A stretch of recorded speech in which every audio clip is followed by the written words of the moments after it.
on January 8th, 2007, 6:30 p.m. concerning the following petitions. We're going to go out of order. We got a couple of quick petitions that we're going to try to go through before we get to the Lowe's project. It's going to be, I'm sure it's going to be tied up for a couple, 3 hours. So the first one we're going to go to is All Pro Sign Corporation, 732 Roger Street, to reface existing signage to reflect change in ownership. Are they here tonight? Yes, ma'am. Will you state your name and address and tell us what you'd like to do? 7 Hanover Street in Newbury, Massachusetts. And as I stated, Ira Chrysler has changed ownerships, and the name of it now is Lowell. And what we would like to do is to remove the 3-foot letters that say Ira and replace them with 16-inch letters to say Lowell in the exact same place that the Ira was. All of the signage remains the same, just to reflect the new ownership. Okay. Is there anyone here like to speak in favor for this petition? In favor? Anybody like to speak in opposition? Okay, hearing none, let's open up to the board.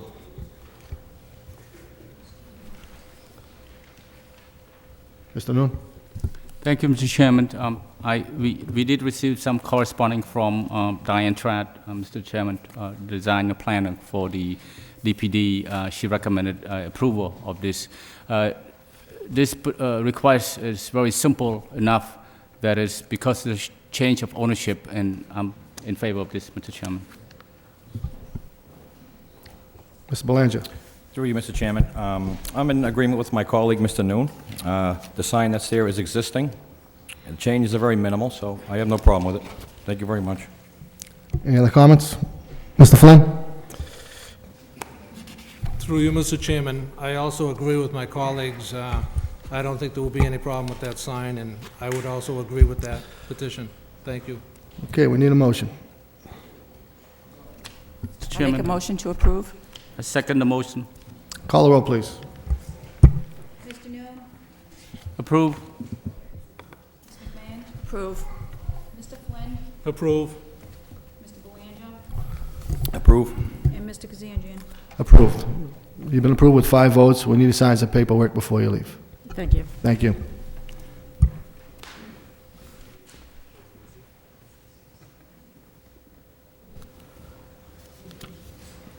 Next, we have Acme Sign Corp., 10 Technology Drive, to remove 2 existing internally illuminated signs and to install internally illuminated name sign on entrance wall.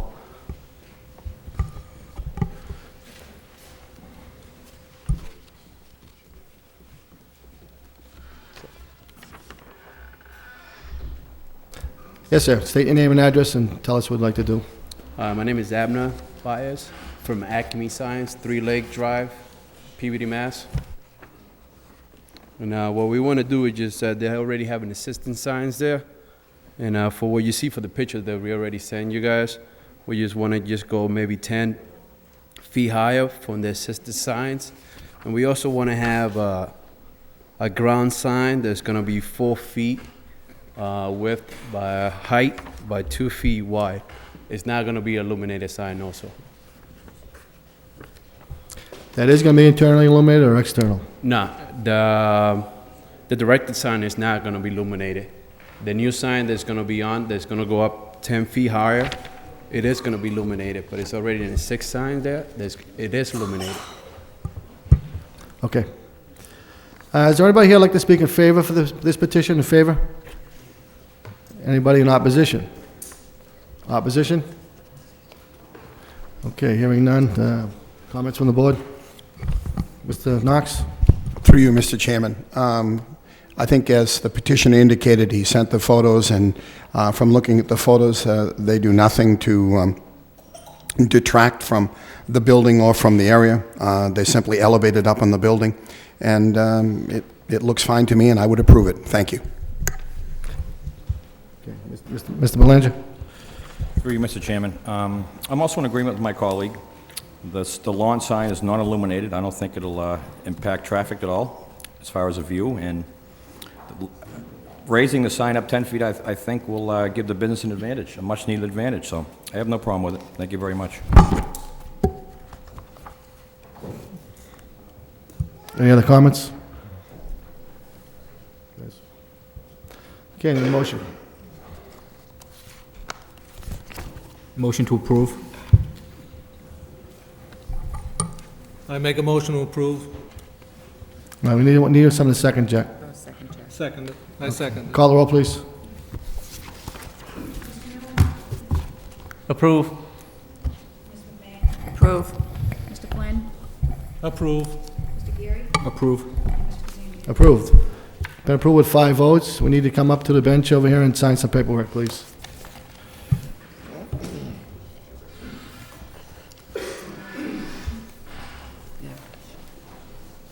Oh, you need it?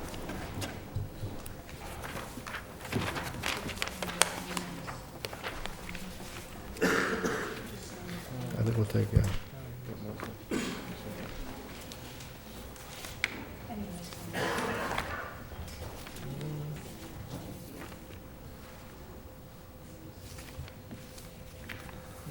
Next one we're going to do is 868 Middlesex Street, 1, Medea, to convert a vacant retail space to a church with insufficient parking. Yes, sir. Good evening, Mr. Chairman, and God bless you all. My name is Pastor Mejia. I live in New Hampshire. My address is 89 Westwood Drive. I pastor a small congregation in 52 Wilmington Street, and I'm purchasing a building at 868 Middlesex Street. I don't know if you have in front of you the plot plans for the existing parking. There was issued 21 parkings. Obviously, we don't use 21 parkings because we have a church bus. Most of our members travel on our church bus. I also went in front of the transportation, the park of Lowell. There's public parking in front of the building. There's a park that says, with a sign that says is after dark, there's no body in the park playing, so the parking could be used for any public parking. I cannot get nothing in writing from the park, but that's how come I'm here today. Is that it? Yes. Okay, is there anybody here like to speak in favor for this petition? Anybody in opposition? Opposition? Mr. DeRosa? Thank you, Mr. Chairman. My name is Bill DeRosa. I'm the fire chief here in Lowell. I come to speak just as a concern more than I think an opposition. We have a firehouse located at 45 Branch Street, and on a daily basis, we have problems with parking in front of the station as it is now. And as you might know, we have a supermarket on one side and a variety store on the other side. And the customers of these stores park in front of the firehouse and across the street, make it very difficult for the fire apparatus to pull out of the station. So I'm just here to express concerns of that, and if the committee could, or the board could address that, that's all. Okay, great, thank you very much. Thank you. Anybody else in opposition? In opposition? Okay, hearing none, let's open it to the board. Corey? Through you, Mr. Chairman. Well, that's a grave concern of mine. The chief just made a comment that simply can't be ignored, in my mind. We're talking fire trucks can't get out of the firehouse there. It's very, very serious. Now, to the petitioner, I think you're doing a good thing here, and watching you speak and the way you carry yourself, my gut feeling is you'll do a good job, but I just don't think this is the location. Okay. I also want to bring to the board that the fire station's in the opposite side where the church is going to be. It's at 868 Middlesex. The fire department is next to the building, but it's on the other side. Yeah. So we won't be even touching around the fire area, the fire station. Well, there is an access road off Branch Street to your building. That is correct. Okay, that's... But that area, it's locked. So, like, again, we have a church bus. We really don't need 21 parkings. The buses that we have are 15-passenger buses, and basically, not everybody in church has a car, and that's... Okay, I just can't go on that. I'm sorry. The neighborhood's very, very congested, and as it is on Branch Street. I live right up the street. I drive by there every day, several times a day, and I'm willing to work with you on another location, by all means. I think you do a great job, but I just don't think this is it. But I'm only one vote. Let's open it up to the board, see what the other members think. Thank you very much. Excuse me, I'd like to add something if I may. Excuse me, so what, name and address, please? I'm a current tenant at 868 Middlesex. We have a business in there, and we are the ones... And what's your name? My name is Jay Dev, Okay, address? 868 Middlesex Street.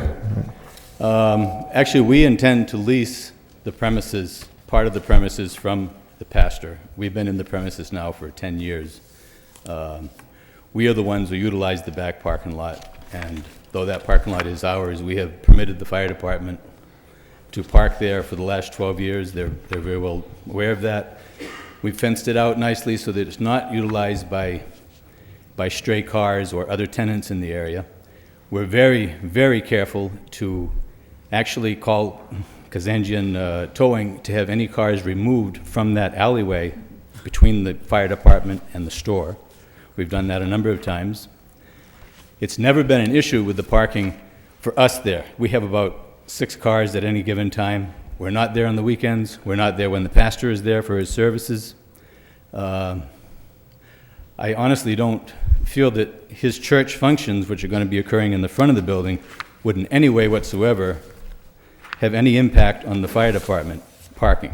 If anybody would have impact on it, we would. But as I said, we've taken extra measures to go out of our way to ease those parking issues, and I think I've been on very good terms with the lieutenant at that particular station, and I think he would vouch for the fact that we've bent over backwards to do whatever we could. I mean, we allow them to park in our parking spot with their vehicles whenever they have excess cars, particularly during a change of shifts. They've always been very grateful for that. I mean, there's just absolutely never been an issue with a parking problem in that side of that building whatsoever. And what type of business do you have in that building, sir? We have a wholesale distribution business. Okay. We don't deal with the public. We sell product to like Hallmarks and stores like that. I know the area pretty good, and I agree. And this might not affect the fire department, what he's doing. They might have other problems with the market, and I go by there quite a bit, and they probably do. I can't say, I believe the chief, he wouldn't be here for any reason other. But just in the summertime, with the Asian community in Washington, the old Washington Park, what they do over there with the volleyball and what are they, that whole street is lined up with cars. And now there's no parking whatsoever, and this individual wants to put a church in there. And I think the board wants to help him out, but I think this is the wrong location to put a church. I mean, if he wants to see if we can find something else, we would be more than glad to help him out. But this is just not the right spot to put Actually, a church. that- I mean, that, if you go by there, and it's on the weekends, a Saturday or Sunday, you cannot find a parking spot in that area on the street or whatever. I mean, it's the place is jammed. I mean, side streets, Main Street, and it's not going to change. So Chairman, I beg to differ with you because I would agree with you 100%, 10%, if you were to go back a few years before that parking lot was built there. We used to have a problem ourselves with the parking along there in the summertime, as you noted, with the volleyball. Since that parking lot was put in the park now, even along the street, on Middlesex Street, they do not have to park there anymore, and typically they do not park there. I go by there quite a bit. Don't tell me, you can't sit there and stay there and tell me that there's parking on Middlesex Street on a Sunday afternoon or a Saturday afternoon when they're playing volleyball. I go by there many times, and it definitely is no parking there. Well, I know there's not, and you can't stay there and tell me it is, because I go by there many, many times. Well, I have a business right around the corner, and I go there quite a bit, and I have to go that route to go there. And it's a Saturday and Sunday, so. notwithstanding the Saturday and Sunday, the parking along the street, there is quite a bit of parking within our land itself. There's 27,000 square feet of space there. There's also the parking along Queen Street, alongside where he intends to put the church, which is never any cars there whatsoever along Queen Street. And there's never any parking spots that are not available directly in front of the building. I mean, Okay. I work there myself on weekends, on Saturdays and Sundays. Again, I park in the back, but our lot is always empty in the front. The pastor explained to me his intention of of bussing in his people. And furthermore, he asked me to go see his place where he's at now.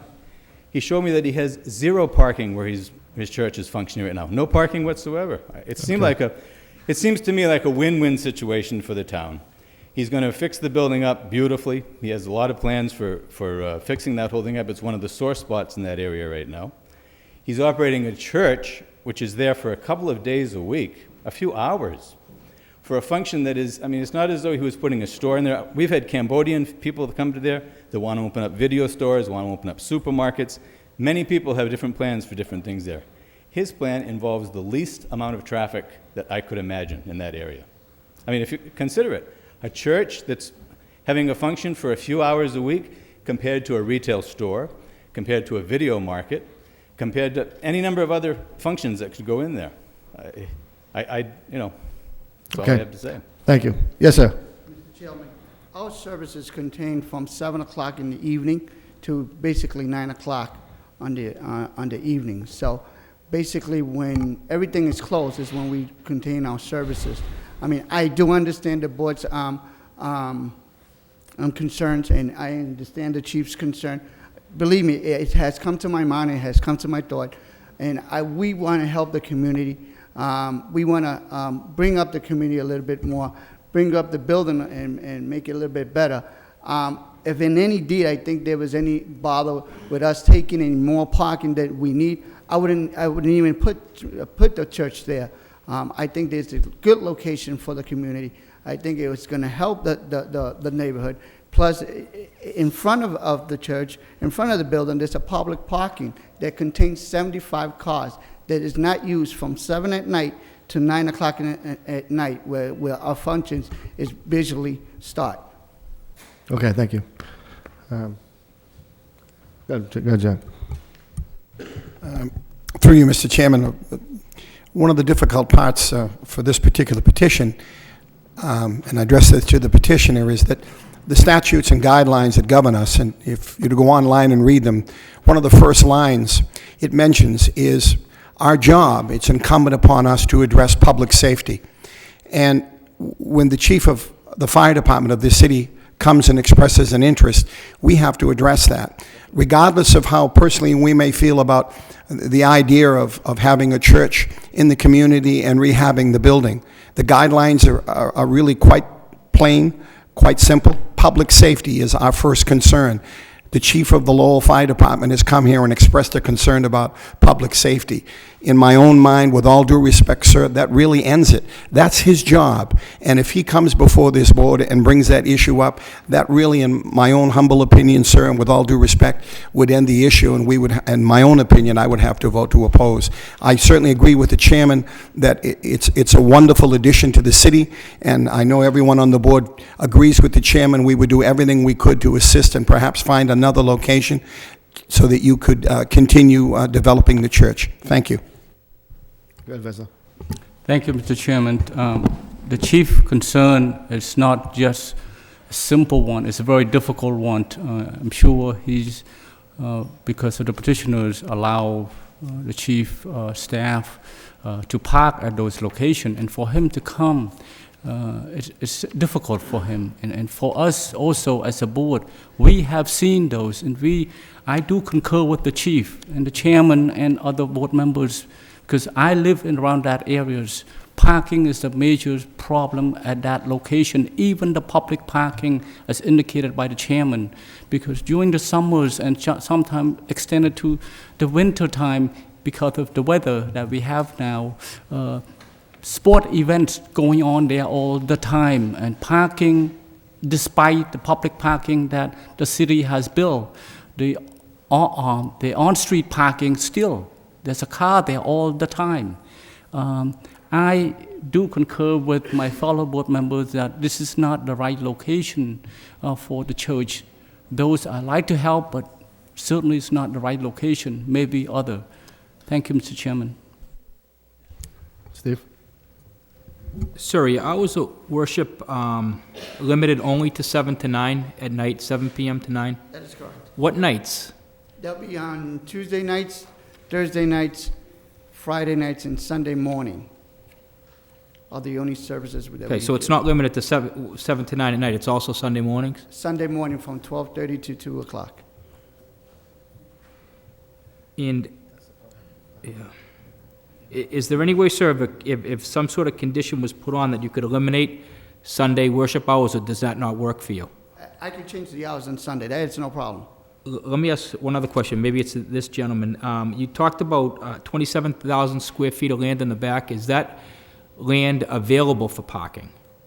Actually, the entire lot size is 27,000 square feet. The area in the back that's being utilized by a parking lot by the business, which is separate from the church. How many spots do you use?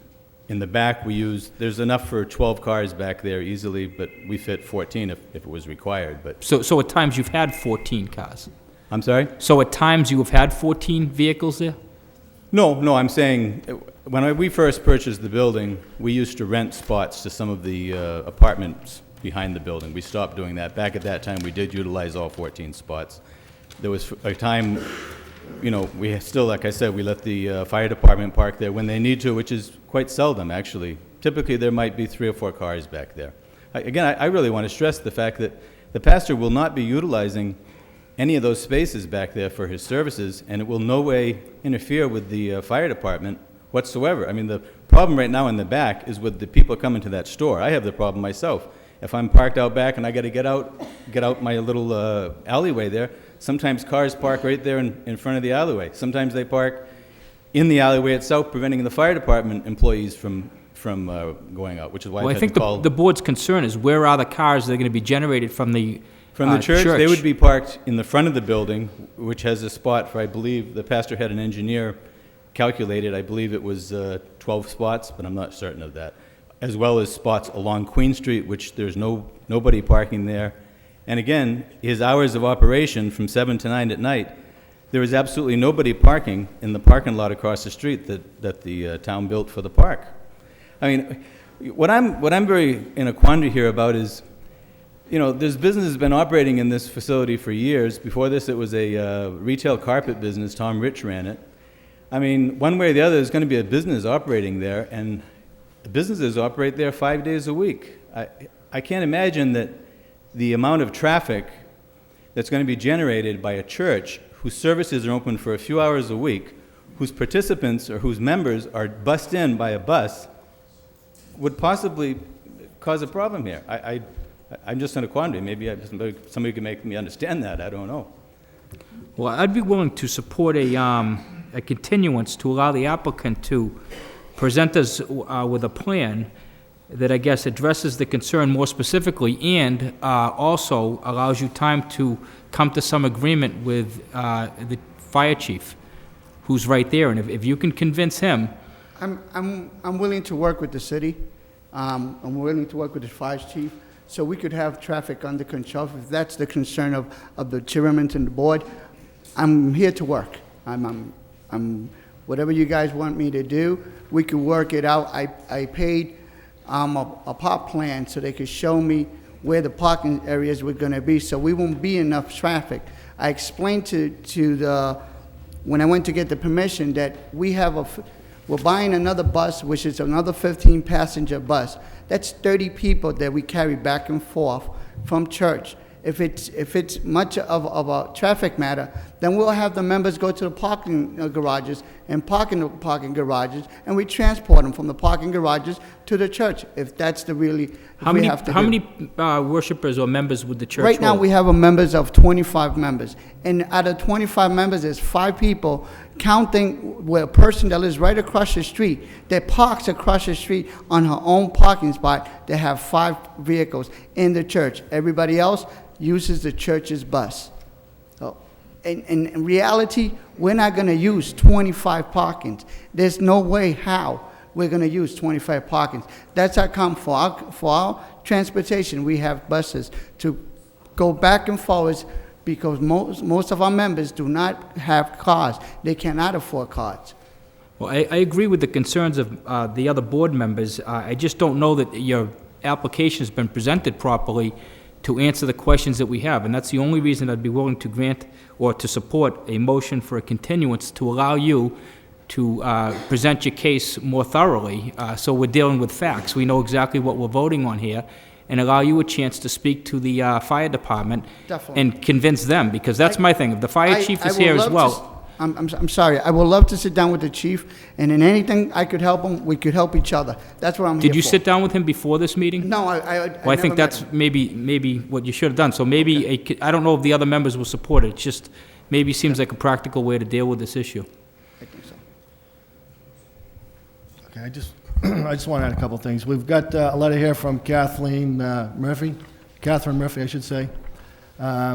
It's my opinion that the proposed use of the church at this location will not be in the best interest for the city of Lowell, and it goes on and on. But that's, the zoning officer for the city of Lowell is not in favor for this. Now, I'm looking at the plot plan also. On Middlesex Street, you have showing on the plan 5 spots and to park cars. Now, this is going to be for the business and also the church. And, yeah, it looks good on paper, but if you can get 5 cars in there, I'd be shocked. The business when we do our services, the business is already closed. Well, So they're not gonna be there. Well, the business has parking here also, but the engineer put down, he has 5 spots for cars and for parking, and it's stacked parking to begin with, and you'd have to drop these cars in with a helicopter to get them in there, and you're not gonna get them out. I mean, the way they're parked, the way he's showing on this plan is a disgrace for any engineer to write it down and say it's gonna work. I mean, it's impossible for this thing to work, the way he's got it written down here. Then you got your parking, your other parking is on Branch Street. And that's where we have the situation with the fire department, and also, they're running another business out of front of there, the grocery store. I mean, they use that for parking also. So in other words, That parking is in my territory. That's where the gate is. Am I correct? They shouldn't be using that parking at well, all. they do use, they shouldn't do, but they do. I mean, we're trying to run 4 or 5 businesses out of here, and we probably have maybe, the 4 or 5 businesses that we do have, we probably have legitimately maybe 10 parking spaces for 3 businesses that would probably require about 30 or 40 spots. And that's the situation we have. And believe me, we're not here to hurt you at all. We want to do the right thing for the city. And I've been by this place many times, and they use that park an awful lot, which is great. I mean, they use it, and that's what it's there for, but they park up and down that street. And I know there's going to be problems there. As I go by there, I have a hard time getting by myself. Now, if we put a church in the mix where it's either 7 to 9, in the summer times, they're playing at 9 o'clock at night, as I go by there. On the park, it says after dark, there's no playing, which is shut down. And in the summertime, it doesn't get dark till 9 o'clock at night. And then if you want to do it from 12 to 2:30 on Sunday, that's the peak time for these people to play. I mean, the place is loaded. Okay. And that's great. It's loaded with people, and they're using the park, and that's what the park is there for. And there's no parking at all. And like I said, I just don't think it's a right location to put a church. You're trying to run 3 or 4 things out of this one building out of here, and you got no parking at all. Okay. Mr. Chairman, if it's in consideration that we take the members to the public parking and just travel with the bus, I'm willing to work with it too. If you guys want to bring that in consideration. Well, that's going to be up to the board members. They have to decide. Jack, Donna, do you want to say anything? I do. Go ahead, Donna. I wanted to know, are you going to have any functions at the church? Like services. weddings, things like that? We usually use the bigger church, which is in out-of-town churches in New Hampshire. Okay. If we do have a wedding, it'll be probably a small wedding, just because of the amount of space we have. Okay. Okay, thank you. Mr. Knox. Through you, Mr. Chairman, with all due respect to the petitioner, and I do not mean this with any disrespect at all, but it sounds like I'm a conflict here of a church and state. But churches, your intent is to grow. That is correct. Okay. So it's going to be incumbent upon the church to try to get more people to come to the church. That is correct. That's correct. If you bring more people, that's more congestion, potentially more traffic. And I think that's part of what I would believe and assume that the chief is concerned about. You know, he's been in his position for a while. He's addressed issues that currently already exist. And what he's trying to do is prevent any additional problems. And again, when we talk about public safety, I cannot tell you how concerned I am that the chief took it upon himself to be here tonight. It must be significantly important for him to be here. Considering that, and also considering, again, with all due respect, your objective and the church's objective is to grow. So you tell me right now you have 25 parishioners. If you do your job, and 6 months from now you have 250 parishioners, where do we go from there? To look for another bigger building. In the meantime, what happens with all the concerns that the chief is addressing? And I really think that's why, in my opinion, I would not approve this petition. With all due respect, I certainly would try to help any way we could. Thank you. I had one question, if I could. Go ahead, sure. Yeah, I just wanted to ask the chief if his concern was primarily in where the fire Why- station why don't you- is. why don't you go right- I believe that was your... Excuse me? You're going to address the board, and we'll ask the chief. Okay, I'm sorry. Yes, my understanding is that the chief's concerns were with the front of the building and not, the rear of the building where the fire station is and not in the front. Because in the front of the building, as I said, there's always been retail stores there, and there will be retail stores in the future, if not a church. And that being the case, obviously the nature of a business is to grow its business as well. I think there would be a much more of a concern of having a congested business operation operating in the front of that building as opposed to a church that has services a few hours a week. Again, I don't know what the chief was thinking. I said it took me by surprise because I'm very familiar with the situation of the parking with the problem of that store, the little superette right next to the fire department. I'm very familiar with that, and I know there's congestion there. But I have never seen congestion in the front of the building. I mean, typically, because we're parking in the rear of the building, it's usually vacant in the front of the building. In fact, people, if anybody, would think it was a vacant building when they drive by. Chief, do you want to comment?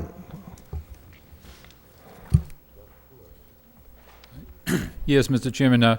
My concern is on the Branch Street side of the building, in front of the fire station. The firefighters that work there constantly have to watch for the vehicles to park illegally right across the street, which we have signs, we have the street painted, and they still park there because the rest of the parking spaces are taken along Branch Street. And so we constantly have to watch out so that the apparatus can pull out of the bays to make their turns.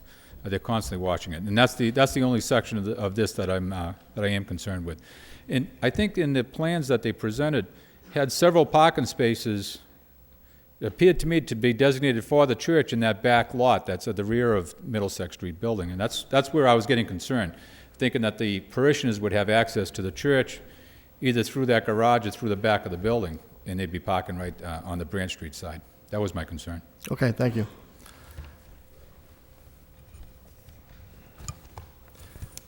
Well, again, what normally happens in a situation like this, if they can't find parking on Middlesex Street, the parking lot you have you can't fit any cars at all there on Middlesex Street properly.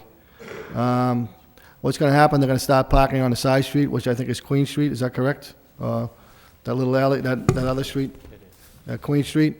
And then they're going to work around parking around the fire department on Branch Street. I mean, once Queen Street's full, that's just going to happen.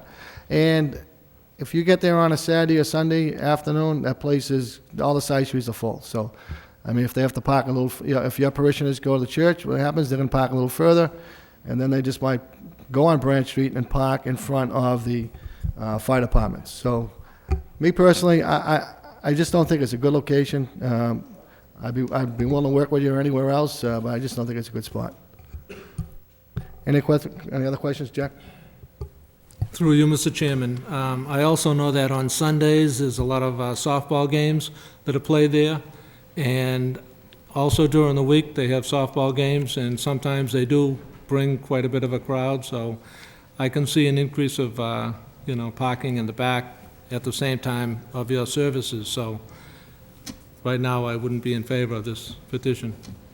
Thank you. Okay, anybody else, any comments? I need a motion, please. I'll make a motion to approve. Second it. Call the roll, please. Mr. Noon? Deny. Ms. McMahon? Denied. Mr. Flynn? Deny. Mr. Knox? Denied. And Mr. Kazinga? Denied. You've been denied with 5 votes. Thank you for coming. If you want, just reach out to the building department. Maybe we can work with you trying to find another location. Thank you.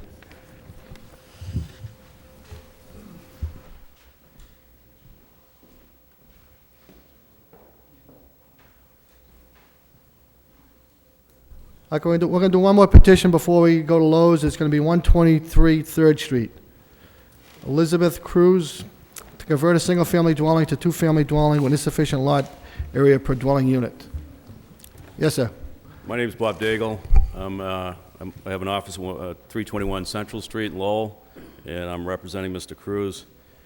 As you can see in the package that we presented to you, the property was originally a two-family. It was converted to a one-family, and he did that for tax reasons, for tax relief, and now he's looking to convert it back to a two-family so he can appreciate the highest and best use. As you can see by the plot plan that we presented to you, the parking is more than adequate and meets the requirements for two families. That's it. Okay, thank you. Is there anybody here like to speak in favor for this petition? In favor? 123 3rd Street?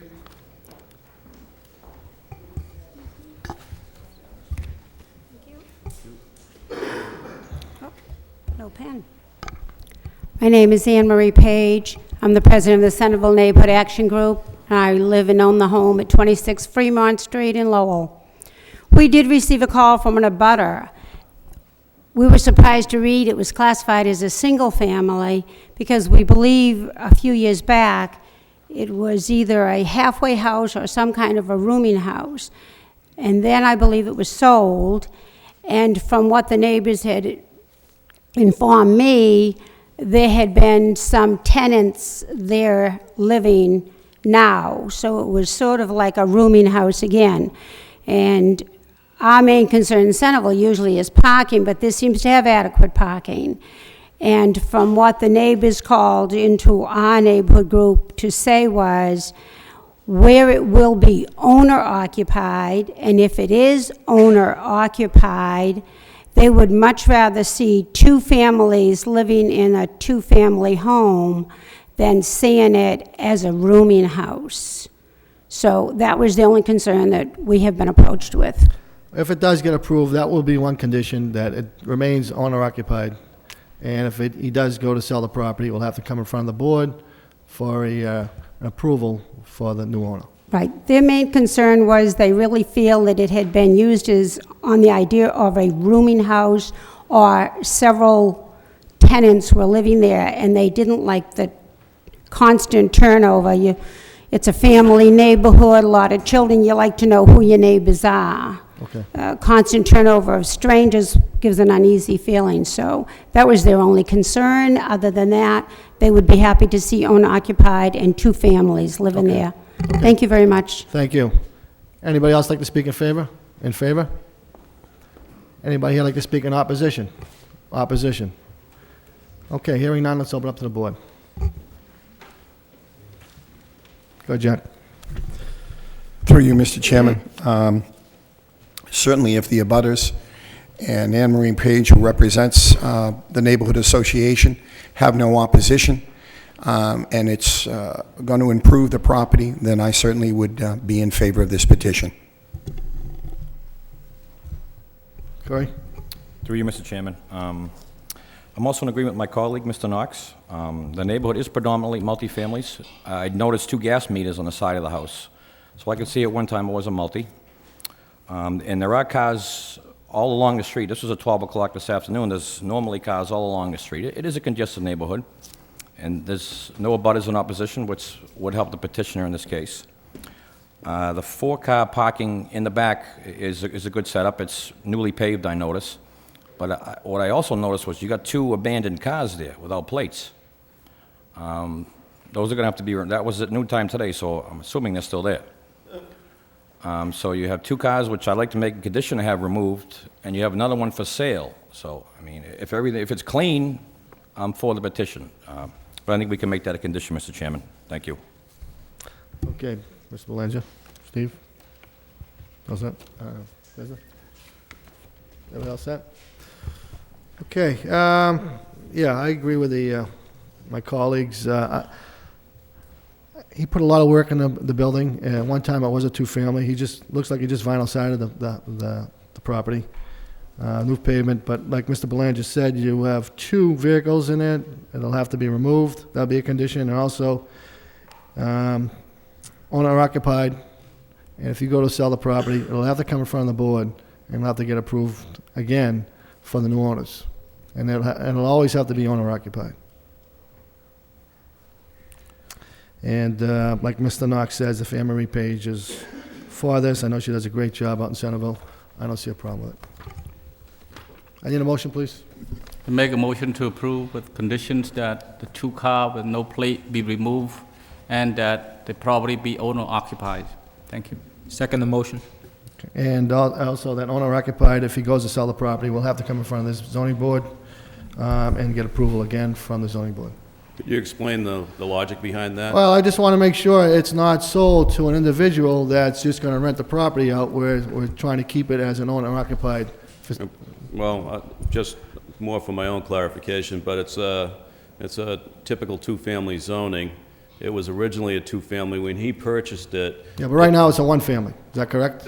Yes, and that Okay. was for tax reasons. Okay. When he purchased it, it was a boarding house. Right. And he was getting taxed at a higher level, so he changed it from boarding house because it was his own family in there and reduced it to single family to get rid of the unnecessary debt or cost burden. So after that, I mean, English is second language for him, so after that he realizes that he gave up something that was valuable there. Well, the problem is, Mr. Cruz is doing a good job over there. We know he's doing a good job. We don't want to approve this, and a year from now, Mr. Cruz sells it to somebody, and all he's going to do is rent it out, and the neighbor next door is going to have problems. We want someone there that's going to own the property and rent out either upstairs or downstairs and live there themselves and keep an eye on the property. Well, I respect that. We have neighbors that have concerns. The only thing I'm saying, Mr. Chairman, is that you're putting a condition on him, you're not putting on anybody else that owns a 2-family or multifamily in that neighborhood. The rest of those homes in that area are within a traditional 2-family without constraint, and now he's being given an additional constraint that they don't have. So it's unfair. Oh, no, it's not unfair, because he has a single-family home right now. Is that correct? Today, it's a single-family Okay. home. The other people have 2-family homes. They're not coming in front of the zoning board. Am I right or wrong? True. Okay, so they own a 2-family houses, and they're legal, they're in a 2-family area, and they got a 2-family home. This individual has a 1-family house, he wants to convert it to a 2-family. That's the conditions we're looking to put on. I mean, we're here to protect the neighborhood and protect there's one neighbor that has a concern. So like I said, if Mr. Cruz is there for a year, gets it approved as a 2-family, wants to sell it, make a profit, sells it to somebody who wants to rent it out, and now the next door neighbor has nothing but problems with 2 tenants and a landlord that doesn't care about the property. I mean, shame on this board for letting that happen. So that's my reasoning for doing that. I hear what you're saying to me, but the same condition could occur from people that are abutting them on the opposite side or across the street that have 2-family houses without conditions. But they're not coming in front of the zoning board right now. You are. Fair enough. Thank you. Okay, can you add that to the condition, Reza? Yes, sir. The motion is that to approve with 2 conditions. One is the 2 car with no license plate be removed from the lot. The property be owner occupied. Should the current owners sell the property, it has to come before this board for a approval for owner occupy again. Thank you. I second the motion with both conditions. Call the roll, please. Mr. Noon. Approve with condition. Mr. Gary. Approve with conditions. Approve with conditions. Mr. Flynn. Approve with conditions. And Mr. Kazanjian. Approve with conditions, been approved with 5 votes. Can you come over to the bench and sign some paperwork, please? Thank you. Thank you. I gotta go sign.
Okay, next we have Connector Park LLC, National Development, 790, 816, 824, 836, 826.1 Chelmsford Street, to allow the use of a retail home improvement store and internally illuminated signage with off-premises signage and variances for signage, dimensions, locations, and materials. Mr. Elides. Good evening, Mr. Chairman, members of the board. My name is George Theolides Jr., 133 Market Street, Lowell. And as you know from our prior meeting, I'm here representing National Development Company and Lowe's, its prospective tenant for the site in question. First of all, Mr. Chairman, I'd like to just, since I deferred the completion of my original presentation so that we could get started with some of the other people, as the board well knows, we have some new rules under the zoning code, and the zoning code, specifically a section 11.3.2, indicates that the proponent is supposed to outline for the board the reasons why it believes that the project adheres to, applies, and promotes the goals of the city of Lowell. And there are 17 factors under the zoning ordinance which we are required to present to you by way of showing how it relates to the master plan. I'm going to try and do this as quickly as possible. First of all, Your Honor, Your Honors, I should say, the plan, the factors themselves ask a series of questions, so I will pose to you the question as it appears in the zoning ordinance, and then indicate how I feel that the proponent's plan meets those particular factors. The first one is, how does the project adhere to, apply, and promote the goals of the City of Lowell Comprehensive Master Plan? And I say that the master plan places great emphasis on developing economic growth in certain specific portions of the city. This site plan, and this site, is the type of site that the project is using under, or the type of project that they are asking for under Sections 8, which is the economic growth section of the master plan, and Section 9, which is the regional retail section of the master plan. As I think you all know, in the city's most recent zoning study, which was done only less than 2 years ago, this site was rezoned, this particular site in question was rezoned from industrial to commercial district high-rise as part of the city's comprehensive zoning study.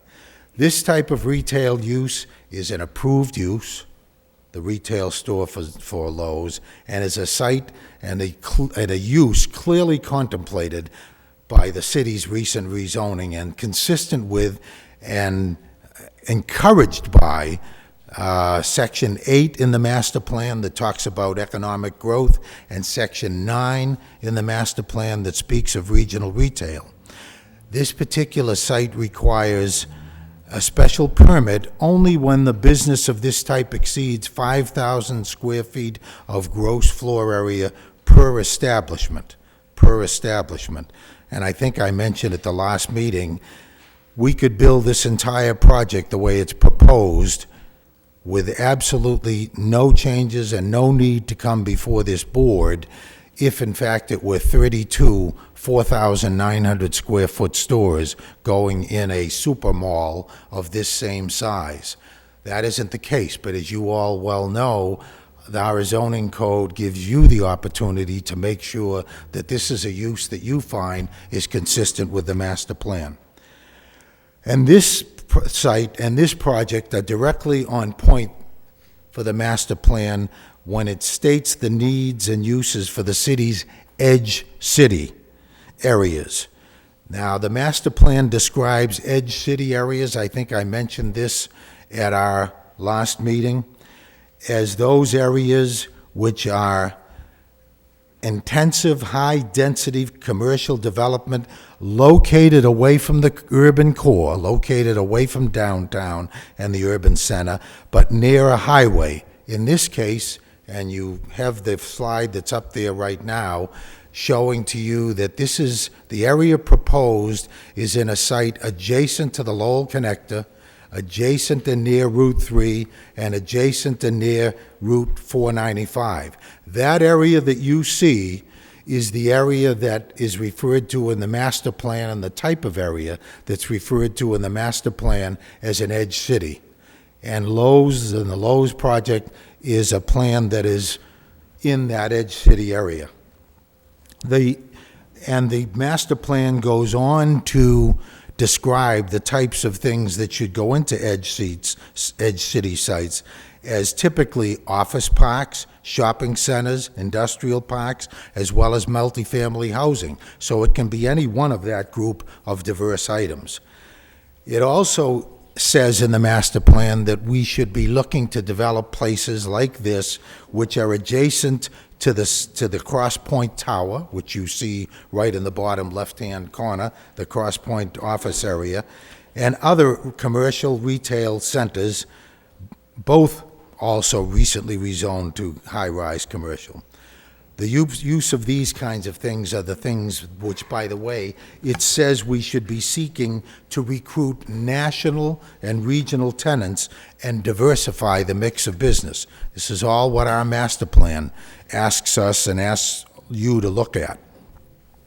The project not only assists the master plan, action plan in terms of recruiting national and regional tenants, it also helps to diversify the mix of businesses, and it also helps the goals of the city to stabilize these areas over the long term and help to increase employment opportunities, and for all residents, opportunities to help improve their skills and abilities with new jobs. Lowe's is the perfect type of desirable national retailer, specifically that the master plan asks the city to look at and recruit large retail chains that recruit to Lowell plazas and near major retail anchors like the Showcase Cinemas and various supermarkets. And I refer you to point 9.1.3 of the master plan. It also follows the goals of the master plan by helping the city to retain a greater share of commercially successful and appealing to consumers large floor plan retailers. That's what the master plan calls for, and strip malls in Section 9, quote, within the city limits to enhance convenience for its residents, ensure the availability of goods and services within easy walking distance of residential areas, and strengthen the municipal tax base. Also asked that in the master plan that we look to provide for a diverse selection of products and pricing to help to meet the goal statements of the master plan economic growth chapter, and to help the city maintain a diverse and robust economy, and to bring in new business development and employment opportunities to redeveloped commercial districts, and by bringing in new employers, helping to provide stable and economic base. Most of this language comes right out of Section 8 and 9 of the master plan. The master plan calls on the city to work and, quote, work to protect and promote prime regional retail development areas where major retail anchors and transportation infrastructure provide desirable settings. In addition to the major highway system, which we're familiar with, 495, the Lowell Connector, and State Route 3, adjacent to the site, it's also considered a great site because we have access and constant connection with the Lowell Regional Transportation Authority, regular public service for people to get to the project, employees to be able to get to the project as well. It provides a good mix in the area. As we all know, there are currently offices, there are restaurants, there are various other types of shops there, and it's all part of what the master plan calls for a diverse fiber of the city to be used to encourage and, in the long run, help to meld all of those together. So that's part one of how it relates to the master plan. Question number 2 is, how does this project protect and enhance the character of the existing neighborhood, Successful projects should reflect the density, the urban design, the setbacks, height, and landscaping elements of the surrounding buildings.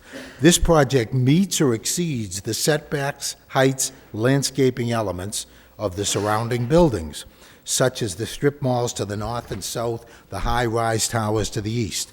I think if you look at the materials, and I'll refer to them later on, Mr. Chairman, the communication that you got from the Department of Planning Development and the Planning Department as to how they feel the project conforms to the master plan, you'll see that they refer to the fact that this helps to provide a good mix and under the circumstances creates a neighborhood that, or a fitting part of the neighborhood. I said it before and I'll say it again, the applicants have worked with and reviewed their plans with the city's Department of Planning and Development, have held meetings with neighbors, and specifically all along the way have done everything they can to try to make sure that it does conform to the neighborhood and to the needs of the neighborhood. And along the way, while we were having those meetings resulted in a lot of visual improvements, more landscaping, sidewalk adjustments to buffer pedestrians from traffic, down lighting, to avoid lighting problems with the neighborhoods, no direct access to this site from Chelmsford Street. In other words, you cannot walk onto the site from the Chelmsford Street side. Obviously can't drive on there because there is no access to do it. It also, in the process, helps to establish and fix the traffic pattern with new signage and new assistance, which Mr. Kalikiri spoke of by way of traffic improvements before, and I'll touch on in a little bit. Number 3, how does the project provide for social, economic, and community needs? It will help promote the city's master plan by bringing to Lowell a major national retailer. That's what our master plan says that the city should be encouraged to do. It provides a new retailer who is prepared to invest $12 to $15 million into upgrading the site and the neighborhood and generate much-needed new tax revenue for the city. It provides those new tax revenues not only to the city, but as I'm sure some of you may have heard before, since the last meeting, I can now officially say that signed, sealed, delivered is a deal whereby the current tenant, GES US INC, which is the former LTC, the current tenant occupant of the manufacturing portion of that site, has agreed with National Development to move its site to a now basically empty building on Hale Street, the one you all know of as the Merrimack Magnetics site. This, to me, and I think to all of the city of Lowell, is wonderful good news because it provides two things. It provides lots of extra things, but two things specifically with reference to the job situation. Number 1, those jobs that are currently at LTC will stay in Lowell. And number 2, we will now have 125 to 150 new jobs from Lowe's, full-time, and another 25 to 50 part-time jobs. These are jobs that I'll talk about later, but obviously are critical to the city. It also will take and put back fully on the tax rolls the Merrimack Magnetics building on Hale Street and keep those employees in Lowell. This was a great, I have to give Mr. Clancy from National Development, they're stepping up to the plate and not only making the investment that we're talking about here, they're going out and buying the Merrimack Magnetics building just to keep those workers in Lowell. And I think it's a wonderful thing that they're doing along the way and another investment they're making. The building's still on the the tax roll, that's correct, is that correct? Pardon me? The building is still on the tax roll. The is that tax correct? it's on the tax rolls, but Right. I don't believe Somebody's paying taxes for it right now, right? somebody's paying, but I don't believe they're paying the full amount. I believe it's being abated as a partially occupied building, Mr. Kazanjian. Right. The plan as we have it would provide to the city the only large national retailer in the city limits, the only large national retailer in all of the city limits of our city of 105,000 plus people, except for maybe the drugstore chains of CVS, Walgreens, etc. If you think about it, and anyone wants to know and check and correct me if I'm wrong, there is not another national retailer in this city. It provides the city with a new community-minded national retail company, something that is very, very important because unfortunately we don't have a lot of those types of companies who are community-minded and come and give to the community. And you'll probably hear me say this more than one time, Mr. Chairman and members of the board, but this is a company that is rated as one of the top retailers in the country. It's by Fortune 50. It operates 1,275 stores, more than that, in 49 states and has 165,000 employees in the whole country. Massachusetts alone, 15 stores and over 2,200 employees. It provides the city with a more vibrant and consumer-friendly shopping destination. It provides the city with much-needed money for projects. And I think you heard the gentleman at the last meeting from our wastewater department tell you about how Lowe's has stepped to the bat and has offered to give the city the assistance it needs and the access it needs to put part of its sewer separation and drainage and new sewer lines through the property, and that a great portion of the engineering and expense portions of this will be done by the Lowe's people, National Development. Not only that, though, if the arrangements can't be made that way as part of the tearing down the building and starting this new thing, then all of the work to separate water and sewer, which desperately needs to be done in that area, will have to be done on city streets, on what we know as our relatively confined and sometimes quite busy city streets, and obviously will create a large construction project on those streets which otherwise can be avoided. It also provides city sewer lines that will go down and pick up part of the sewer system down around Newell Street, and that will pick up and help to save a lot of the sewer problems down there. Lowe's has also agreed with National Development that they will assist the city financially in areas where funds are not readily available to the city to work on things now. If you ask people in the Department of Planning and Development about how they would like to solve some of these traffic flow and traffic straightening out situations, they would tell you that they've known for years some of the ideas that need to be done to straighten out some of these intersections, but unfortunately the city doesn't have the money. Lowe's and National Development have stepped up to the plate, and they have agreed to help the city with 3 very specific areas that need to be, at least in the minds of those folks, assisted to. One of them is clearly Chelmsford and Stevens Street. Another will be part of the entryway upgrade that we're going to use to get everybody out to Composite Way and Industrial Avenue. And the third, and I have to correct some misinformation that was, I guess, stated in the local news media recently, that talked about a light at Wellman and Chelmsford Street.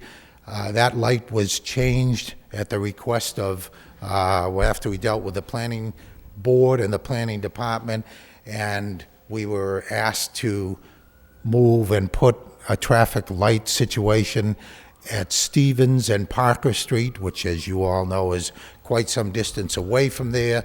But in an effort to be a good neighbor and a good corporate citizen, these folks are paying for the traffic light setup that the city wants to put in there.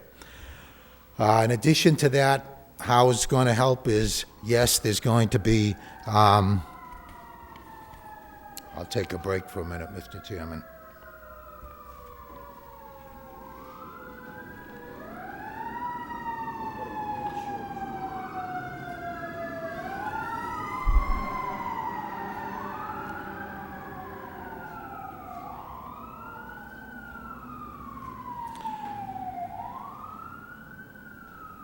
Anyway, thank you.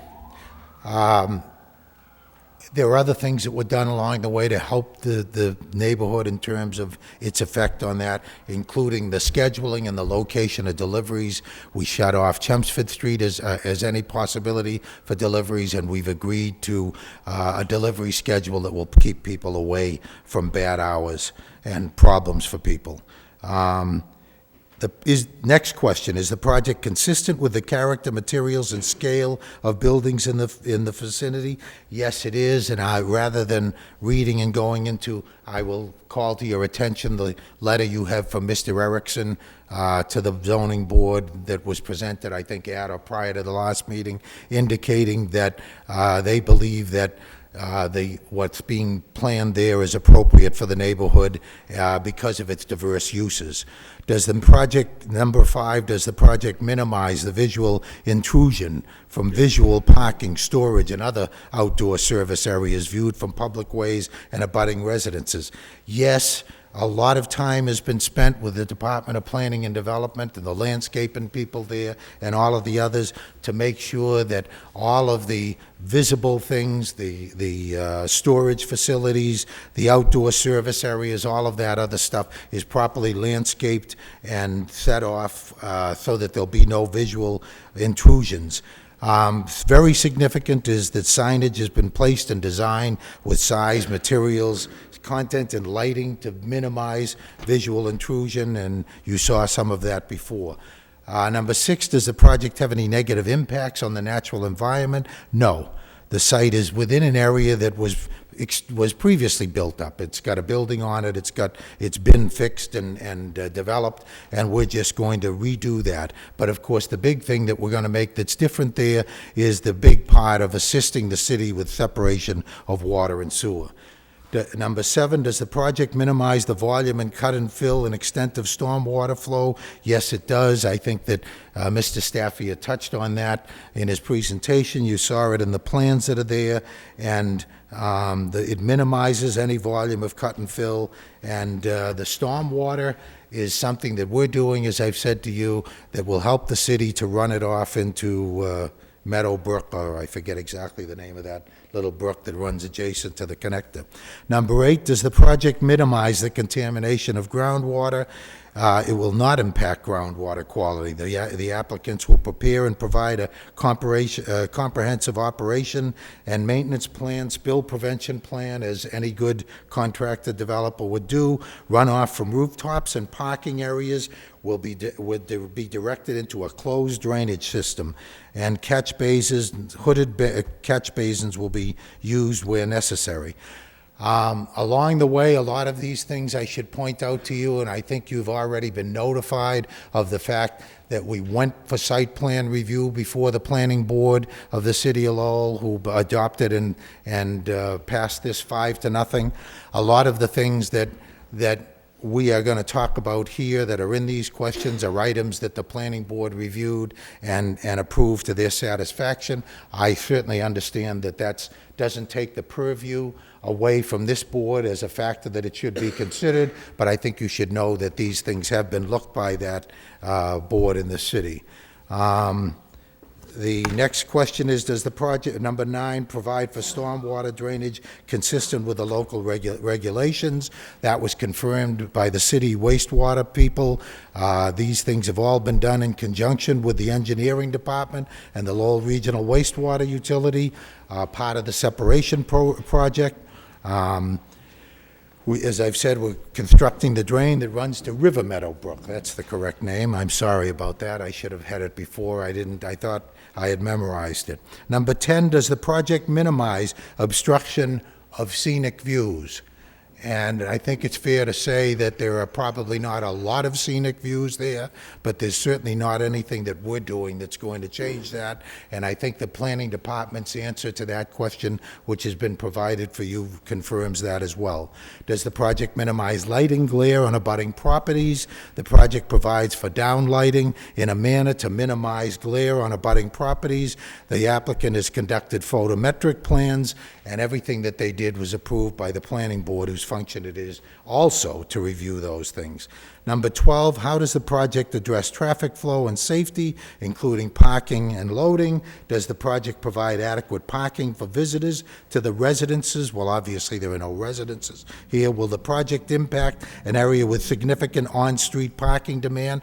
No, because we have more than enough parking on our spaces right there. There'll be no parking on Chelmsford Street. There'll be no parking on Wellman Street. We have plenty of parking there. It will not interfere.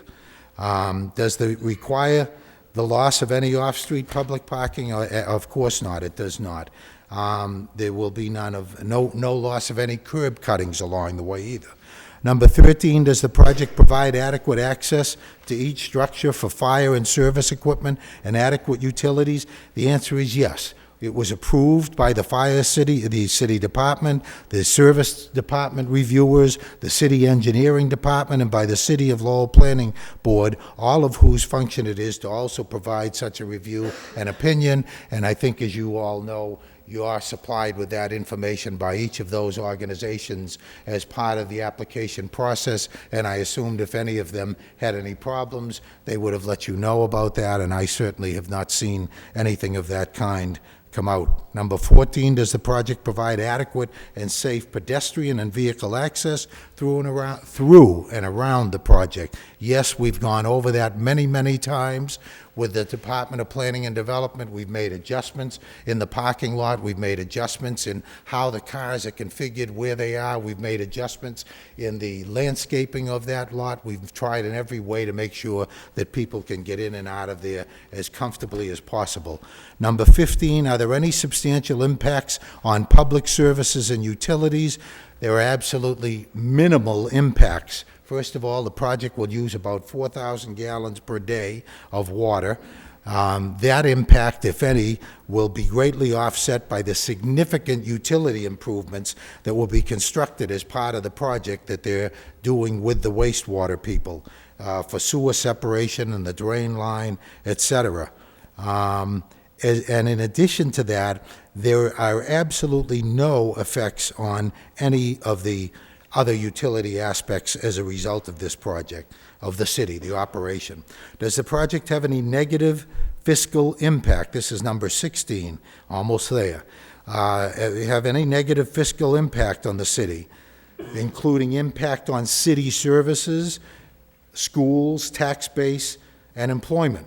Well, it will certainly not have any negative fiscal impact on the city, including impact on city services, schools, tax base, and employment. Negative.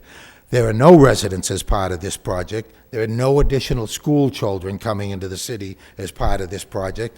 All of the utilities on the site will be provided for and paid for by the applicant, and no city services such as plowing, trash pickup, sewer cleaning are going to be required of the city whatsoever. This is a self-sustaining, self-maintaining site.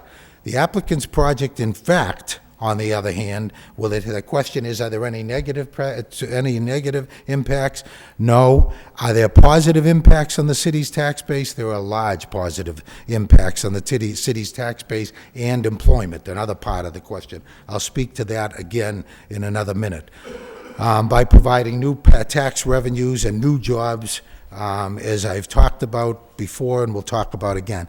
In addition to that, just the mere infusion of the new capital, the $12 to $15 million or more that are going to be spent on this project and this particular retail store that Lowe's wants to build here, by its very nature is going to start immediately with all kinds of offshoots of benefit to the city by way of construction jobs, building construction jobs, payroll and purchases, and all kinds of positive effect on the citizenry of the city of Lowell.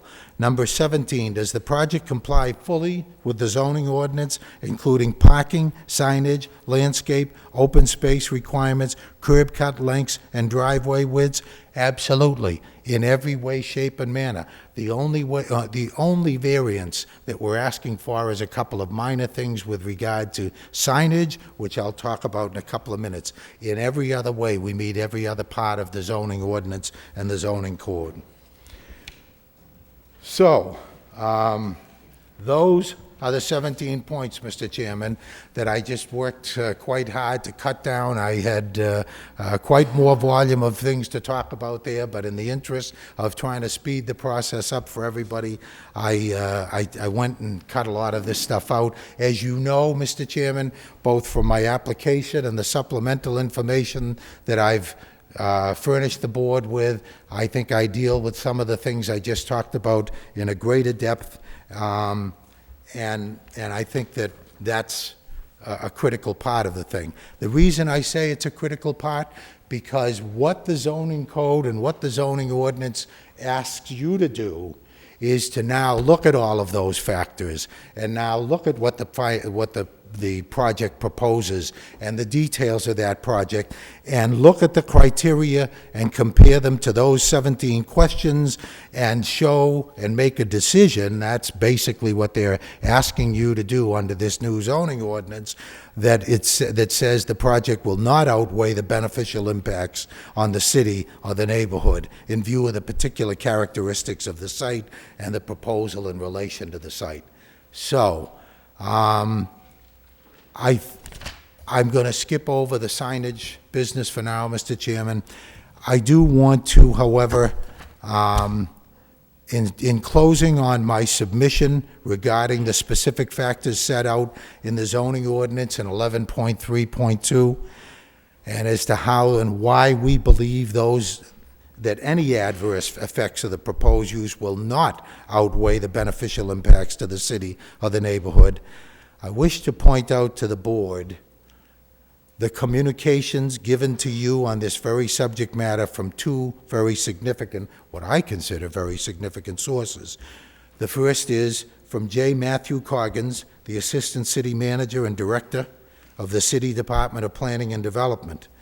Mr. Coggins sent, and I think you have them all as part of your package. I have another set of these replies that that Mr. Coggins made, and I don't know if he's here this evening or No, not. we do have it. Pardon me? We do have You that. do have Yeah. them. And if I may, I'm just going to quote a couple of key things, Mr. Chairman. The Division of Planning and Development supports the efforts of national development to locate a major national retailer within the city of Lowell. Bringing Lowe's to Lowell indicates the city is committed to business recruitment, job creation, and providing a mix of retail services to support the city of Lowell and beyond. City residents currently spend the majority of their retail dollars outside of Lowell. Attracting national retailers can help reduce the need for residents of Lowell and surrounding towns to travel far and to seek out retail in other places, the retail that they demand. While there are few opportunities for additional stores as large as this in Lowell, the arrival of Lowe's would signify to large and small national retailers that the city of Lowell is willing to work with them to locate in Lowell. And then it goes on to say how this developer has worked for over 6 months with the Department of Planning and Development, worked with the wastewater people, and that it closes up by saying the DPD believes that this project embodies the type of partnership that the city and private developers can use to achieve a net benefit for all parties. Therefore, I urge you to approve the special permit. The second one, Mr. Chairman, comes from no other than the members of the planning department that are part of, not only part and parcel of, as they say in the lingo, these people wrote the rules. The people in the planning department of the city of Lowell are the ones who did the comprehensive plan for the master plan, who wrote the master plan, who went to all the hearings, who listened to all the people, who got all the ideas of what is the right thing and what is the wrong thing for our community. And what did they say?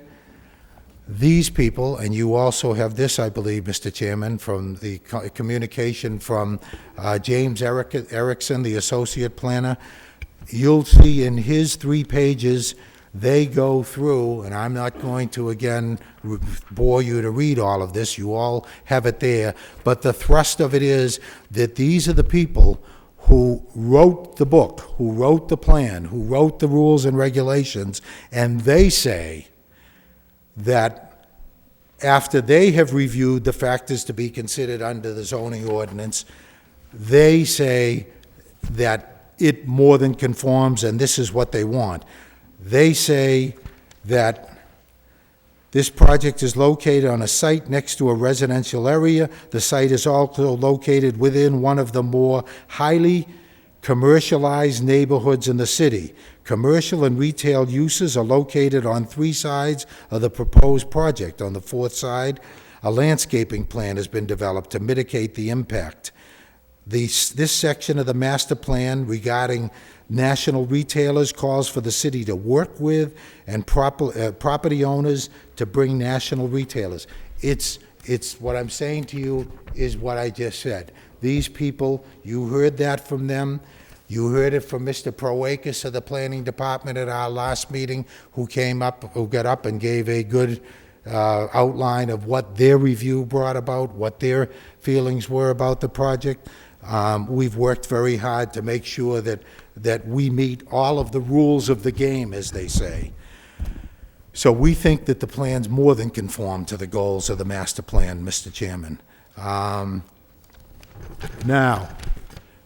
Finally, Mr. Chairman, to put it all in perspective, I think you have to look at not just the new master plan and its relationship to the project, but we can't forget the history of who we are in Lowell and what we want to be as a community.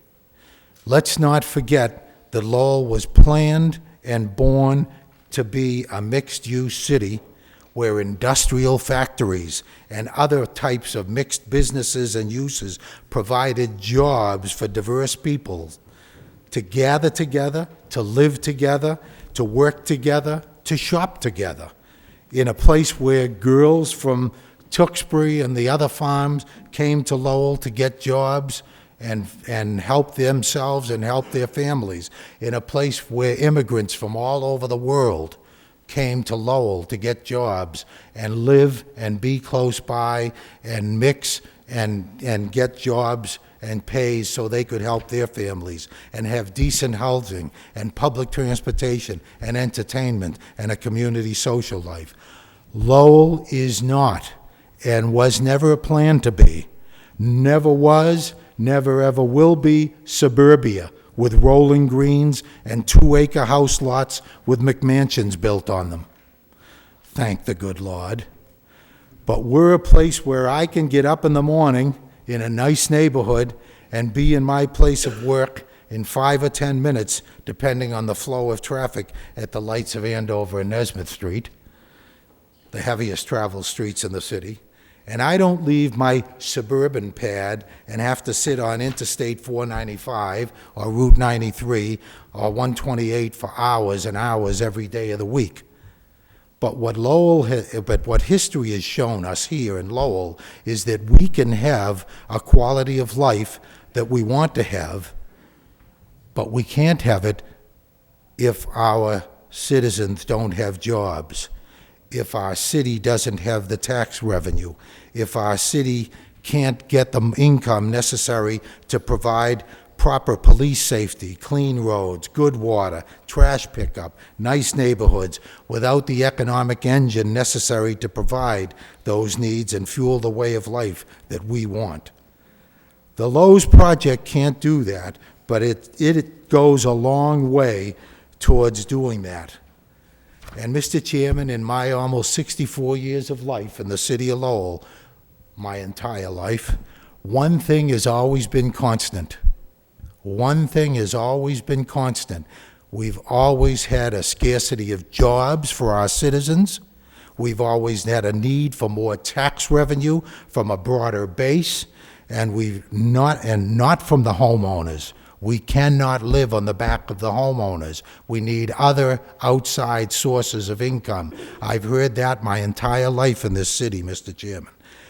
And when we can't even get any good shopping anymore, at least not since the days of the imposition of the sales tax with everybody running to New Hampshire.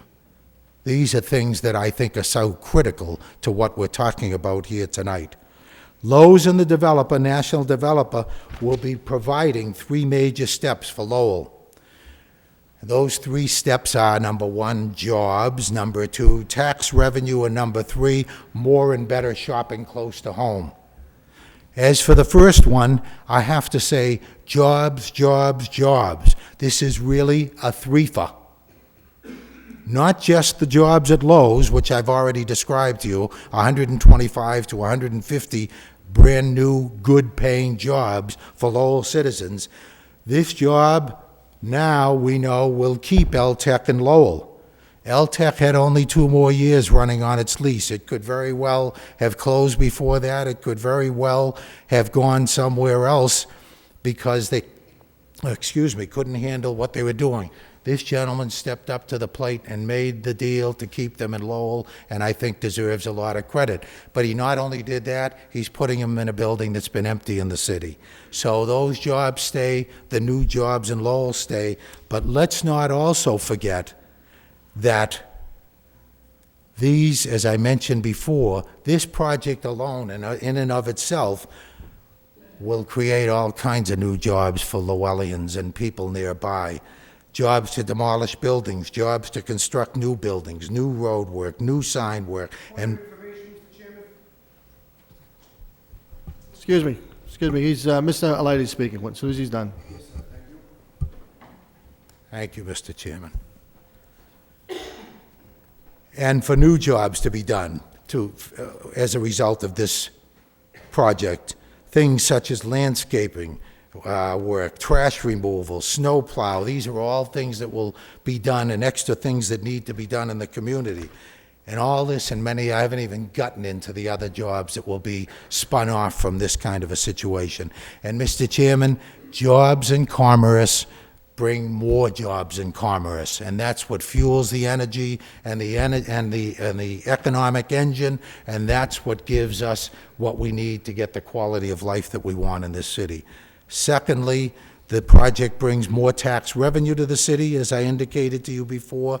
First of all, there's going to be a brand new project. There's going to be $12 to $15 million spent. I can guarantee you our assessing department is going to charge substantially greater amount of money for the new project than there is currently being paid on that project. Secondly, as part of the deal to keep LTC in Lowell, not only has National Development agreed to purchase the Merrimack Magnetics property, they're going to upgrade it, remodel it, add to it, all for the benefit of LTC to bring their employees over there. That will generate more new income tax revenue by the fact of the upgrade and the addition that will go to it.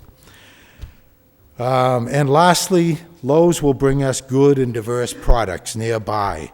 Lowellians will finally be able to shop in their own city instead of going out of town to Tewksbury, Billerica, Woburn, New Hampshire, saving time and money at the same time.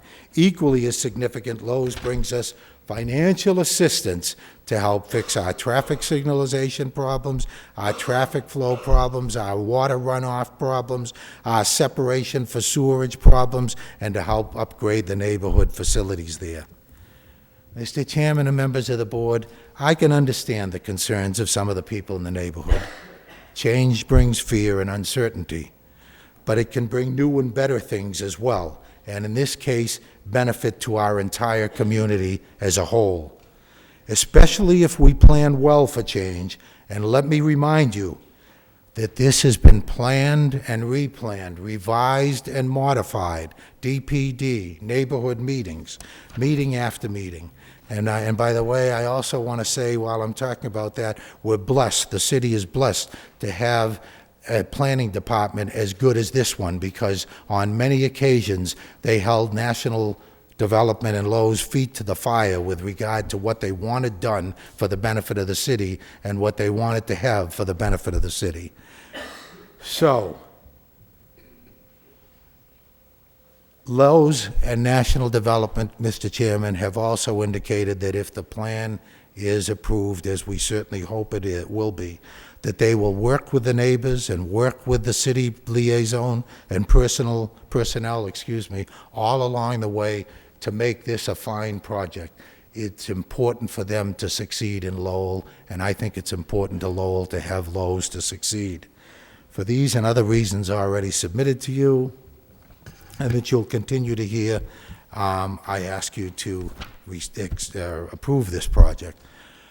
Finally, Mr. Chairman, I have with me here tonight, based on the chairman's request that we deal with answering questions that were brought up at the last meeting, we went back and reviewed the tape of the last meeting, and we prepared 10 questions that we felt were questions that no one contacted me with those questions, so we went out and looked to see what they were, and we've prepared what we say are 10 questions and 10 answers, which I'm prepared to submit to you, if I may, at this point now. That's fine. The only problem with this, we won't have time to look at these, so.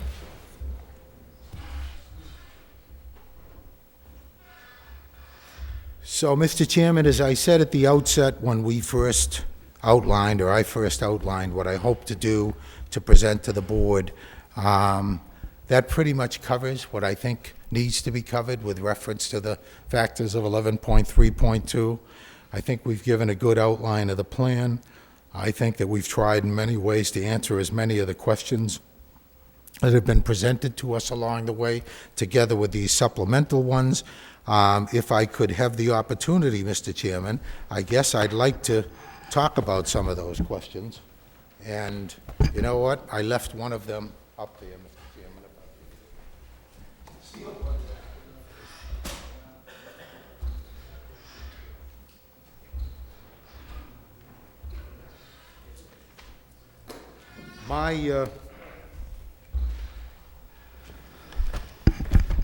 Briefly, Mr. Chairman, regarding the outside staging of materials and pickup truck rental, there were some questions raised regarding the Lowe's use. We want to clarify that Lowe's is a retail store, and as part of that retail store, to the extent that it has to have materials staged and ready to be delivered to customers outside, then some product will be put on a staging area outside in the back.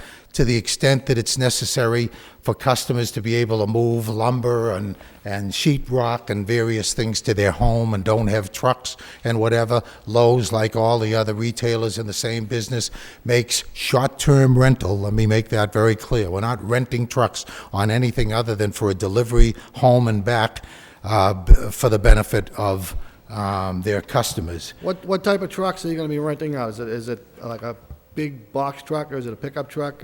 What Mostly size? pickup trucks, Mr. Chairman, because it's mostly for home delivery for people who need a few pieces of lumber and things like that. Are there going to be any big trucks for deliveries parked on this the site at all? What if they want to make a delivery? I know Home Depot makes deliveries. Does Lowe's do the same thing? Will they make deliveries? Oh, yes, absolutely. So in other words, they'll have a big flatbed truck there making The deliveries? biggest one of the big parts of their business, absolutely. Okay, so will that be parked on the site too? They will be parked, some of them will be parked there on and off, but they'll be on, like any other retail store, a delivery schedule. The employees will come in the morning, they will pick up their truck, they will go off and deliver to wherever locations they're delivering to. Okay, are they marked on the plan where they're going to be parking the trucks overnight or during the day, it's not being used? I'm not sure if it is. Maybe Mr. Staff here can, no, it isn't No. Well, specifically. that's one thing we'd want. Okay. Okay. That's certainly something that whatever the board would like to have us Okay. to designate, Mr. Chairman. Regarding the view from Chelmsford Street, I know the chairman was quite concerned about the view as far as the neighborhood and the neighbors and everything were concerned. Let me begin by saying that the building that we're talking about building here is actually lower rooftop size than the current building that's there. Secondly, all of the facilities that are going to go on top of that building are modern, low power, low noise facilities, HVAC systems, et cetera. All of those systems are shut down or powered down to a great degree an hour to an hour and a half after the stores are closed. And we take care of the view as far as that's concerned by, and maybe Ken, I don't know if I can ask you to, at some point while I'm talking, maybe find the new landscape plan that we were talking, that we worked out, the new addition with the Planning and Development Department. If I may, Mr. Chairman, with reference to the solid wall that I think you mentioned at our last meeting, we went and discussed that with the Department of Planning and Development. And there are a lot of concerns regarding that. The problem is that one of the thing that we are concerned about with reference to that is that a solid wall along the side wall will reflect and echo street noises, I've been told, which I don't think is going to help the neighbors across the way with a solid wall. Not if you put a straight wall, it's possible, but they have jogs in the walls that will absorb the sound. So there's a way to do it. If you talk to an engineer, there's a way to do it. They have them in Boston and some of these elite towns, a nice brick wall, and like you said, if it's a straight wall, it's possible that the noise will come across the street, but where they have the jogs, it absorbs the noise and it doesn't affect the neighbors. It's certainly something we will continue to That wall is a very, very important thing as far as I'm concerned, because it's going to keep the Lowe's project away from the neighbors. I mean, if you aren't going to do that, then my whole opinion on this whole matter will be really. I think the project's a pretty good project. I know we have a lot of neighbors and concerns over here. We're trying to fine-tune it for the best we possibly can for the neighbors. I mean, it's putting the board really has a tough decision what we're going to do with this project, because it borders a residential area with a high industrial area. I mean, so we have to have something to protect the neighbors. I mean, we have a building that's going to be 8 feet away from the street. I mean, they're basically going to be 70 feet away from or 80 feet away from the neighbors that are across the street. So we have to have something to protect them. I mean, when they're leaving at 10 o'clock or 11 o'clock at night, they turn the lights on. The lights are going to shine right in the neighbors' houses. I mean, we need something to protect the neighbors. And I agree. And I think this wall would keep the barrier between the project and the neighbors. I really, really do. Okay. There were some other concerns about graffiti, about things climbing up, kids climbing up and jumping down below, liability issues. But, Mr. Chairman, my suggestion, if I may, is that if we make that as a condition, that it be such that be done in conjunction with plans with the Department of Planning and Development that would after the fact be, or not after the fact, before construction approved by this board. As you well know, Mr. Chairman, that can be a special permit condition, and I think that's a good way to approach that. Something that you know will make you satisfied and the neighbors satisfied. We're certainly willing to do that. Okay, thank you. I mentioned about the rooftop units, and by the way, yes, the edge of the building is 80 feet from the street, but let me just point out that that's the garden center, and there'll be no HVAC and nothing on top of that, and that whole section of the building is, Ken, you can maybe get that for me, I don't remember, I think it's about another 120 feet. So the first HVAC unit or more is going to be more than 200 feet away. As I understand it from the engineering people, with today's modern technology, et cetera, it's going to sound like maybe a refrigerator if you were standing in your kitchen or something like that, if you're all the way across the street. Yeah, but you're going to have people working out of that lawn care center, and you're going to have retail people going in and out of there, and also almost parking right up to the street. I mean, so... But it's open. Right. Yeah. In other words, it's not going to be heated or air conditioned. Right. Yeah. So wintertime won't be used, mostly summer. About 6-7 months out of the year, it's going to be used. Oh, yes, absolutely. Right. So, in other words, if we don't have this wall over there, I mean, these people are gonna be Oh, no, the seeing all wall, I trans- agree it- with you, Mr. Chairman. I'm They're, talking... they're basically part of Lowe's if you don't have a barrier there. I mean, I agree with you on that. I've moved on to Okay. the issue of the noise supposedly from the HVAC and whatever. That's why I was trying to point out the great distance from the road and from the houses across the street. Regarding the operation of the third shift, I'm told by Lowe's that if the store is very busy, they might have a small cleanup crew that will be there after hours, inside only, not outside whatsoever, and only 2 or 3 days a week. Regarding the building height, I think there was sort of a misunderstanding or a misinformation, and I think if you look at the slide that's up there now, looking east from across the street, the building itself, as you can see from the tree level, if you're looking through those trees on the right, the building itself is 29 feet high. The current building is 35 feet high. What you're seeing on the front side are the peaks of the facades that are part of the design elements. I think you mentioned that yourself, Mr. Chairman, at the meeting last week. These are only design elements, and they basically relate to the typical Lowe's store, what it looks like, and how they get their signage up in the front. And Ken, I don't know if you have the detail of the signs in the front there. If you could find that, there we go. So if you're looking at that, yes, the top of the Lowe's sign in the middle there is 47 or 49 feet, but that's a peak. All that is essentially part of a sign. It's not a 4-story building. Let's make that clear.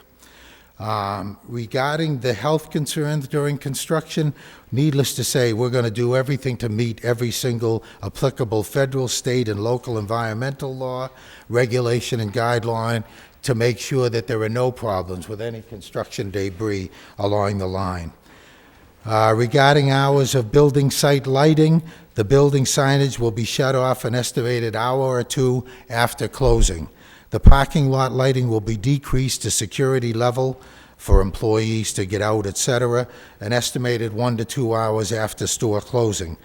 Those hours are flexible, Mr. Chairman. If the board feels it must be an hour, obviously, we're going to have to take that into consideration. what time is closing? Closing time is 10 o'clock, Mr. 10 o'clock at Chairman. night? Right. Okay.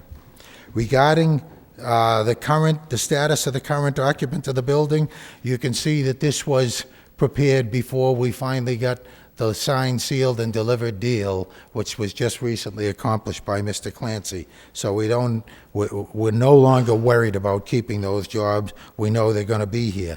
There was discussion about eminent domain, Mr. Chairman, at the last meeting, and I think there was a misunderstanding there. First of all, first and foremost, as I say there, no residents, no buildings will be taken as part of any eminent domain proceedings that maybe take place. We're talking about, in some cases, 2 and 3 foot strips of land so that we can widen a turn here or whatever it might be. And obviously, what we're intending to do, what we're already doing, Mr. Clancy's been quite busy, is we're working with the owners of the property that we need to. He already has a deal with Ballard, the people at the corner of Composite Way, so that we can change that corner there and make that a better entry and exit and more room there. He's already spoken and is working with the people at Cross Point. He's already spoken and working with the people at 99. What we're really hopeful is that there won't even be any need for an actual eminent domain proceeding, and that we'll make a deal, all of which will be paid for by National Development and Lowe's.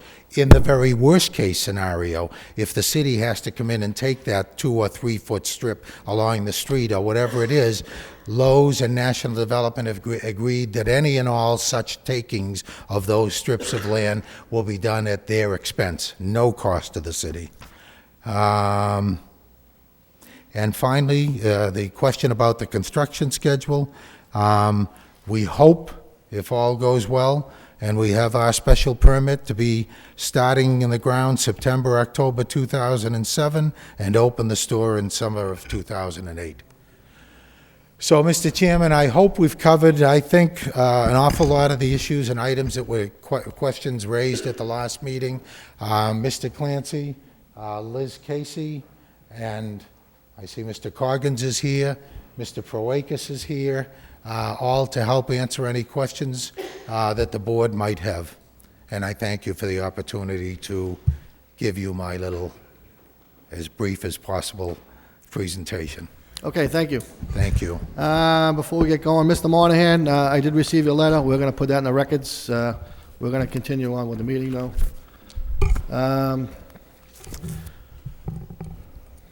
We're going to try to do this so it's fair for everybody.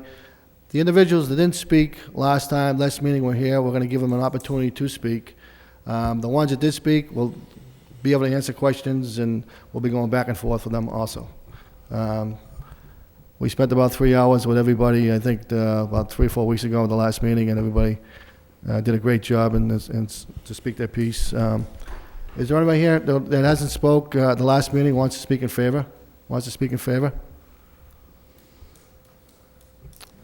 Yes, sir. In favor? Okay, okay. Nobody in favor.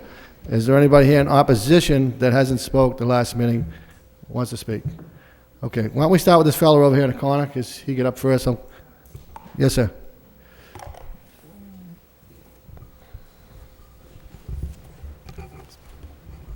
My name's James Fleming. I live at 89 Main Street. I've been in favor of this project since it came out in the Lowell Sun, where it was right off the Lowell connector. It's just a project that I know that I would use. I keep running down to Home Depot. Excuse me, are you speaking in favor or in opposition? I am in favor of this. Okay, so... that's what I thought I was getting up for. No, in opposition. Okay, so you're going to speak in favor. We'll just let the board know that you're going to speak in favor. Yeah, all right. Okay. But it's just something that I know that I'm going to use, and I use it a lot because I keep running down to the Home Depot. And I go down the Lowell connector. Instead of going down to 495, I'm going to get off at the Lowell connector at the rotary by the cross point. So I think it's just something that I could use. I think it seems like they're going out of their way to help with the neighbors, and I feel sympathy for the neighbors and what they are seeing happening. But it's just something that I'm going to be using it. It's something that I will be using a lot because I constantly doing something around the house, and they have all the products that I would be using, and it's just something that, right from the start, I thought it was a good idea, and if they can work things out with the neighborhoods, the neighbors, I think it's just a good idea, and it's a good mix for everybody. Thank you. Okay, thank you. Okay, so he was speaking in favor. Anybody else like to speak in favor? Okay. Opposition? Yes, ma'am, go ahead. My name is Anastasia Sakalaris. I live at 29 Norcross Street, which is right off Chelmsford Street and just about a block from where that site is. While I'm in favor of Lowe's as a business and their goals and their objectives, goodness knows we need business in Lowell. Many of us can remember when we honestly had a thriving downtown. We don't have that by the wildest stretch of imagination anymore. We certainly need retail in Lowell. We certainly need business. We certainly need jobs. And Lowe's is a fine business. The thing I'm in opposition to is the location for a number of reasons. And I think the quality of life for the people there is going to be surrendered for this. And I just want to make a suggestion. Has anybody thought of just using the old Hannaford location for this business? You've got a parking lot, and it's more in a retail zone. While there is businesses around that area, like the 99 and the cinema and a small strip mall that just came up, it is not of the magnitude of Lowe's. So it's not really a zone for that kind of retailing. The old Hannaford's location, I ask you to reconsider. Not saying no to Lowe's, but saying no to Lowe's in that location. What is wrong with the old Hannaford area? There's a nice retail zoning. It's got a parking lot, easy access, main road, and still in Lowell, still very much in Lowell.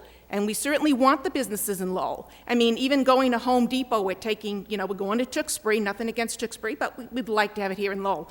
So, again, just to top it off, I am for Lowe's and for its goals and all that stuff, but I am not for the location. And I do ask everybody here to seriously consider, even the gentleman, I'm sorry, I don't know your name, who did give us the pros of this, to consider going into the old Hannaford location. Why not? It's just an idea that I want to toss out there.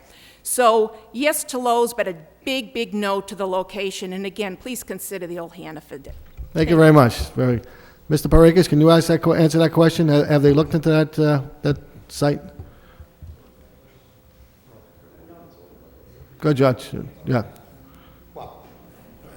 Just briefly, Mr. Chairman. Number one, clearly, we don't own the property, so we have no site control. Okay. Number two, what we were going to be talking about is if we do that, then I guarantee you, because of the nature of the city and the fact that you're never more than 100 or 2 yards away from a neighborhood, we're going to have somebody else's neighborhood and group in here saying, not in my backyard, and for a whole variety of other reasons. Okay.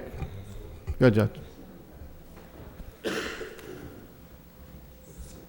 Just briefly, I'm George Proakis, the chief planner for the city.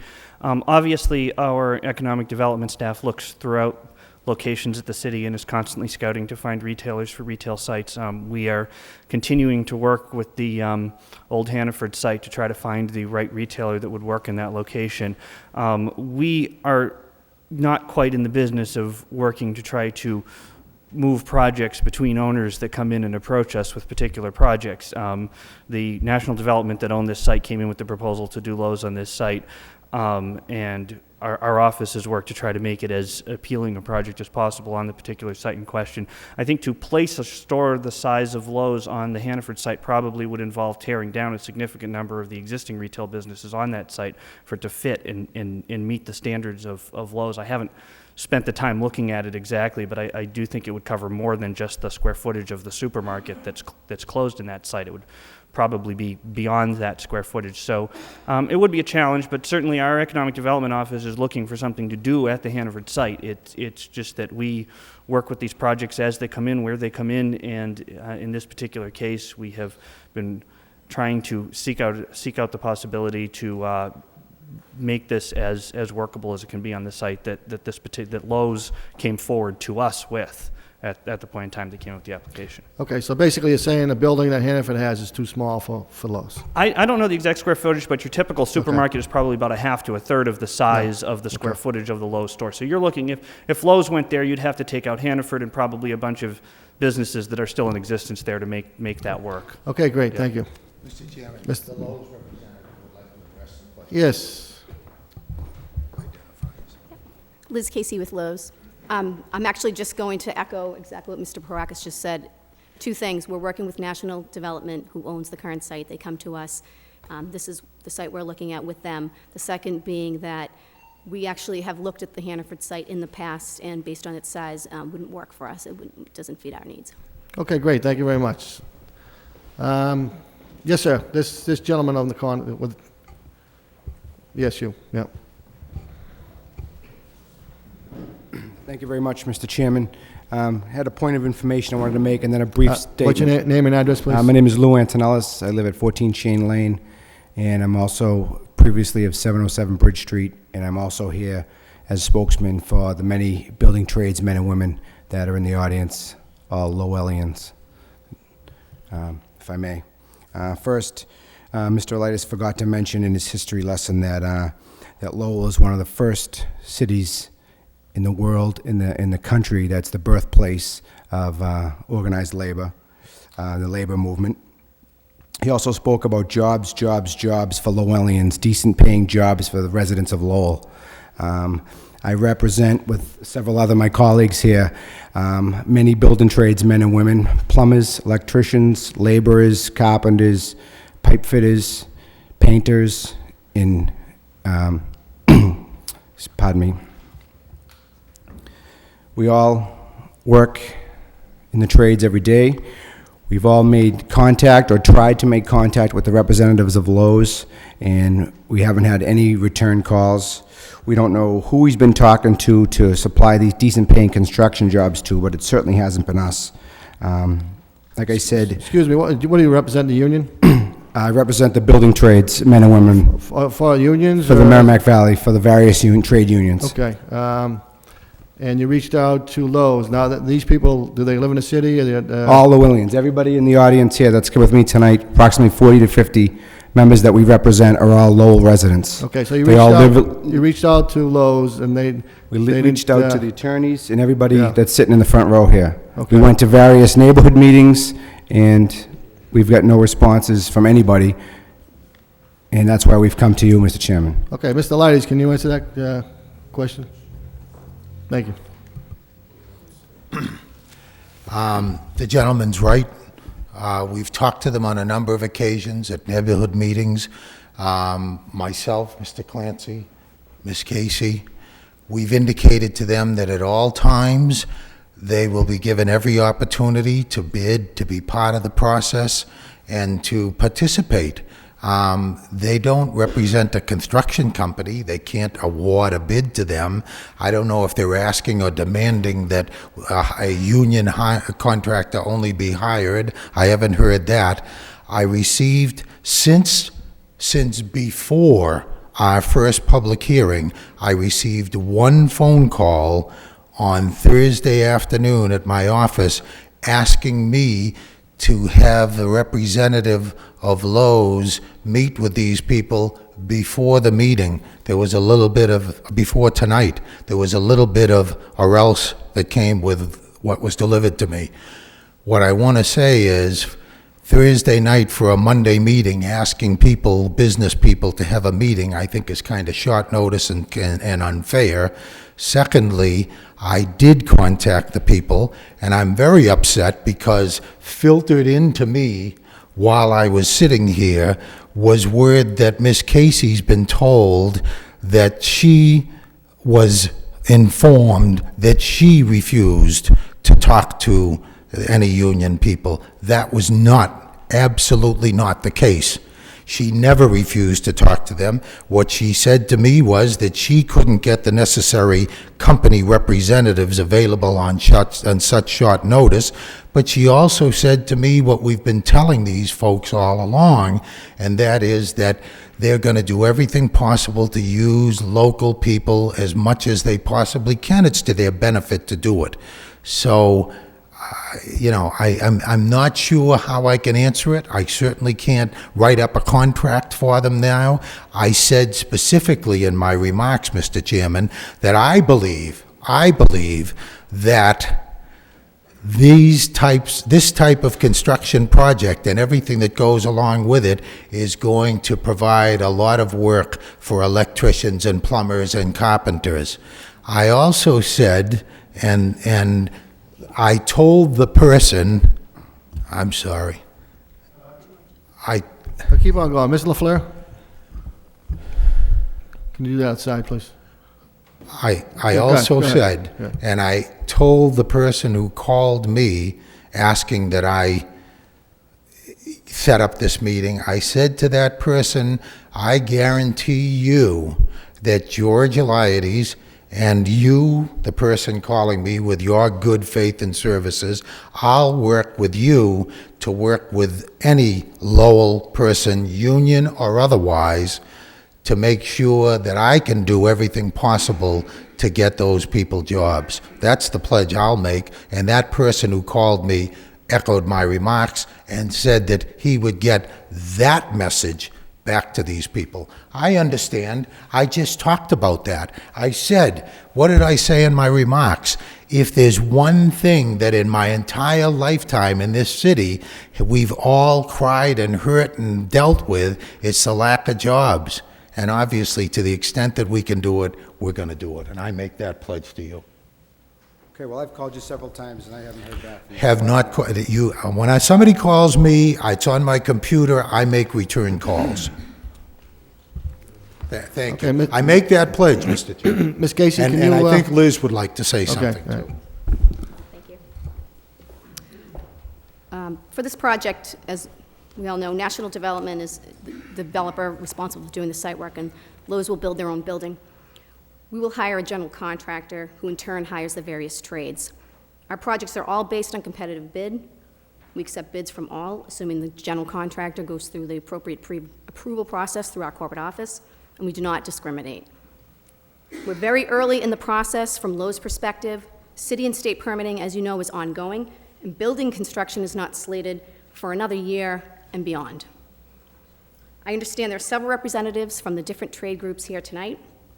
I've stated this position to one of the trade representatives already here tonight, Mr. Grenham, Joe Grenham, and have provided him with the information on what I believe will go a long way in getting him and the other tradespeople's answers to their concerns. Thank you. Do you normally hire union tradesmen? We don't hire the tradesmen. We hire a general contractor. Okay, does he hire the union? Can you answer that question? It would all depend on the job. Okay. Okay. All right. Yes, sir. Mr. Chairman, sorry. This isn't a union issue, this isn't a non-union issue. We're here for community standards, standards set forth by the people of Lowell. People that pay taxes in Lowell, people that live and rent and pay mortgages in Lowell, people that buy their groceries in Lowell, people that buy their gas in Lowell, people that educate their children in Lowell, people who raise their children in Lowell. All Lowellians, all sitting in the audience here tonight, all tradesmen by different trades that I've spoke of earlier. She said competitive bid, and just a brief synopsis of competitive bid before I make my statement and I'll be on my way. Competitive bid in the real world, in the marketing world, in the business world, it means low price gets the job, and that's it.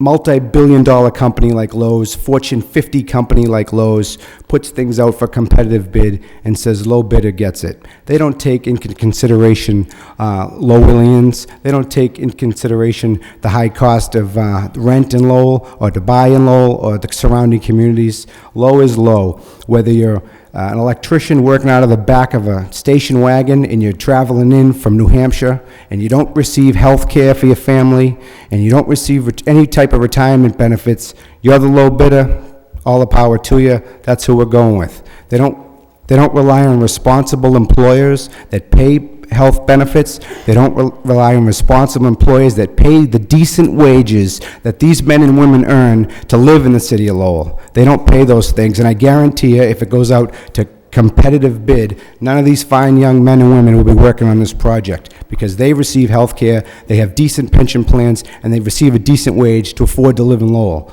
Otherwise, they're seeking work elsewhere.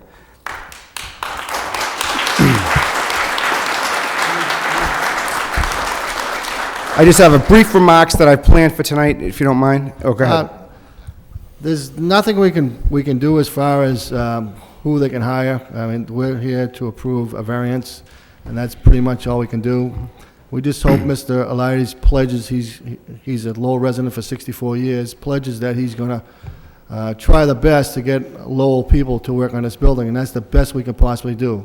I wish we could put conditions on that every individual that works there is going to be an individual from Lowell, because I hate to see these companies come from out of town and reap the benefits from the city of Lowell. I mean, there's nothing we can possibly do as far as putting conditions on. It's out of our jurisdiction as far as that. Well, Mr. Chairman, if there's no conditions can be put on the project and its approvals, we would respectively ask that this motion be tabled until the representatives of Lowe's and their attorneys meet with the various trades at the table, across the table, and not sit here before us and say, well, I got the message, I called you back, I didn't call you back. That's not for debate for here tonight, and I'm sorry, and I'm embarrassed that it's come before you like that. But you can table the motion until a meeting has been set with the various building trades to meet with us, with the attorneys from Lowe's, and discuss these very issues that we have. I'll make a quick, read my statement, Mr. Chairman, I'll be on my way. Again, in my introduction, I'm Lou Antonellis. I'm a business representative for the Merrimack Valley Building Trades Council, representing over 300 tradesmen and women who live right here in Lowell. 40 or 50 of them are here with me tonight. I believe that this project will have a lot of positive impact. I'm not saying that this is a bad project at all. I believe the Lowe's store in its proposed location adjacent to the Lowell connector is an ideal spot. I think it's a great opportunity to develop an underused piece of property and will provide the city with a valuable source of income through additional tax revenue, as Mr. Elias is made clear. It can be a source of decent paying, short-term construction jobs, hopefully for Lowell residents, as well as a couple hundred part-time and permanent retail jobs. Also, these types of stores provide the local area with additional business growth opportunities for restaurants, convenience-type stores, and gas stations. They're very good neighbors and community partners when it comes to charity, fundraising, and local events. I'm sure we'll see their name on some fundraising calendar, shirt in the future, along with Bank of America, National Grid, and other corporate sponsorships for road races and the whole 9 yards. Every city and town in the Commonwealth desires a multi-billion-dollar Fortune 50 company to expand in their community for all the above-mentioned reasons and many more. Those are some of the good points, and I agree with all those good points that Mr. Elias mentioned, but there's also some negative impact. I'm concerned and I'm somewhat troubled about this project, however. Their last project, which finally opened in Framingham, didn't quite live up to the expectations the town had come to expect from the Planning and Zoning Board, hearing similar to what you're hearing tonight. The Lowe's store in Framingham was denied an occupancy permit for, I think, 10 months for major design flaws, shoddy construction, city bylaw violations, and unfinished infrastructure improvements they promised the city. The store construction was behind schedule, and bills for the city police details went unpaid. The local building trades that represent the hardworking men and women of Lowell and surrounding communities have made numerous attempts to reach out to Lowe's reps and their attorneys to sit with us. We know they've all been ignored. I do not support Lowe's in their expansion into Lowell with their reputation that precedes them. I would respectfully again ask the members of the zoning board to table this application until the following questions have been addressed. One being they meet with the building trades. To ask the questions, will the construction firm Lowe's hires be local companies that hire local workers? Will they conform to the standards set forth by the community as far as wages and health care are concerned? Again, will they sit and negotiate with the local trades to ensure that shoddy construction methods and contractors are avoided? Will their promises to the city be in good faith, or are they just trying to quickly fill their market niche in the highly competitive home improvement industry by keeping major competitors away? I ask these questions in very much respect to the board and to you, Mr. Chairman, and I thank you very much for letting me speak. Okay, Thank you. we did contact the commissioner out in Framingham, and we do have a letter from him. Diane, do you want to read that, please? This is an email that had come in January 5th, Friday. And it's from the Acting Building Commissioner, Mike Foley. It says, as with any large project, there are complications, such as working with out-of-state architects and engineers, applying code standards for this type of retail. But to no means would I ever refer to the project as being a nightmare. Now that it is completed and opened, the standards that Lowe's has been held to will most likely be the model they use for all future projects in Massachusetts. I would also suggest that you contact the planning board for any comments they may have about the project.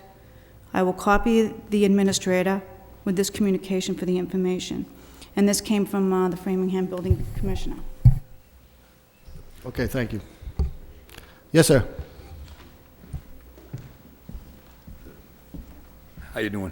Could I get as much time as Attorney Elias? Is that fair? No. Right? Should I get as much time as him? Sure. No. Okay, I got a couple. I'm from Joe Grenham. I'm from 20 July Street, Christian Hill. I've been a resident 55 years. I represent the Merrimack Valley Building Trades, the International Union of Bricklayers, and Allied Craft Workers. I called Attorney Elias' office 3 times. Never called me back. I called Mr. Clancy's office. Never called me back. I'll give you the dates if you want. So that's not true. I contacted the gentleman on Thursday. He called him. The gentleman got back to me Friday afternoon and said this Casey was going to call me. She didn't. We were going to not have anybody here. You know, I'm not lying. I'm telling you, I called him. I talked to his secretary, left a message. That's one thing. Tonight, Ms. Casey has agreed to meet with the building trades, or have a representative, which is great. And as far as the Framingham situation, they had a major problem with their roof. They had to call in a union contractor to correct it. I was there, I represent that area. So there was major, major problems. And anyways, the project's gonna be good, I hope, but I'd like an opportunity for them to at least have some people from Lowell work there. That's all, consideration. I know that's not your job, Mr. Chairman. Well, I agree with you. I'd love to see people from Lowell working on the project. I mean, they should consider the people that live there. Okay. The wall you're talking about is a serpentine wall that deflects sound. Okay, great, okay, thank you. But I mean, Okay. they sit there like they don't know. Yeah. The people that live there are gonna be impacted. I live in the hill, I'll probably never go over there. But, at least consider the union and the people that live in the neighborhood. Thanks. Thank you very much. I just have one concern to either of the two gentlemen that just spoke. Like the chairman said, I think if every board member here had the authority to order or put a condition on that a Lowell employee, or everybody that works there has to be from Lowell, that's a no-brainer. We'd do that in a second unanimously, but that's beyond the scope of our authority. So I guess my question is, the signs that say no to Lowe's, I mean, if we say no to Lowe's tonight and it's voted down, how does that help you at all? I mean, how does that get anybody a job? If you could answer that, I mean. We came here tonight just looking to get a meeting from them. They would not respond to us. And I'm going to be, there's some of their buildings they've put up, irregardless of what Framingham have said, has been iffy. It's not Lowe's, it's the general contractor they hire. Then they hire subs. They use illegal immigrants to work in the masonry division. I'm there, I've interviewed them. I mean, this is what goes on. I mean, I live in Lowell. I care what happens in this city. Okay? They're not going to care. They don't live in Lowell. He'll never be back there again. I care. That's why we're here. So with everyone up there lives in Lowell. They went to Lowell school. Some of these kids, when I taught school, they were in that school. I mean, you people, I know you can't do anything, but consider what's going on here. It's a Fortune 500 company. They don't care. I care. That's why I'm here. I care because I love this city. And I want to see the project be something that I'm proud of. Anything else? Thanks. No, you did a great job. Thank you.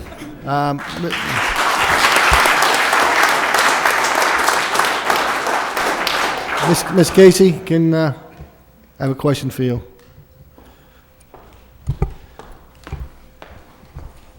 Is there a possibility of getting together with the contractors and trying to work something out as far as Lowell residents? Is it, or is that totally out?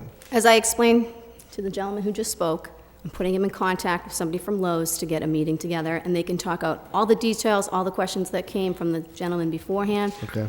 And that's a construction question that I can't answer, and it can be easily answered. All your issues can be dealt with in the meeting that we're setting How much up. time do they need to make the contact with this?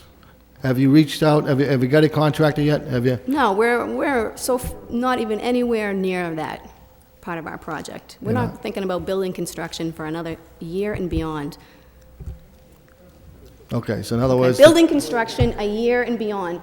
When these gentlemen got up and said that they would be in the ground in the fall, there's quite a bit of work that needs to be done on the site before you can put the building up on that location. We won't be out there unless if things go our way. We're seeing sometime a year and beyond. Okay. Okay, thank you. Yes, sir. Mr. Chairman? So, I don't think they're signing in. Diane needs that. Is there a sign-in sheet over there? I signed in. Okay, I am signed in. Thank you. So, we just heard it from the representative of Lowe's. There's plenty of time before you issue any type of special permit for the lovely people of Lowe's to sit down and talk to us about what we can guarantee the city and what we can guarantee Lowe's. As building trades, as representatives of Lowell residents, we can guarantee we don't need a special city ordinance. We don't need it written in something from the city that we can hire Lowell residents. We are Lowell residents. We work in Lowell, we live in Lowell, we want these jobs. Please make it contingent that they don't get a special permit unless they meet with Lowell residents. The people that want to work on these jobs, the people that have health care and decent wages. I'd love to do that, but we can't do it. We just, it's not our jurisdiction to do. We can't do that. I would love to be able to do Can't grant that. a special permit without with condition on them meeting? Not who they hire and who they don't hire. No, it has nothing to do with who they hire, but it's about meeting with the local, just like a neighborhood group. Yeah. We're a neighborhood group. We're from the neighborhood. Well, we can put in for a meeting with the local contractors. We can definitely do that. Now, what comes about it, that's totally up to them. I mean, we can't tell them who they can hire and who they can't. Well, you can put responsible contractor language in. They can hire whoever they want. Responsible contractors. They have that right to hire whoever they want. I mean, we might be able to, Mr. Gary will probably know better than I, we might be able to put a situation where they have to meet with the local contractors and hopefully something will work out. Can you table it until you get further clarification from possibly the law department? Mr. Gary's a pretty astute attorney. If he says we can or we can't, I believe him, so. Thank you. Thank you. Mr. Chairman? No meeting, guys. Mr. Chairman? Hold on, Mr. Gary, do you want to answer that question? I'll defer to Mr. Knox. Okay, good.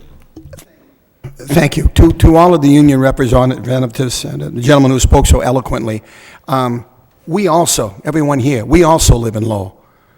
We also love Lowell.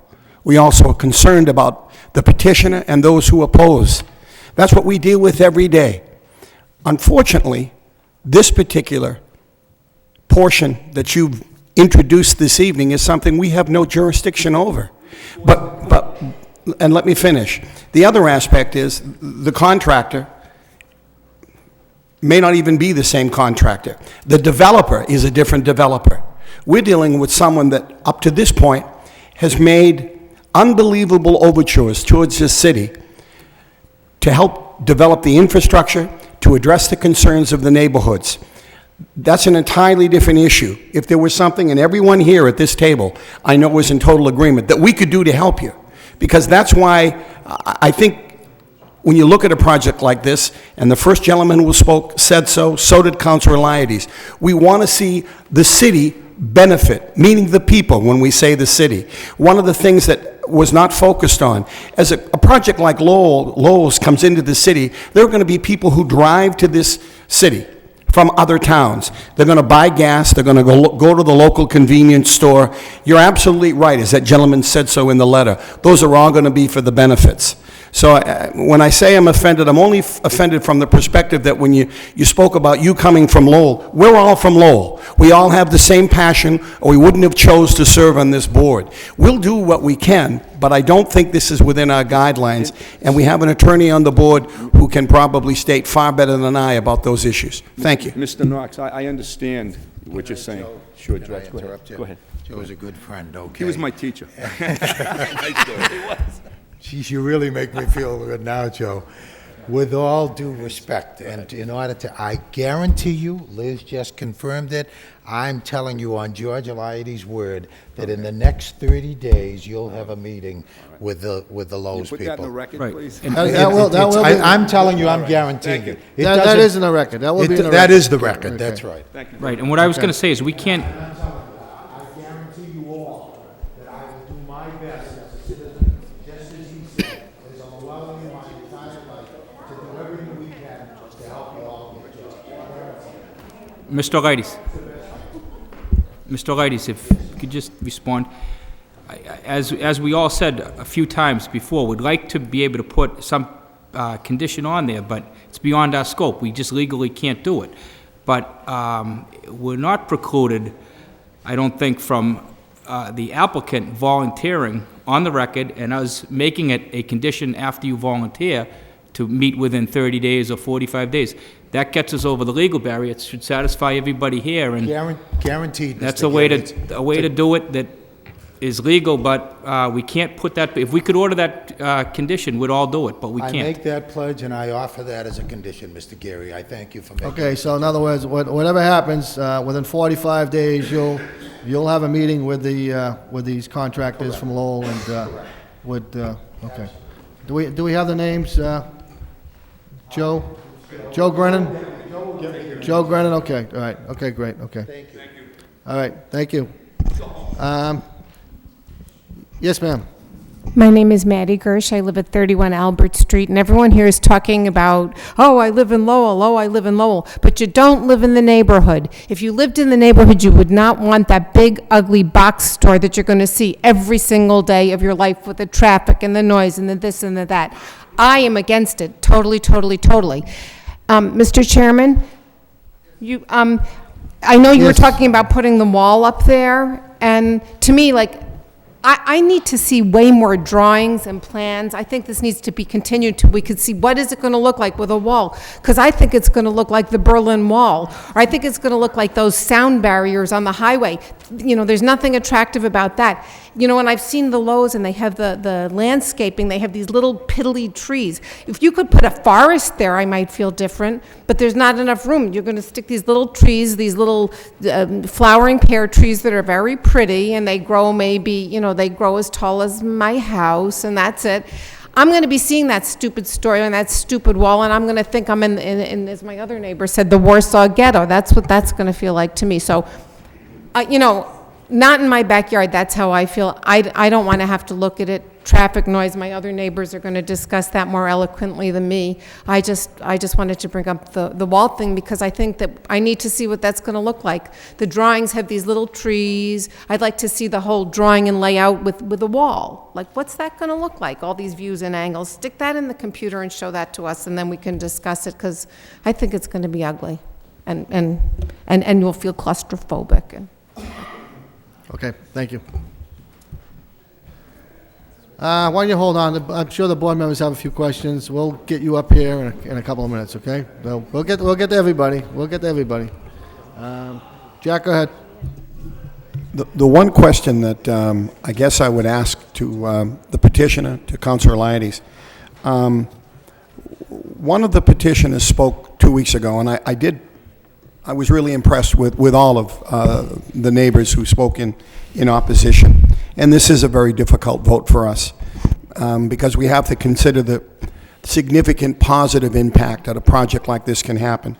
But I do have one issue and one concern, and that addresses the flow of traffic as it goes down to the Rotary. And there was one gentleman who spoke of the on-ramp, and it brought something to mind because I happened to be there very recently at the movies. And going on to the on-ramp and thinking about the additional influx of traffic that's going to be on that Rotary and that on-ramp. And I don't know how that's been addressed, if it's being considered, what kind of additional concerns are being addressed about what might happen with the obvious influx of business that'll come from a retail giant like Lowe's. I didn't forget you. I didn't put it on the list of questions, which the question is submitted, but I absolutely sent, and he's already got microphone in hand, an email to Mr. Calicari, our traffic engineer, who's hopefully going to tell you how he has considered that particular element. And by the way, I understand what you're saying because I know, and for the benefit of people, I think what you're saying is not even just the ramp up, but what happens when people are crisscrossing to get to Route 3 North and 495 South, or I guess that's South. That's the ramp you mean, next to Jarvis. Correct. Yes. Yeah, I mean, obviously there's going to be an increase, and I think the gentleman who just raised his hand behind you was a gentleman who addressed it. I think, and it was the one thing I didn't see addressed, and I apologize. Thank you. Thank you. Thank you. Again, my name is Vinod Kalikiri. I'm a traffic engineer working on this project. And that issue was brought up, the issue that you mentioned was brought up a couple of times before. I guess there are two things that I would like to mention as response for that. One, I guess you're talking about the Rotary right here by the cinema, and then the on-ramp that would put you on that section of the Connect Road heading towards 495. And if you go past the Rotary down the other side of the overpass, you would get to the ramp that puts you on the Lowell connector heading into the city. So I guess the critical portion of the roadway that you're talking about is this section of the connector where traffic coming off of this Rotary gets onto the connector, and then immediately you get to a split that either puts traffic on the Route 3 northbound ramp, or you continue straight to go 495 south, or 495 southbound, or in the other direction. the two elements that I'd like to mention is, one, this is within the jurisdiction of Mass Highway, as you would expect. This is a state highway right here, including the ramps and the approaches at the rotary. And as part of our filing, not only are we doing a local approval process that we're going through right now, we would also need to go through a permitting process with the state, that the State Highway Department, Mass Highway, will be reviewing this more specifically with interest to ramps and interchanges and how the traffic flow would work through that area. As part of our traffic analysis, we looked at the amount of volume, the traffic flow that would get onto this ramp, for example, let's say on a daily basis, versus the traffic that's already on the connector.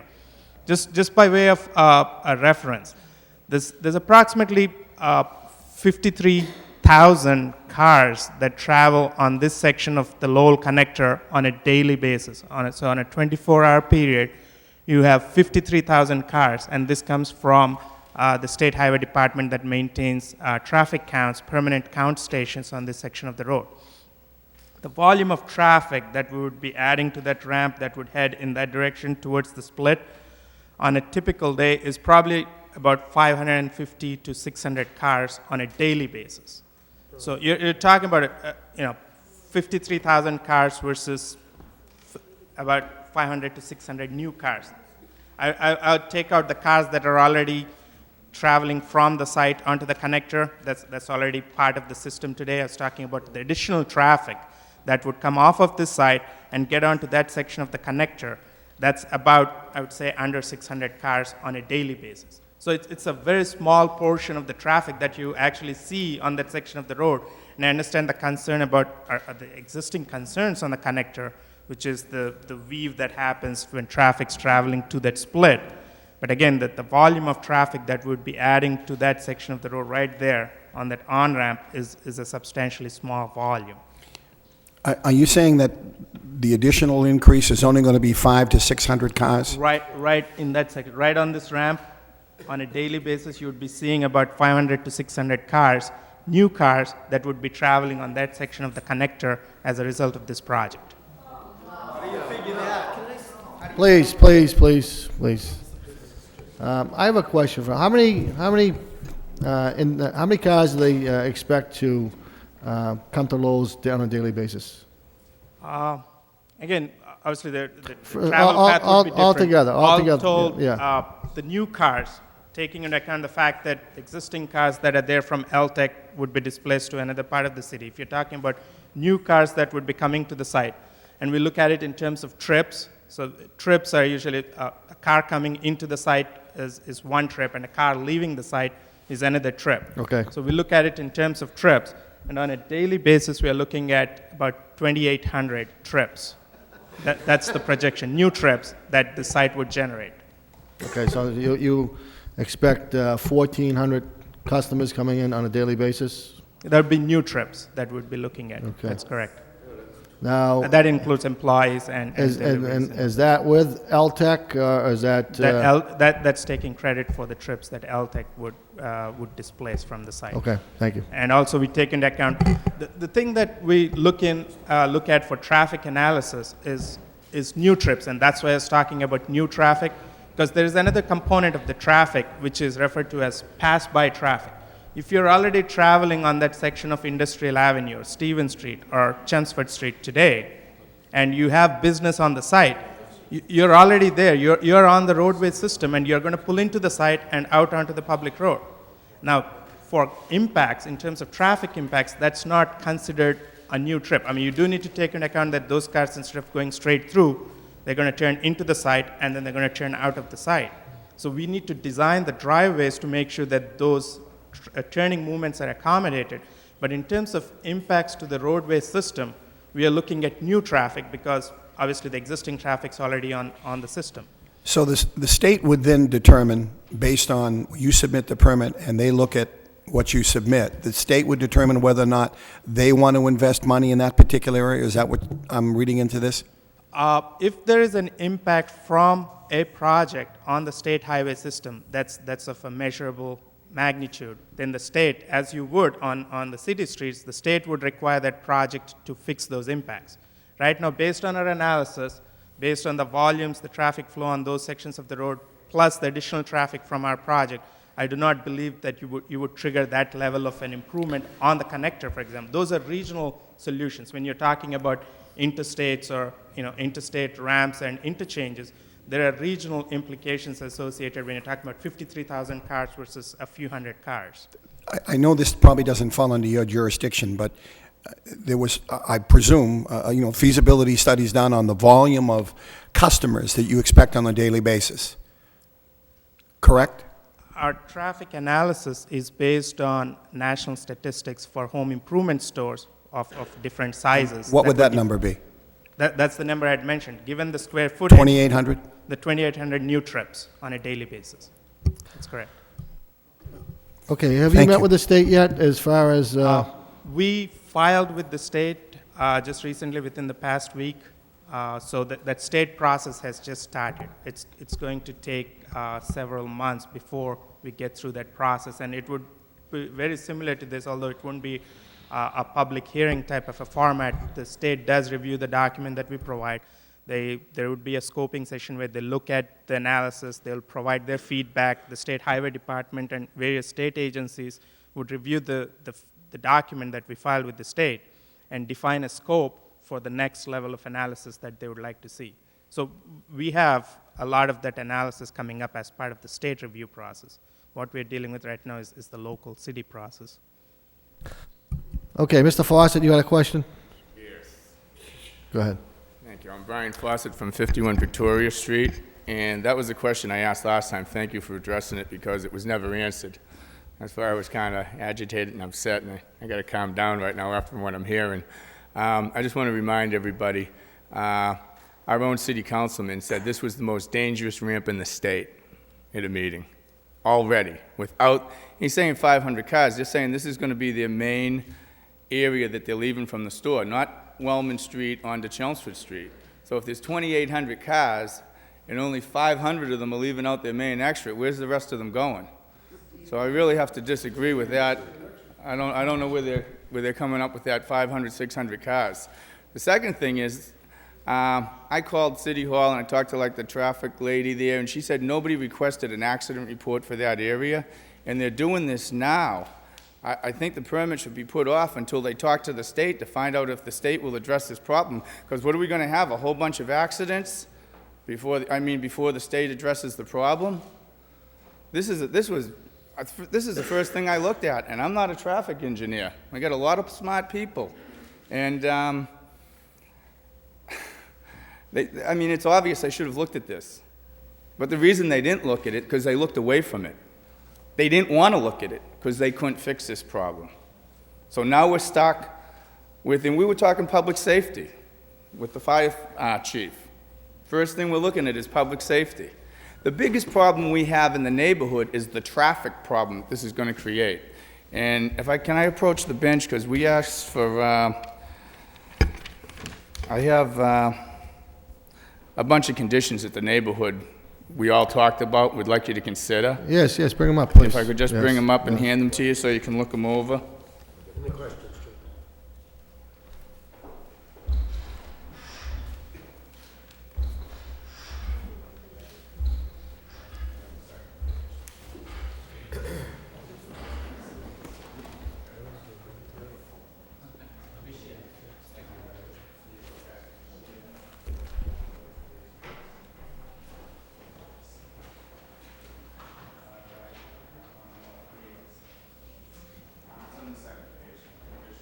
Usually customary to give the bad guy on the other side a copy too. Give me a call and I'll send you. Okay. I appreciate it. Good for you.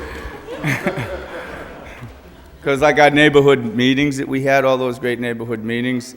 They had no traffic plan, they had no site plan, they had nothing. We just we'll get back to you and we'll let you know. And now here we are here. And, it's tough.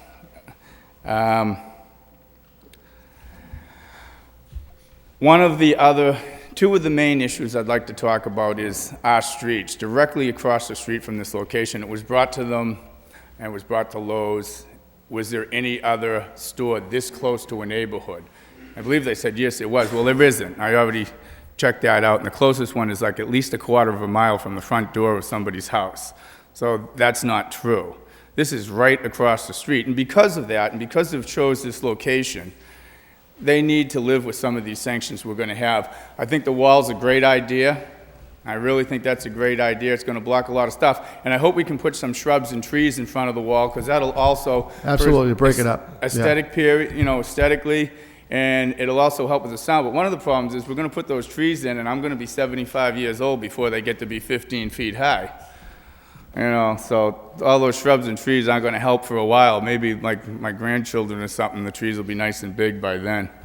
Another problem is coming out of Wellman Street. Now, they keep speaking, this isn't going to be a main entrance or anything. We would like to see, when you come out of Wellman Street, right only. Because they want to use the other entrance, that's their main entrance, and they said, yeah, they want to put a big sign down there and everything. This will help people. This will encourage people to use that exit and that entrance, which works out for everybody. And what we'd like to see is only right turn in. If you're coming up Chelmsford Street, you can take a right turn in or you can take a right turn out. And if we could put a little median so people can't be on the other side of the street taking a left-hand turn in, because what's happening, if you're coming out of Wellman Street, there could be 25 cars waiting to get out. They're going to be pulling out in front of traffic, stopping traffic. And we also have, you know, the strip mall right next door. So those two exits leaving at the same time, what we're going to end up having is traffic backed up out into Chelmsford, all the way down to Parker and Plain Street, up Stevens Street to the St. Margaret School. And when you come down, this is I noticed today when you come down where they're going to put the lights in Wellman Street, okay, the light's going to turn red, everyone's going to stop, and all the cars are going to back up to the Stevens and Chelmsford Street lights. And it's going to stop, and people aren't going to be able to cross that. Even if the light's green, they're going to have to wait, or they're going to get in the middle of the intersection and block the intersection. And then the light's going to turn green. Excuse me, I'll be right with you. No light at Wellman. I said that. No light at Wellman. Not Wellman, no. The Lowell Sun put that in there. That's what Well, mixed me up. But I think the Lowell Sun made a mistake on that. I read the Lowell Sun tonight. Well, we have to go through the board. If there's any questions or any, we have to go through the board. We Okay, can't be talking to one I'm another. sorry. Composite Way. When you come down Industrial Ave, you hit that light at Composite Way, the light's going to back all the way up to Stevens and Chelmsford Street lights, and then the traffic's going to be stopped. So even if the light's green, you're not going to be able to go through it. You know how people are going to pull right out in the middle and stop, and no traffic's going to get through. Then that light's going to turn green, and all of a sudden, 50 cars are going to move to that rotary at the same time, go around that rotary and up that ramp. Now, you know, if that ramp is so filled up that you can't get up it, I've only been here 5 minutes.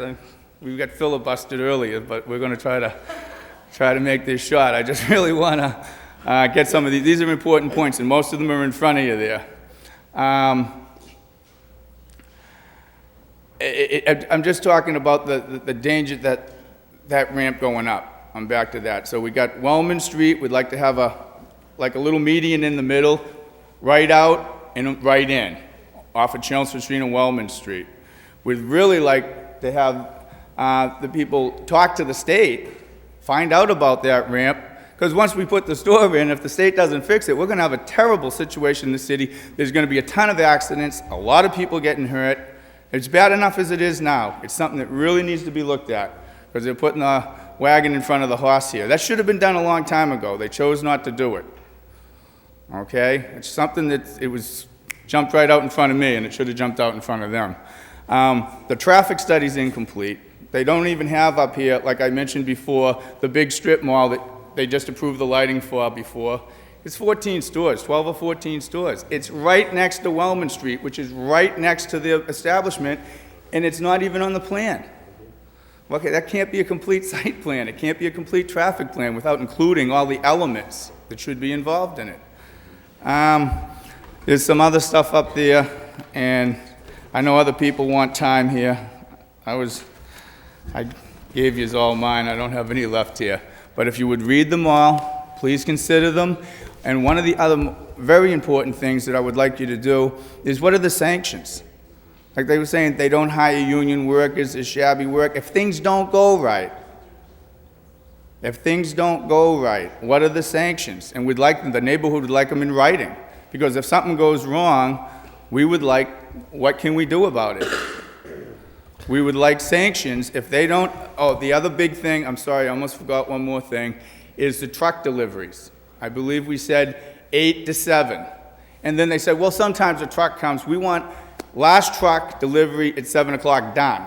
Not showing up at 7 because it could be there till 11 o'clock. Well, it got here at 7. You know how that works. Last truck is done because that truck's backing up. Beep, beep, beep. You got kids across the street got to go to school the next day. You got people got to go to work. And that wall and everything else isn't going to stop that truck. You know how loud they are when they back up? They're loud. That's what they're made for, so they don't run people over. It's going to be beep, beep, beep. It's going to be loud. We would ask that all truck deliveries be done by 8 o'clock at night, finished. Or 7 o'clock. Did we say? We agreed 7. If we could have 7, that'd be great. And all truck deliveries in the morning don't start till 8 o'clock in the morning. Because people are, you know, people have a schedule. And again, let me go back to the fact that they chose to build in a neighborhood. No other store is across the street from a neighborhood like this one. So they picked this site. So they should have to live with the sanctions in order that, did I mention, okay, I'm sorry, one more thing. Not a throughway on our streets. We got children playing. We had people across the street from me with 2 little kids that moved out because the traffic was already so bad. We would like on both sides of Albert, Victoria, Upham, and Norcross Street, not one way, because that's inconvenient for us, and we shouldn't be inconvenient because of the store. Remember, we're trying to make the neighborhood better, a better place. Not a throughway on both sides of those streets is what we'd like. And those are some of the sanctions that we'd like, and the ones I've written down, I hope you'll consider them. And the most important one is I hope we can talk to the state to figure out what they're going to do with that ramp. Okay, thank you. Thank you. Just looking at these conditions very quickly, they look like they're all reasonable. I don't think there's anything out of the question here. Yeah. Mr. Elides, come on, you come over here, we'll get a copy together.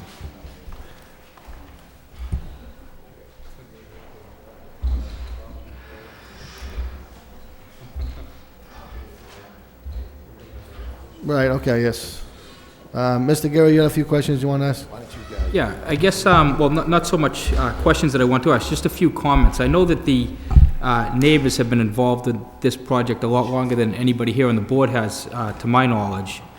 And I know some of these neighbors personally, as well as some of the tradesmen that were here earlier personally. And, you know, I think somebody said it, we're from Lowell too, so we have a lot more in common with you as neighbors than we do, obviously, with a national retailer such as Lowell's. But on the other hand, you know, our job is to, you know, weigh the benefits of this project to the entire city. And it's clearly, when you do a project of this magnitude, it's impossible not to have some negative consequences to it. Unfortunately, the bulk of those negative consequences is going to fall on the backs of the neighbors who are right there. And I agree with the last sentence in this proposed conditions by the neighbors, that to keep in mind that Lowell's is in a residential neighborhood and they need to operate differently than, say, maybe in Framingham, I don't know where that is, or the one in Seabrook, New Hampshire, or somewhere else. So I think then we have to look at the process that you've gone through. My understanding is you've had several hours of neighborhood meetings that, you know, you put a lot of your time into it, a lot of your effort, time you probably don't have, or time you didn't really want to put into it. The proponent has done the same thing, and you've attended at least one planning board meeting that resulted in 32 conditions that some are detailed, so that's equals in my mind to about 50 conditions that somehow you negotiated in there with the help of a very competent planning board. So I think that, from my perspective anyway, I appreciate the efforts of all the neighbors, and I think, you know, you helped us all out as residents of Lowell by doing that and by sticking with it. I think that you can tell by, you know, maybe what you hear in the street and maybe what you read in the paper, that a lot of people do support this project. I've spoken to a lot of people in your neighborhood that actually support this project. And a lot of times people who support something don't necessarily show up and say, I support it. They just support it passively. But the planning board imposed all these conditions because of what you've done. the developer is going to spend millions of dollars that he didn't, or that it didn't necessarily have to spend to improve our city because of everything that you've done. We're going to impose certain extra conditions on here, and primarily it's because of everything that you neighbors have done. So if this project is approved, I support it.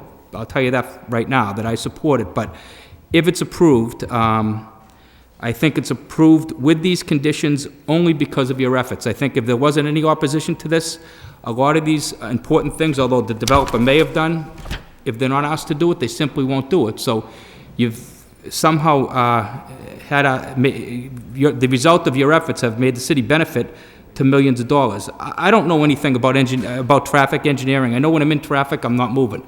That's about the extent I know of traffic. But we do have a traffic engineer. Obviously, you know, they're hired by or part of Lowe's, and you know, you may feel that their numbers are somewhat skewed, but we also have a very competent engineering department in this city, you know, very experienced engineers who have looked at this and support it.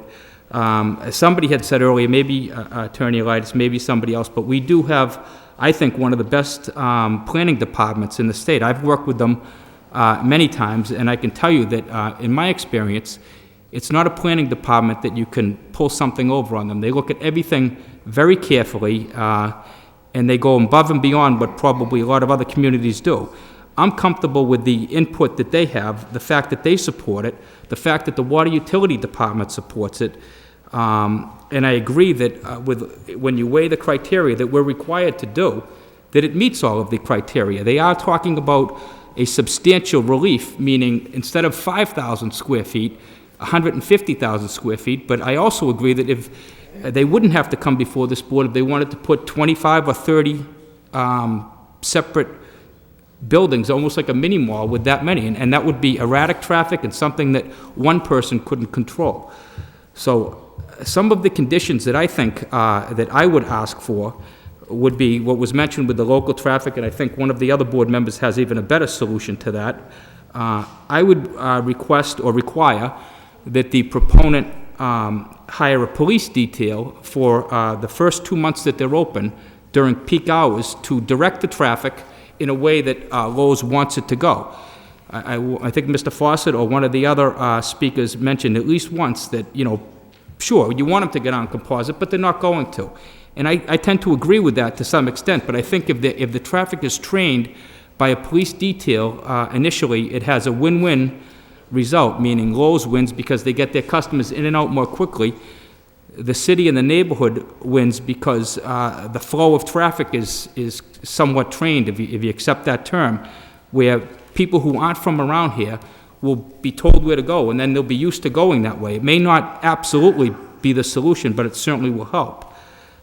So one suggested condition that I would have would be the police detail for the first few months that they're open to control the flow of traffic during the peak hours. I would also request a construction mitigation plan. It's going to be several months, if not a year, to construct this project, and I agree with what the neighbor said. You know, what happens, you know, if they don't, if it becomes the Framingham situation or something like that. I'm not aware of the details of that, but to my knowledge, we don't have any authority to impose sanctions.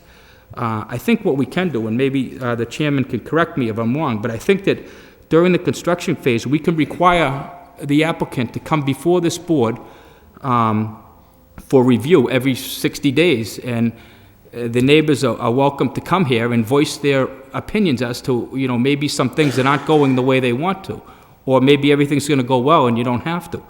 So that would be another condition that I would require, construction mitigation plan along with a every 60-day review during the construction phase. As far as the immediate neighborhood, those streets that are adjacent to the property, there's really, the only unfortunate thing is there's not a lot we can do to block the entire Lowe's project. But I do know that you have a building there right now. You have 150 employees there right now. So the Lowe's, it's not like they're building this on a vacant lot or a parking lot or a green space. It's clearly not a situation like that. But I think the chairman's suggestion of the wall And I think even the head of the union or tradesman mentioned exactly what kind of wall it is. I think they agreed to look into that. And I think the applicant has really, done a lot, because I think they have the resources to do a lot to make this a good project. Their incentive, I would believe, is to make it a good project because you're their customers. For them to have opening day and then have an absolute, just a bad traffic situation, an accident, a child getting hurt. I mean, anything like that would be disastrous to their future. And they're not going to spend $15 or $20 million to botch this, to aggravate all the neighbors and have bad will go around the city about their project. I just don't think that an argument like that holds any water, because it goes against all business principles. So I think with the conditions that the planning board, I mean, it's hard to even think of extra conditions after all the ones they impose, but I think that this board will have some, and I have those three. There are some good conditions recommended by the neighbors. I think the board will consider that, but overall, I think when you look at this project as a whole, as unfortunate it is to some of you, and I don't know that I wouldn't be in your same shoes if I lived there either, but when you weigh the criteria and look at this project as a whole, it absolutely is a benefit to the city, and I'd support it with these the conditions of the planning board and the conditions that I'll suggest to impose on it. Thank you. Okay, thank you. Guys, you want to talk first? Okay. Through you, Mr. Chairman, I just want to echo the sentiments of Councilor Gary. I think he's right on target. I think that this is a project that we cannot overlook. It's an opportunity to develop a partnership with a Fortune 500 company and perhaps set a precedent and a message out to other companies that Lowell wants you and needs you. And ultimately down the road, it'll benefit even more. Again, echoing Councilor Gary's remarks about the neighborhood, I think you're all to be commended. You did a great job. And a lot of the conditions that, again, as Councilor Gary said, and I agree 100%, that we would want to be in place are due to your efforts, and you're to be commended. The unfortunate aspect, again, is that someone in a situation like this has to bear some of the burden, and unfortunately it appears that it would be your neighborhood. But the ultimate benefit down the road, you may not see now. I always remember the old expression that sometimes you don't always see the benefit of a particular situation immediately, and 2 years later you look back and you say, this ultimately was the best for everyone. And I think that's what ultimately will happen from this project. I agree with my fellow board member. I would support this project. Mr. Monahan, we'll give you a chance to speak. Thank you. Then we'll go back to the board members. Jim Monahan, 619 Stevens Street. I had given you, what, is it off? I can hear you. Oh, I'm sorry. I can hear you. Oh, you can't? All right, thanks. It's getting late again. I had given you some information regarding the Mass State law that the city's required to follow. I did extensive research. I just didn't pull this off the internet. I made an anonymous and hypothetical situation to the Director of Municipal Law for the state of Massachusetts. I wouldn't have handed you this if I didn't know there was truth in it. And you said you were going to put it in the file. I didn't quite know what you meant by that. This will go into our records, and if there's any questions, the law department will see it and in light of the board knowing this, would it be responsible for the board to vote on a special permit knowing this, or shouldn't they wait until that it's clarified? I guess my question is, what do you mean by us knowing it? What do you mean knowing it? Well, you read the ordinance. How do you interpret the ordinance? I don't. I would leave that to the law department. I don't personally I don't think it's an issue. I don't think it's anything that can stop this vote tonight or this project. But this is, that goes to the law department, and certainly the law department is if that were going to, excuse me? Is the city solicitor here? No, there's nobody here from the law office, no. But if you feel that this board has made a vote or an approval that is outside the parameters, you have recourse. And that's all. I mean, you have recourse to that. If we're acting within our authority, under the law, and we're not doing anything, or would do anything that I can see that is outside of those parameters. And if you think that there are, as an opponent, you have recourse. But it's not, your recourse, to my knowledge, is not to stop this hearing tonight, or to delay it. Should that be clarified before you decide that? I think the very fact that we're here is that we're meeting, and it hasn't, that wasn't presented before to stop this meeting. I don't think that it's proper to present a... I couldn't present it before. They wouldn't accept it because it was before the meeting. I called. I've done everything above board here. I have. I'm not suggesting you didn't. But it clearly states here there needs to be a maximum stated for a special permit if there's going to be an increase in intensity of use. We are talking 5,000 to 155,000. We're not talking a small amount. The original intent of the zoning was to encourage small business to come into that community, in the Office Park community, as to not interfere with the current residents. This states there needs to be, which is why it was probably written, that there needs to be a maximum for the increase. It's clear. I disagree with you, but I'm just one board member. Maybe Mr. Lighties, if you'd like to address it. First of all, if I can have a second. A second is just 5 minutes. Well, I know that. But first of all, respectfully, I haven't even seen it, but I disagree, okay? I don't need the keeper of the laws of the Commonwealth of Massachusetts to tell the city of Lowell how to operate things. We have our own law department, and with all due respect, Mr. Geary hit the nail right on the head. They vote on what's before them. You and anyone else who has any issues with reference to the process, the procedure, whether it complies with the law, just like the gentleman who appealed the planning board decision has the right to appeal this decision to a court of law. And as you well know, the courts of law of the Commonwealth of Massachusetts are the courts of last resort when it comes to interpreting this kind of stuff. I am aware of that. Yeah, so I think that's the However, answer. I mean, you can come in now, and by the way, with all due respect, there was a request at the last meeting to continue or this or that or whatever. I didn't get the courtesy. I don't even know what this is about. I think this was just presented to you tonight and last minute. I've heard a lot of attempts tonight to find some way to get you people to postpone your vote. And this is just another one of those tactics as far as I'm concerned. If there's an issue, if there's a problem, it's appealable to the court, and the courts will decide it. That's my answer. It's appealable. I would argue that it's appealable if you didn't know about it.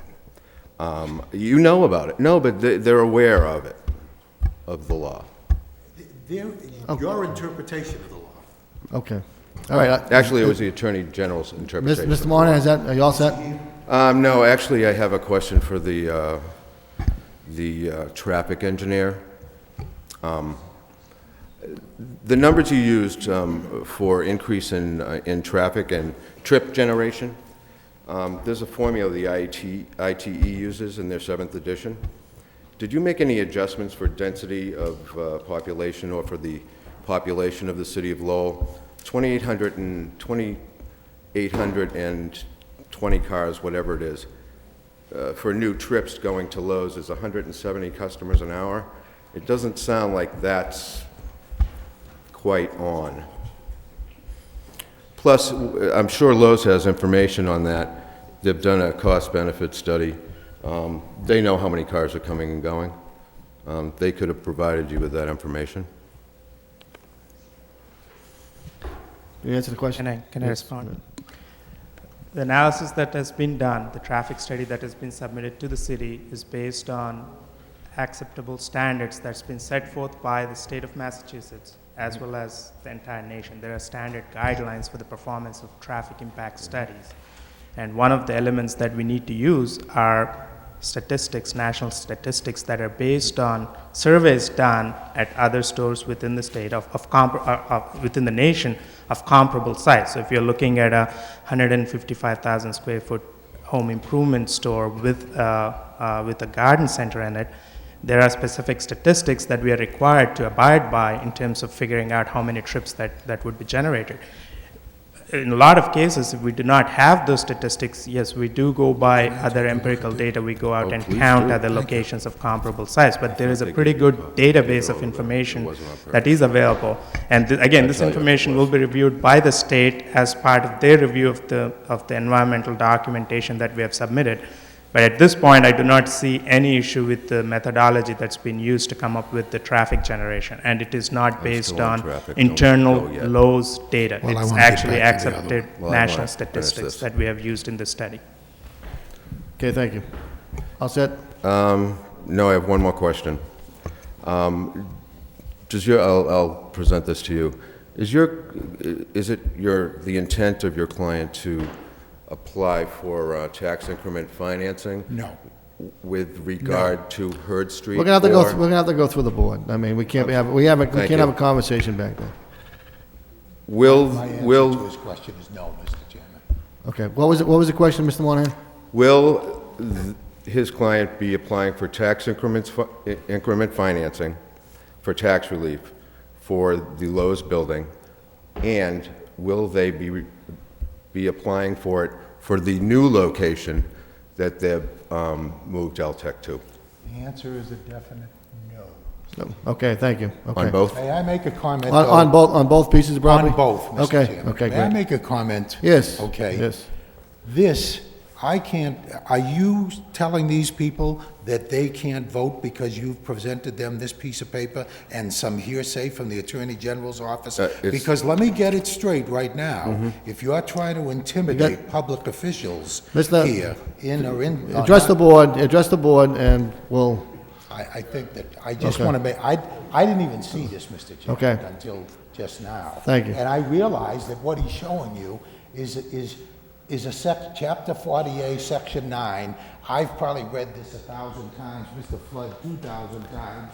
I think I have an idea of what it says or doesn't say, and Mr. Geary is 100% correct when he says it's the court of law that will decide whether or not you people are doing the right thing, not this gentleman. Okay, thank you.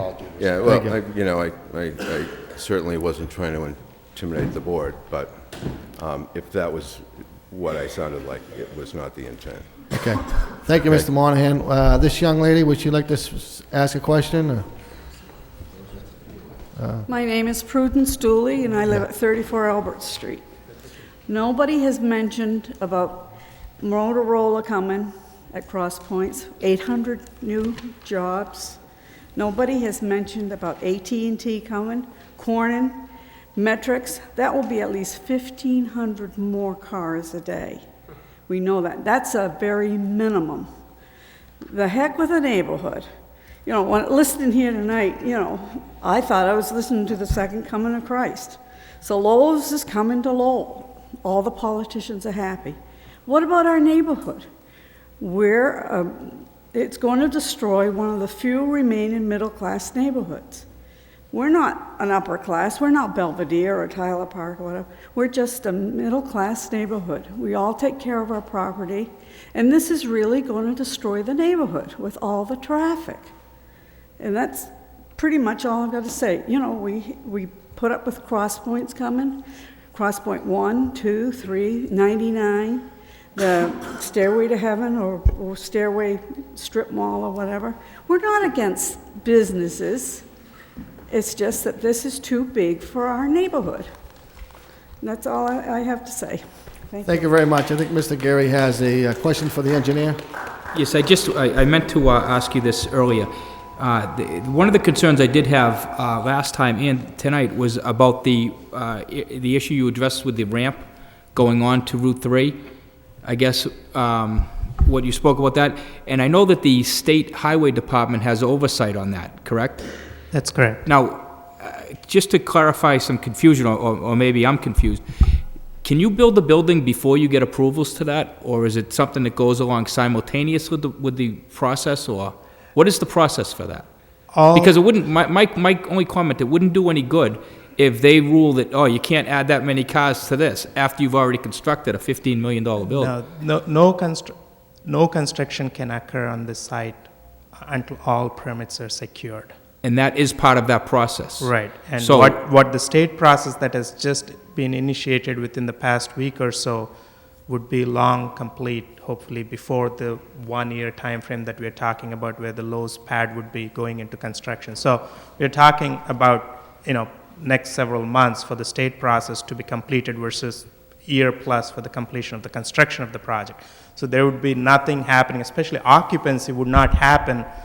One of the conditions of approval, both from the state and I'm assuming from the city approvals, it would say that all off-site improvements, the traffic improvements, signals, lanes, pavement marking, signage, all those improvements would need to be in place before occupancy occurs. That's a requirement that I've seen pretty much in most permits. Because Mr. Fawcett did bring up a good point. If he indicated that maybe the results of what your dealings with the state highway department are may not be favorable to you, so you prefer not to deal with it. My question is that, to me, wouldn't make sense from your client's point of view, because if they build this building and they spend all this money on it and then they don't get permits because they're saying you just can't add that much volume to that ramp, then you can't open your building, correct? All I'm saying is we wouldn't be getting to that point without having the permits in hand. The state permits. So you wouldn't spend that money. That's correct. Yeah, the $15 million plus that we're talking about for the construction and the offsite improvements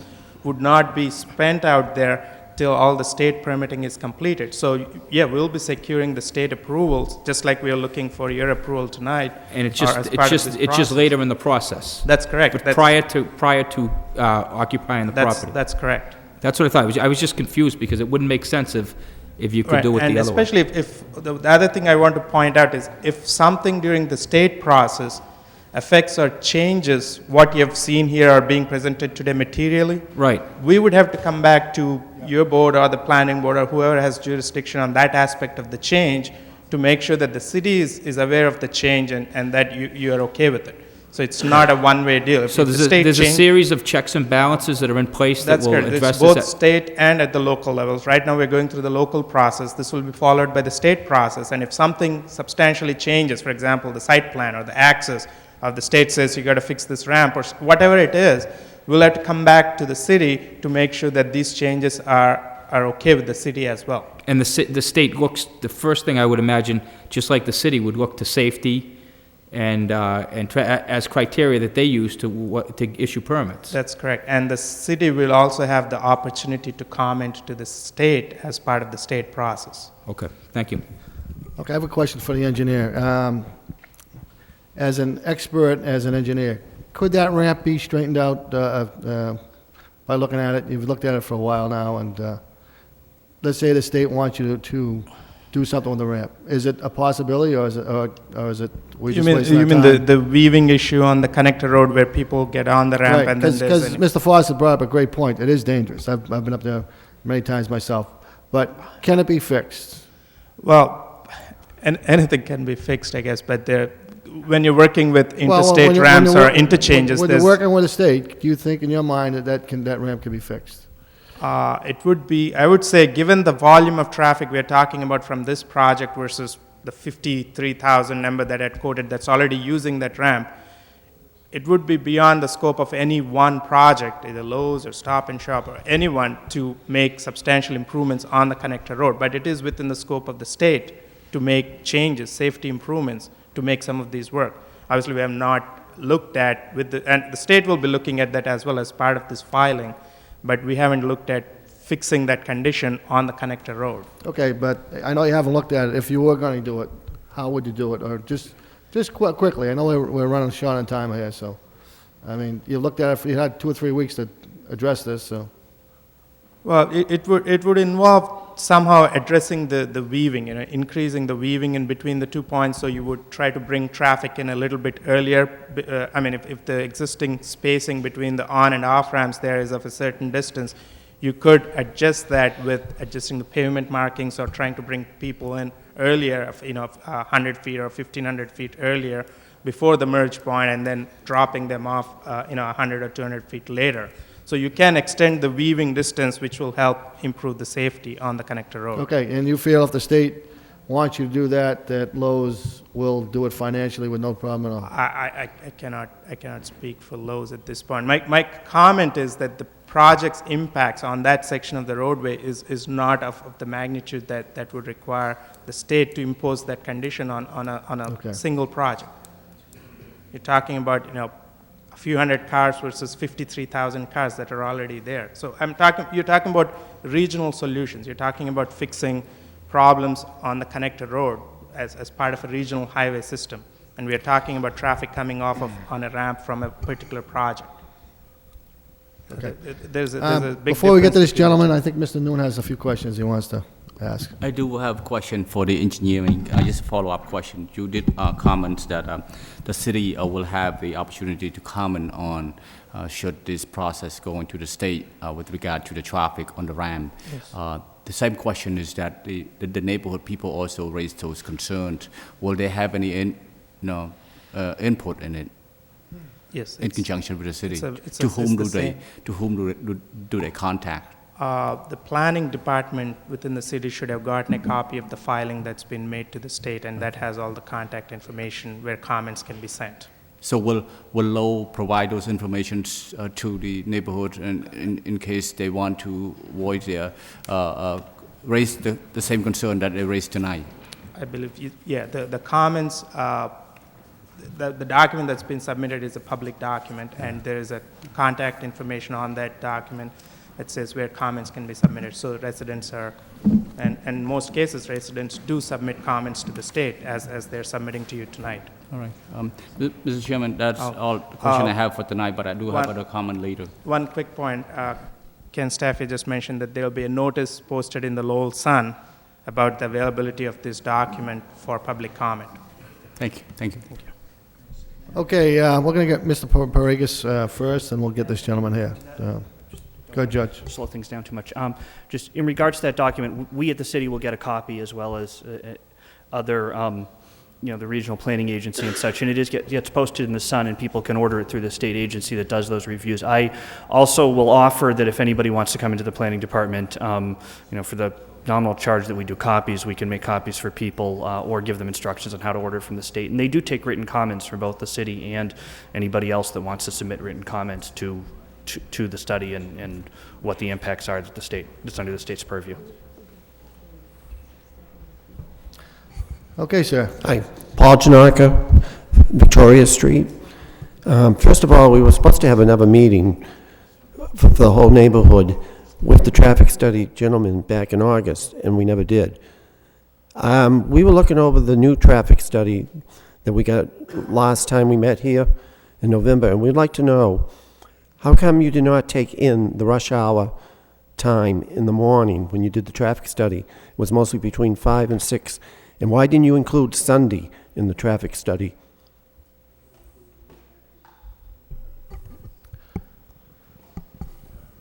Again, the analysis is based on looking at weekday and weekend data.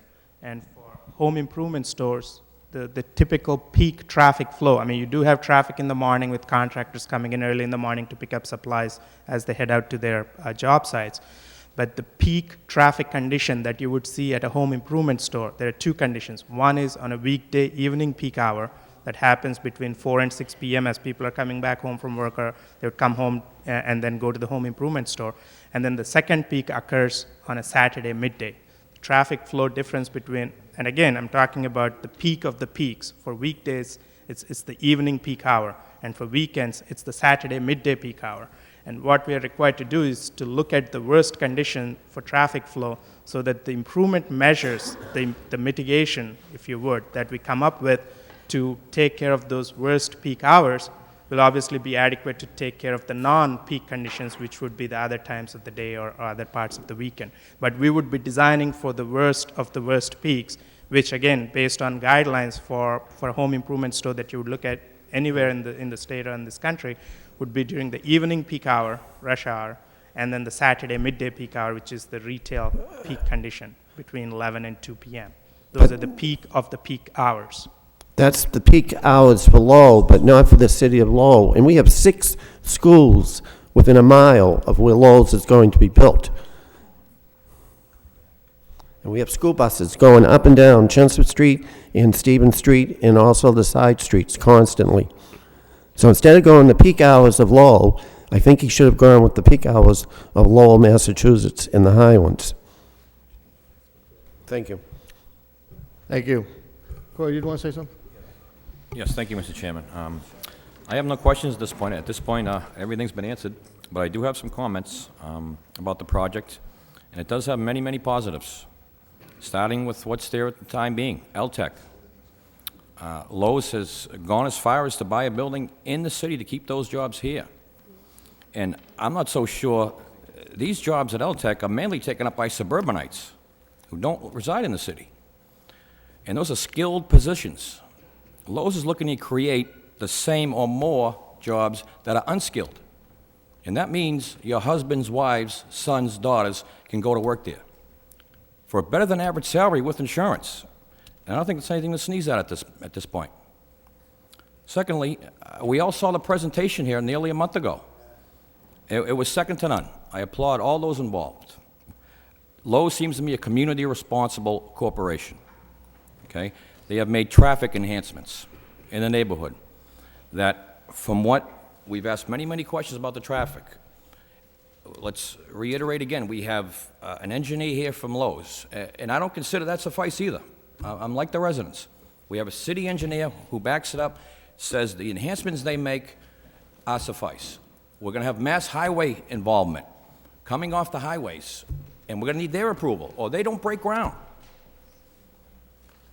It's that simple. Secondly, I think the bulk of the traffic is going to come off the highway. I don't think they're going to come down Victoria Street. On a Saturday afternoon, you might see a couple extra vehicles. I don't deny that. But I don't think it's going to be a mainstay through the back streets. I honestly don't. Okay, Mr. Leides, I have a couple of questions for you on the conditions. No, Mr. Chairman, I do have a few more. Oh, good. Okay. Regarding the drainage, now the EPA is requiring the drainage get fixed in that neighborhood. And we all know the predicament the city of Lowell's in. We don't have the money. Lowe's is going to do that to the tune of $1 million roughly, which may have resulted in an assessment. Would we all be happier that way? I know I wouldn't. The type of store it is, I mean, they don't deal in lavish clothing or furniture. This is a retailer that deals in everyday necessities. If this does get approved here tonight, I'll guarantee most of us in this room will have been there 3-4 times within a year.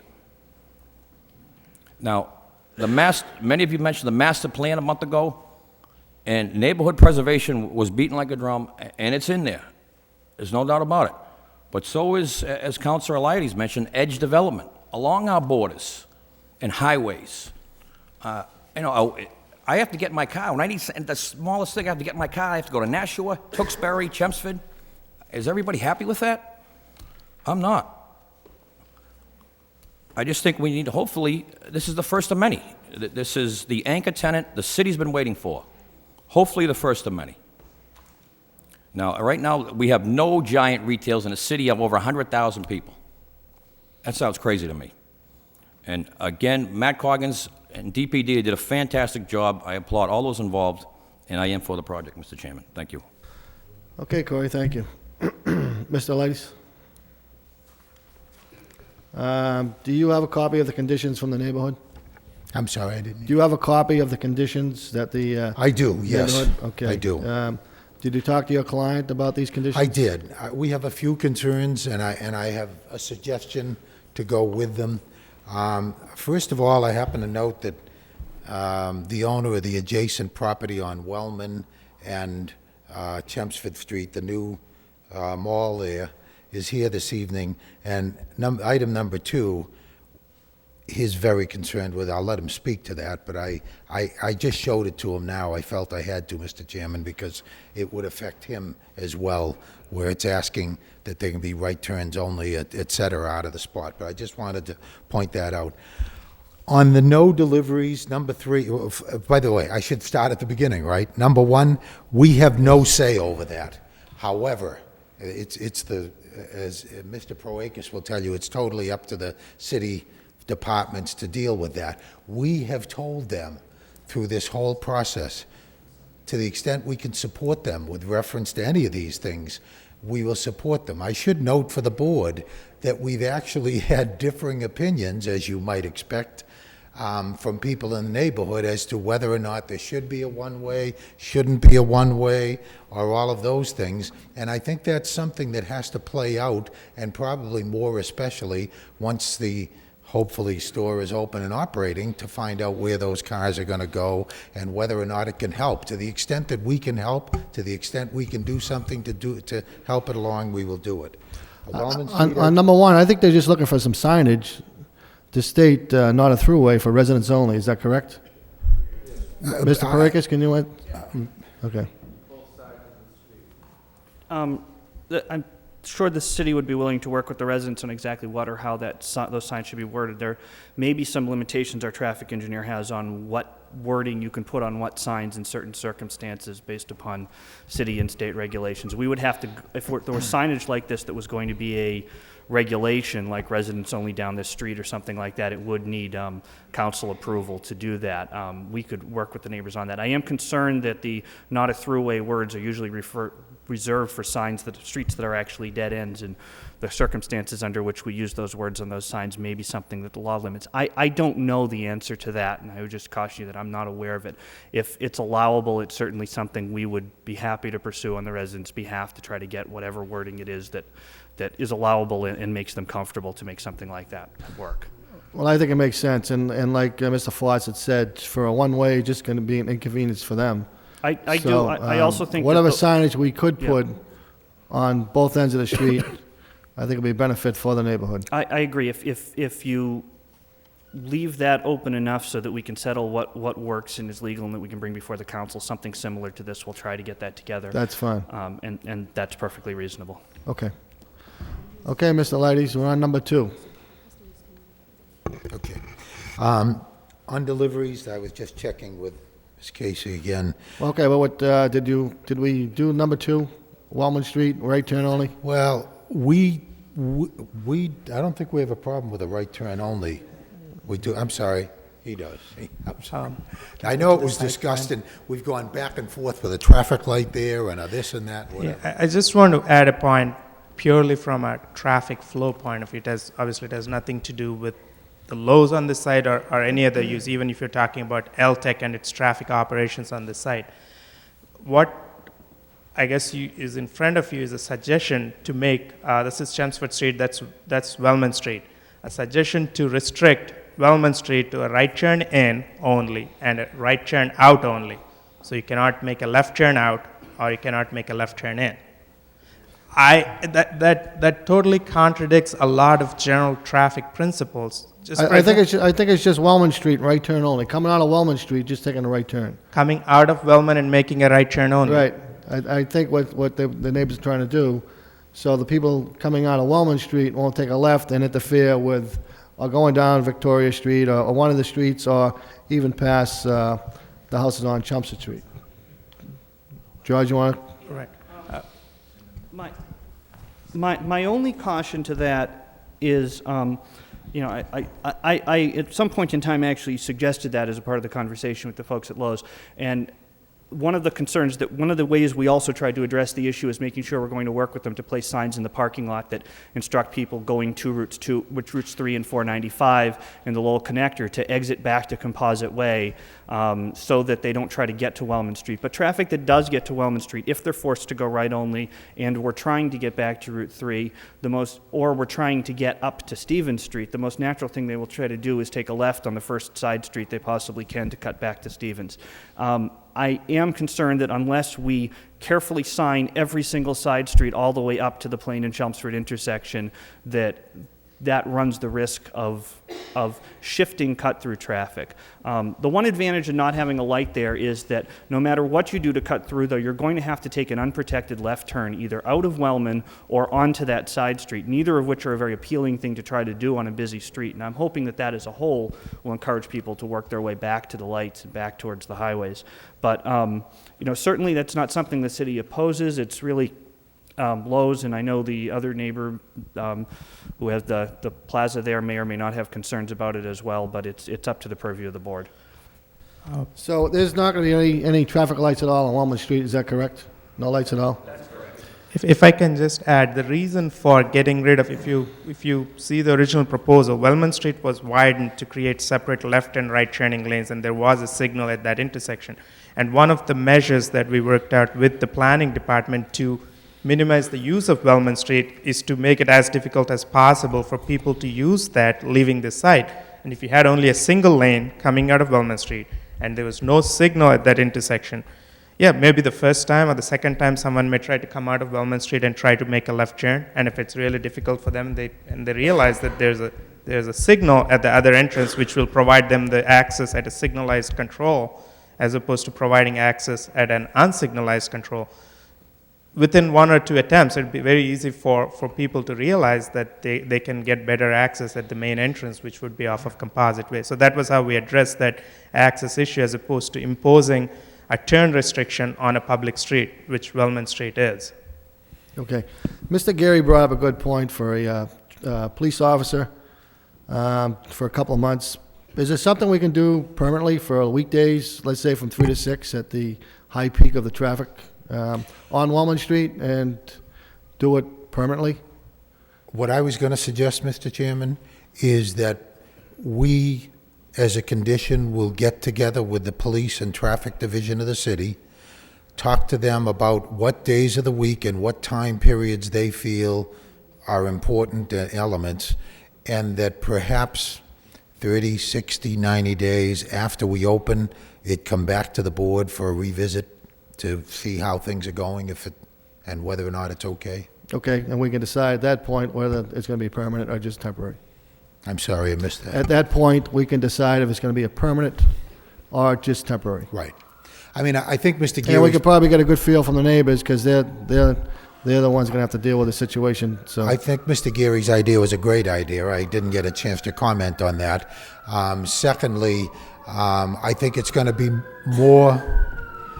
I remember they used to do this to Dick Howe when he had problems with the city council, and somebody would call the fire department the minute he got up to the podium. I'm getting the clue. Oh, anyways, I think it's a good idea, because what it accomplishes a couple of things. First of all, as you know, Mr. Chairman, it's expensive, but it's not going to do anybody any good to have a policeman there for 9 hours, and I know you're not proposing that, and for every day of the week, because I don't know what their slowest day is. But I'm talking weekdays. I mean, so I'm not talking weekends, it was weekdays, so. Well, I mean, I think you had a good idea. Try for 90 days, we bring it back to the board, we'll try to get the neighbors back here and see what the outcome is. I think it's a good suggestion. Okay. The no deliveries from 8 a.m. to 7 p.m., Ms. Casey tells me that from the time they're open to the time they're closed, they generally have to have the capability if somebody's late, etc. But she certainly indicates that they will be willing to say that they will use their best efforts to do it between 8 and 7. And I would also suggest that we make that another reviewable condition at the same time we review the situation as far as the police officers go. I'm kind of stuck on that one. If I was living across the street, I wouldn't want to listen to a backup alarm at 10 o'clock at night. I mean, because there's nothing, and I know I've got some trucks, I know there's nothing louder than a backup alarm. It seems like it just goes right through you, and that's what they're designed for. I would be stuck on that 7 p.m. Well, it's not fair to these customers, these neighbors, I should say, and especially in the summertime when the windows are open, or the springtime when the weather is fairly well. Sundays is a problem as well, Mr. Chairman. We do get deliveries on Sundays. We're doing business. We're unfortunately 7 days a week operation. I mean, I can understand being... Let me think about that one. How about if we go on to number 4? The air conditioning, I spoke to that issue. The first air conditioner is more than 200 feet away from the closest house, actually more than 250 feet away, and they're high efficient, low noise air conditioning. I think we skipped a couple. Number 4, wall barrier for Chumsted Street to prevent noise. I think we already agreed. And I think Mr. Grennan was here earlier, serpentine wall to break up the sound, so The neighbors won't get that. that Can sound. we, I think we agreed that this And would that's be, something we'll want to review To look before you at, do right, put it that's up. And also landscaping in front of it. Right. Trees that are either actually higher than the wall, and some actually maybe a little small to break up the wall. Absolutely. Okay, number 5. Obviously, we're going to do everything we can, everything the law requires, and Yep. we want to live with our neighbors. Okay, and- I've said it before, and I say it again, Lowe's wants to be a good neighbor. They're going to do everything they can to help. Okay. And that includes that. And if the neighbors have any complaints at that construction time period, they call the building department, and the inspector goes right up there and straightens the problem out. Absolutely. I mean, We'll have a liaison man, as a matter of fact, and we'll designate his name and address and a sign there in case anybody can't find that person. Okay.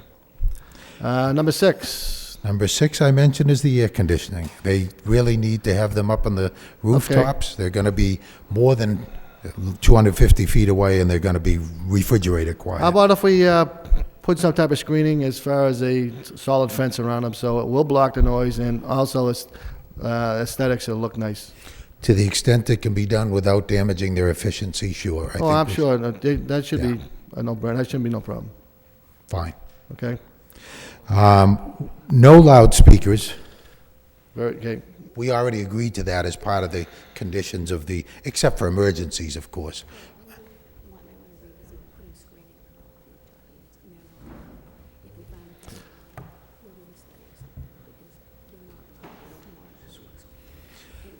Mr. Chairman? Yes. Ms. Casey's just indicated to me that she's quite certain that they're not noisy air conditions, that they won't be a problem, and she's asking respectfully if the board would let them begin without the screening. And A that if it- $200 fence, I don't think is a big problem with a $15 million project. I don't see the issue here. I mean, all it is some type of white vinyl fence or on top of the roof. That might cost you $200 or $300. I don't think it's a big deal. What are you talking about? Like a fence? What kind of a fence are you talking about? A visual screen, is that? Yeah, some type of screening fence, so these people don't have to look at the rooftop units to begin with. And if there is any noise, you're probably right, but just in case there is, they won't, it'll block the noise. I'm sure. Pretty much like the wall's gonna do in the front. I'm sure we can accommodate. I don't think it's a big deal. I'm sure we can accommodate that. Loudspeakers I spoke to. No storage of trucks for lease. We have no trucks for lease. I want to make that perfectly clear. But we're no different than many other retail operations who have either delivery trucks of their own, which they put on their site, or have sometimes use, including, I hate to use the name of that other place in Tewksbury, that's sometimes used for deliveries. But in our case, the difference is they rent trucks, we don't. Okay, do we have an area where we're gonna store the trucks? No, for the day, for a delivery. For a delivery, for deliveries, they rent trucks. You have They delivery don't. trucks that'll deliver lumber or any type of product that you're gonna be selling. Is Are that we correct? talking about delivery trucks from the store or ones that customers can? One from the store, or do you have them to lease also?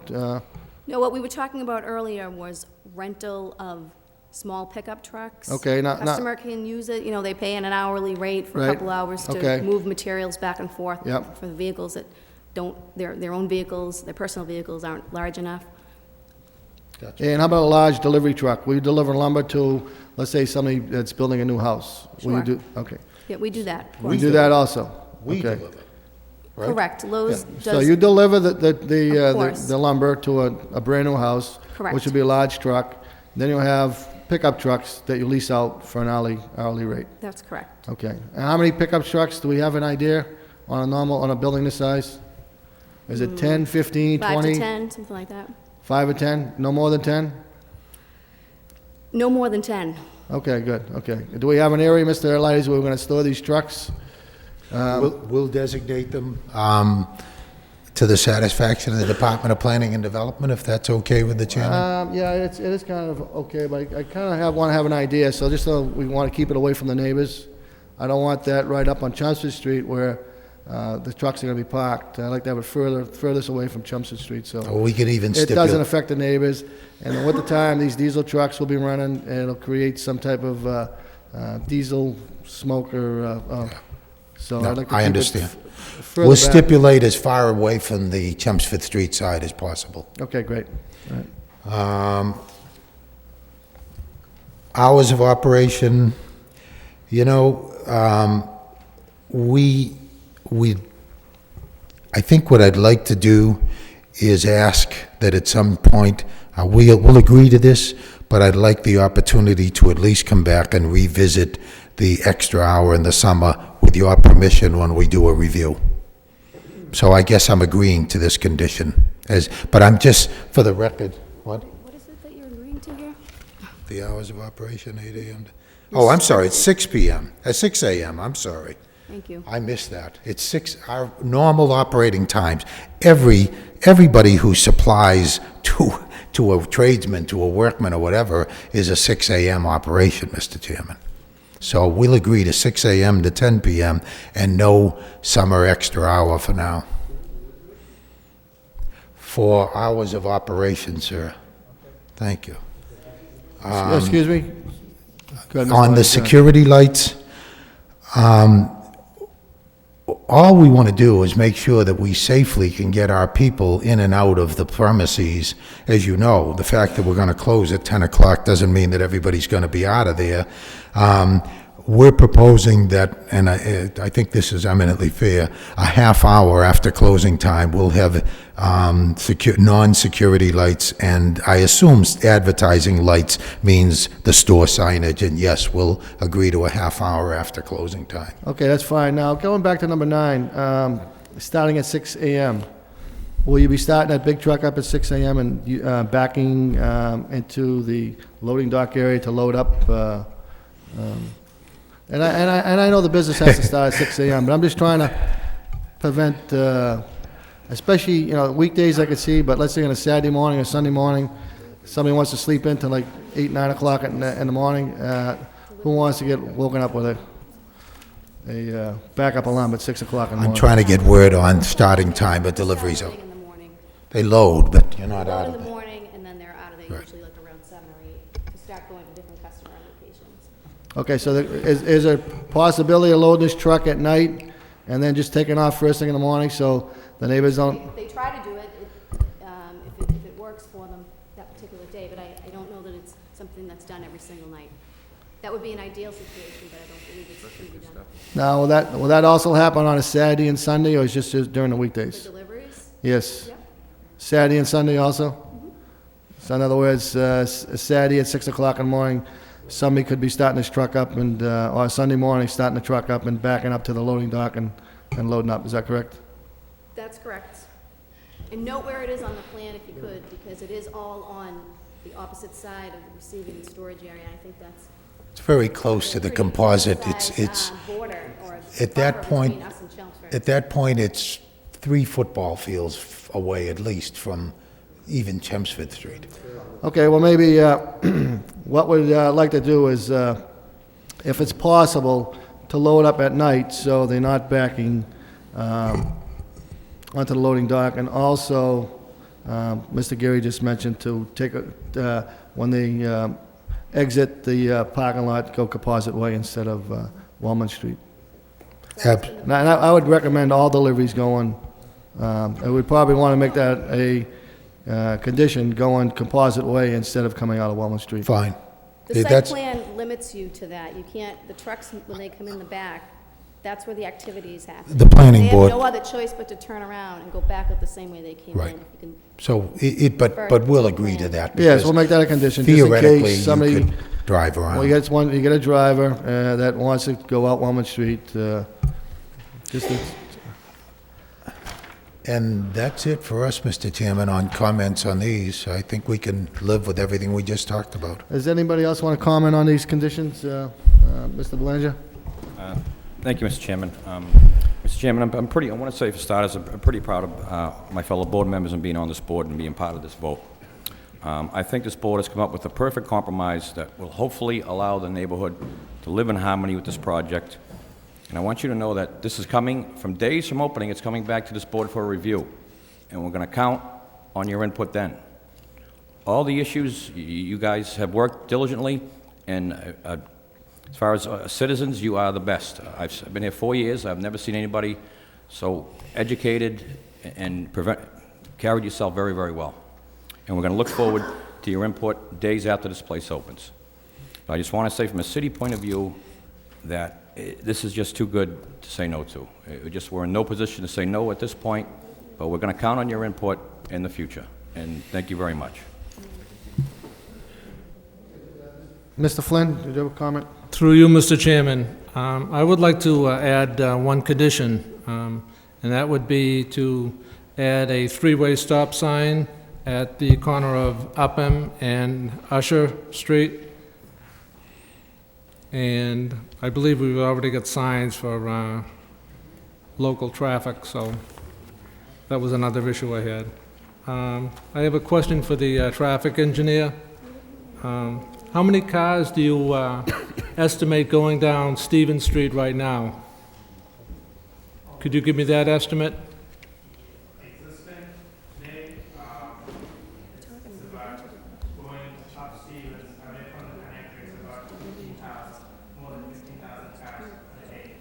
And what's the projection once Lowe's opens?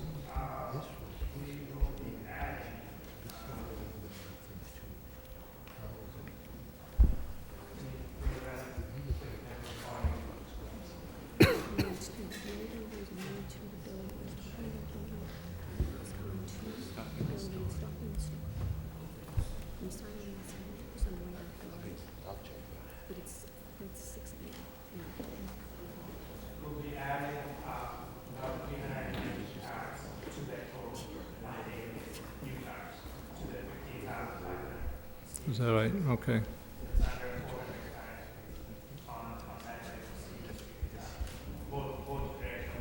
Both ways, huh? Yeah.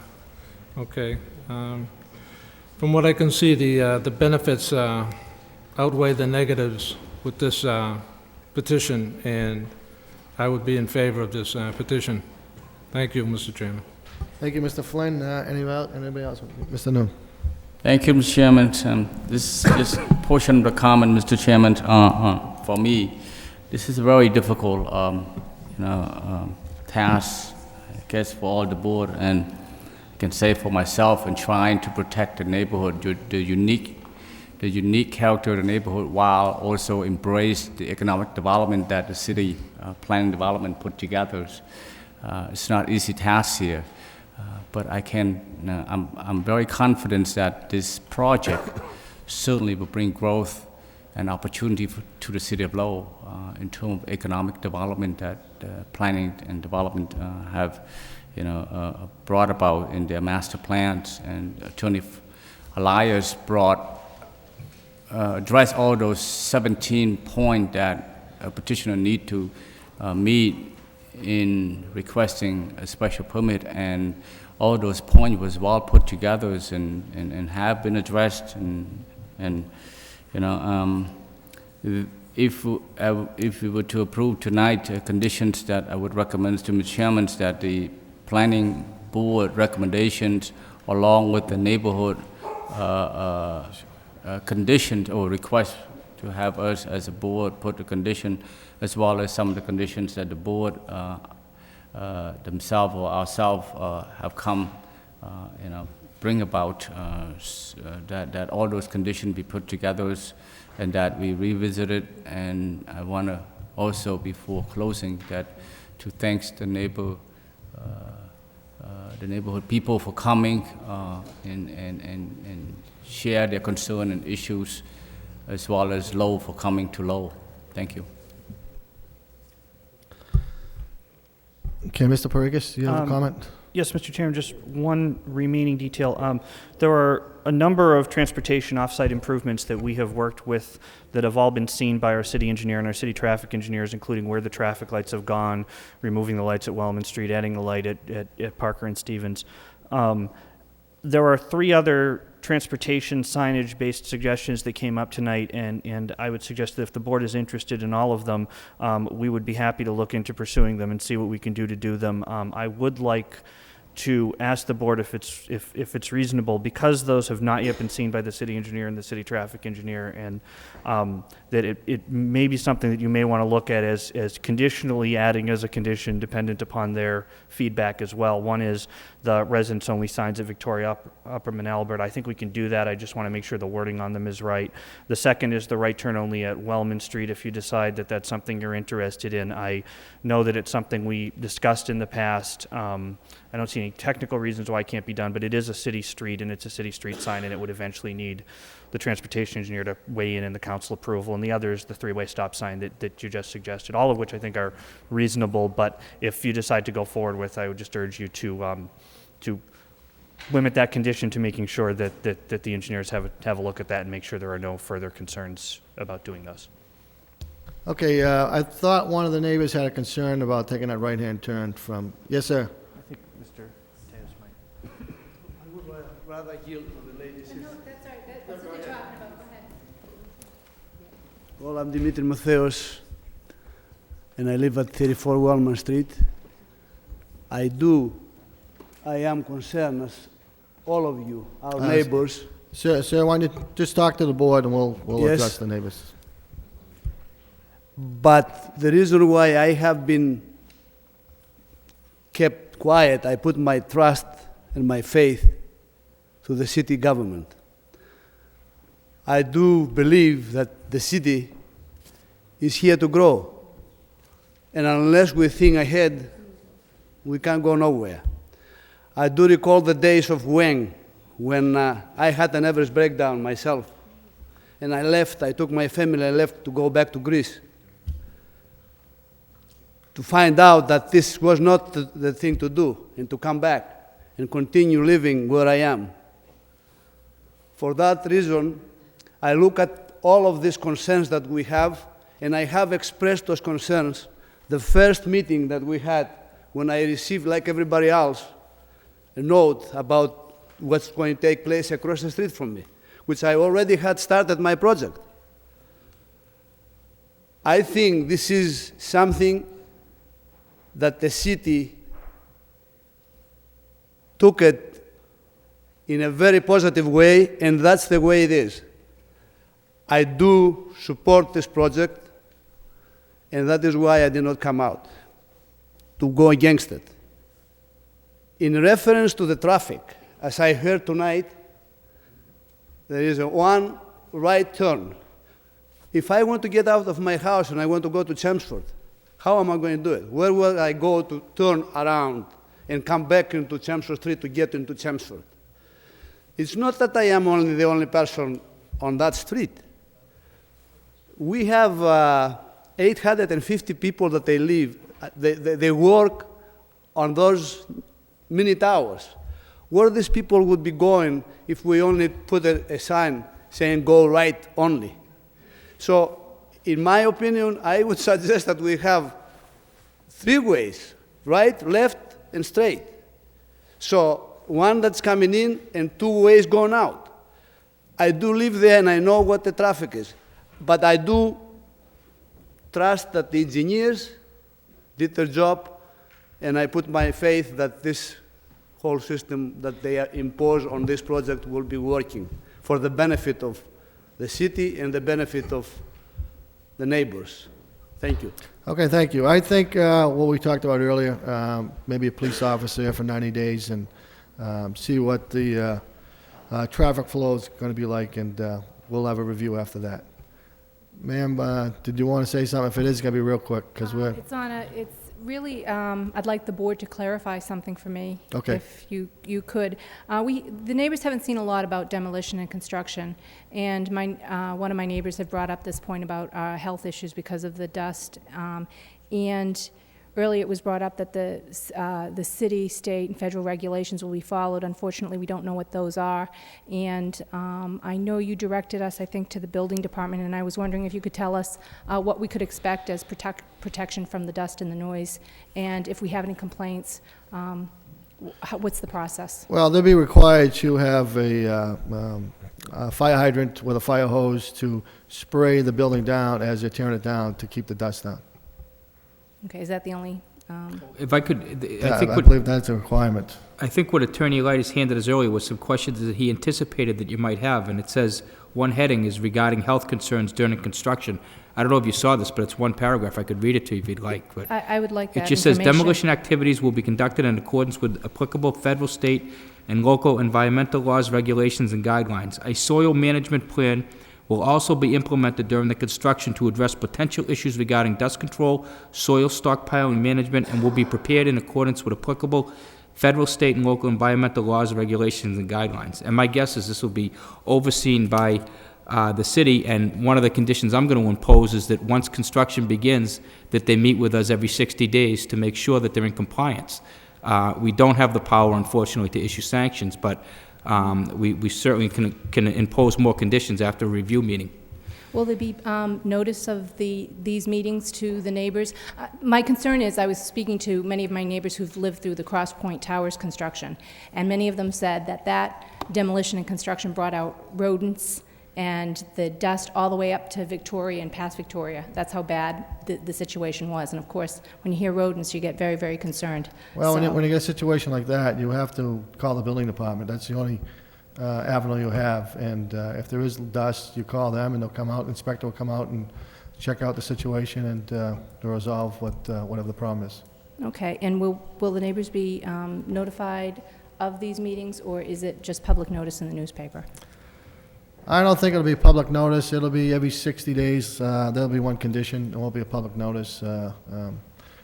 You'll probably watch it on TV or call the building department, and the building department will have an agenda when the meetings will be. Once you go to the first one, I think that you'll know when the next one Right. is, and But, thereafter. But once they start building, after 60 days, you can call Kim at the building department. She'll give you a heads up, and it'll be on our agenda, and she'll tell you it's going to be such and such a date.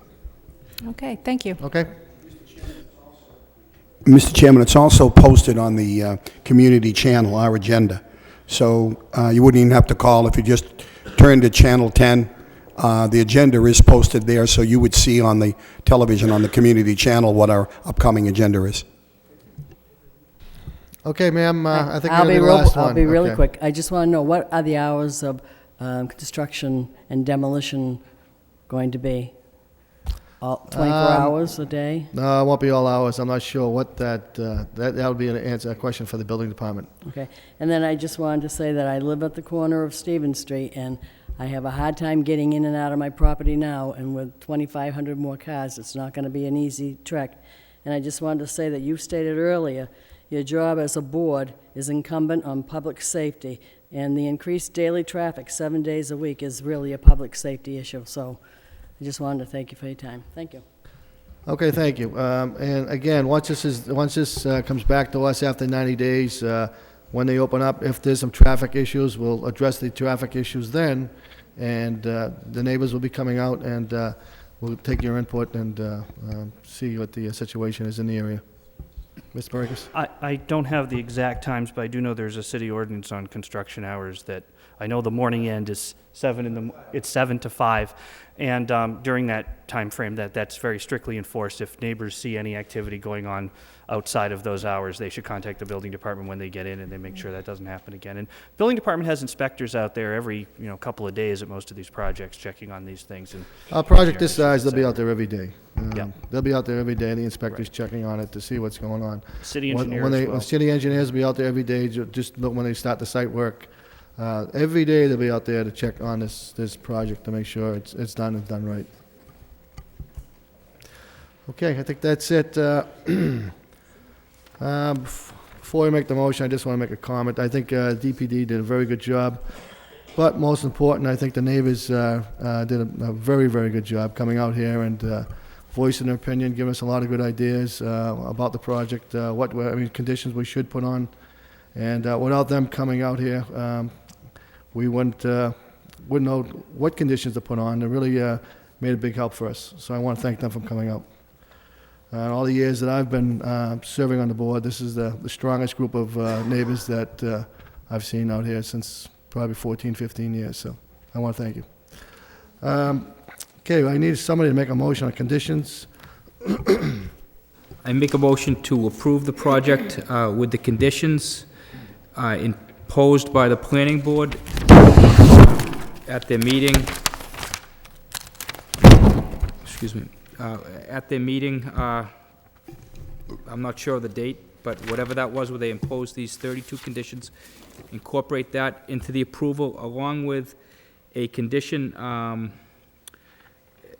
I guess the only way to word it is we can say any traffic-related issues suggested by the board, including, but not limited to, the local traffic-only signs or not a throughway, the three-way stop sign, and the right turn only at Wellman. Was that what it was? No right turn only. No right turn only at Wellman. It'll be a police officer there for 90 days, and we'll have a review after that 90 days at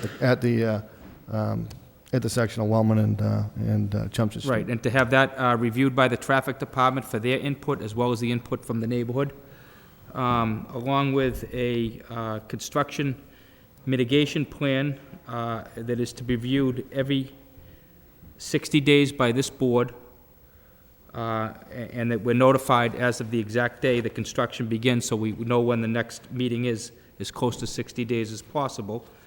And I'm not sure if we had any.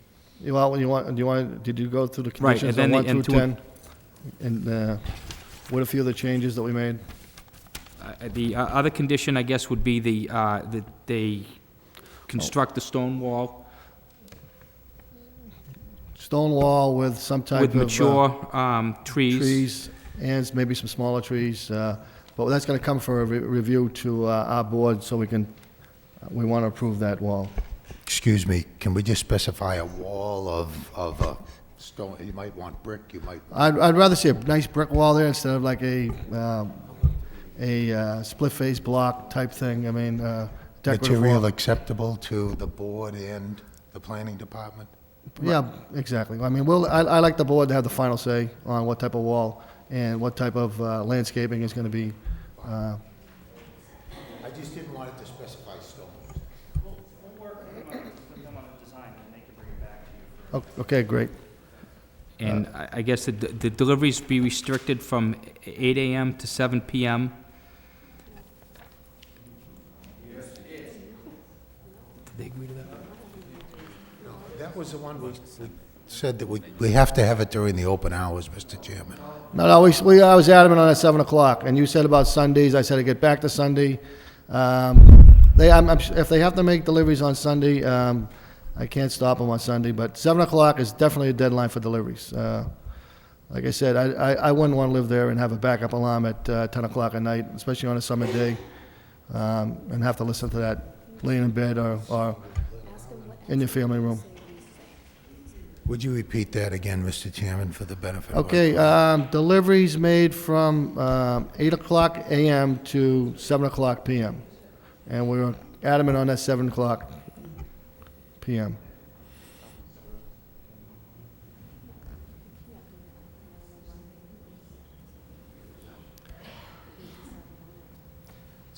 It's a big problem, Mr. Chairman. It's not a big problem. I can't see a big problem. I mean, the big problem is the neighbors have to put up with this. I mean, these people lived here for many, many years. I don't think it's a big problem to cut this down 3 hours from 10 o'clock to 7 o'clock.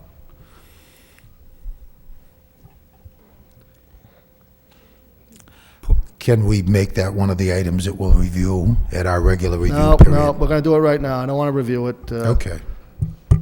What we could do is review review and entertain any extension of that time, depending on how everything goes, I suppose. We'll make the decision over here. Thank you, but we'll make the decision. The 7 o'clock is the time. I'd rather leave it right at 7 o'clock.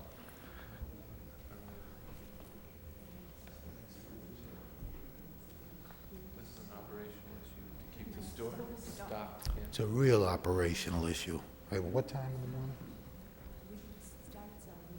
7 in the morning? It's not going to be 10. Can we do 7 to 8, Mr. Chairman? We'll go 7 to 7. That's the best we'll do. I won't go past that 7 p.m. I mean, especially on a weekend, Saturday and Sunday, these people shouldn't have to put up with that. Well, then we'll tell them to call the deal off. That's our choice.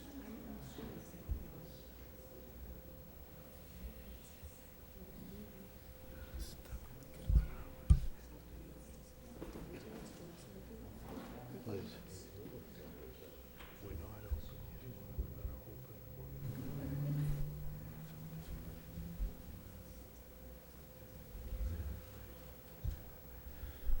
What else, Mr. Chairman, while they're... Okay, well, we around. were number 4, right? We already got the wall. That's gonna come in front of us for a review. Got the next one. We've already done that. No Go ahead, Steve, loudspeakers go ahead. unless emergency.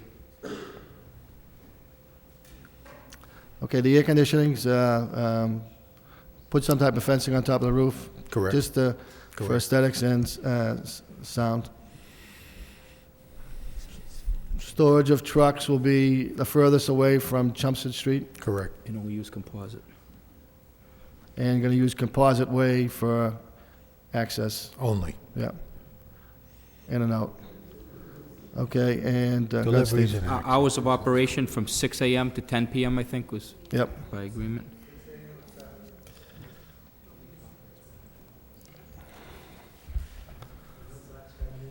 Okay, and, number 10 was 6 a.m. the, to 10 And number 10 was all non-security lights extinguished half hour after closing.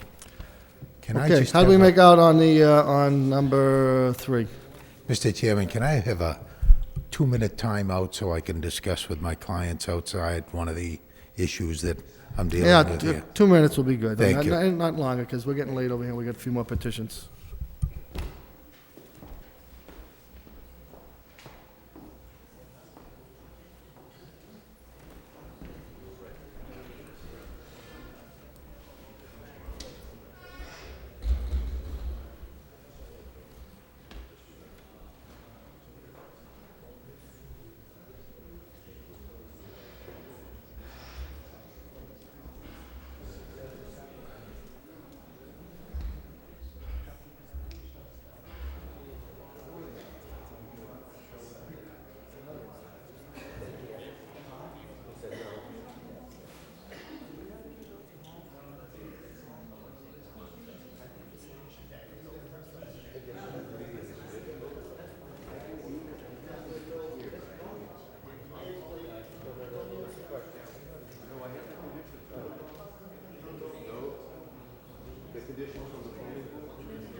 You can write to me too. Maybe I'm going, I won't ask. Maybe I need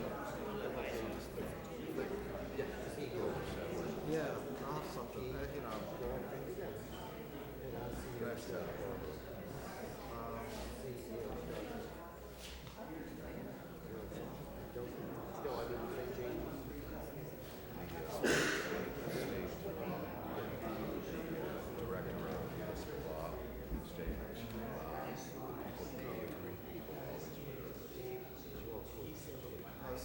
If this is true, that's good.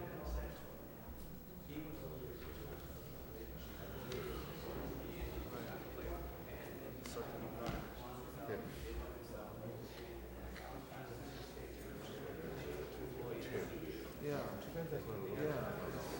well, it should be. I mean, that's why it wasn't just too bad, it was like, I don't understand why.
Okay, Mr. Ladies.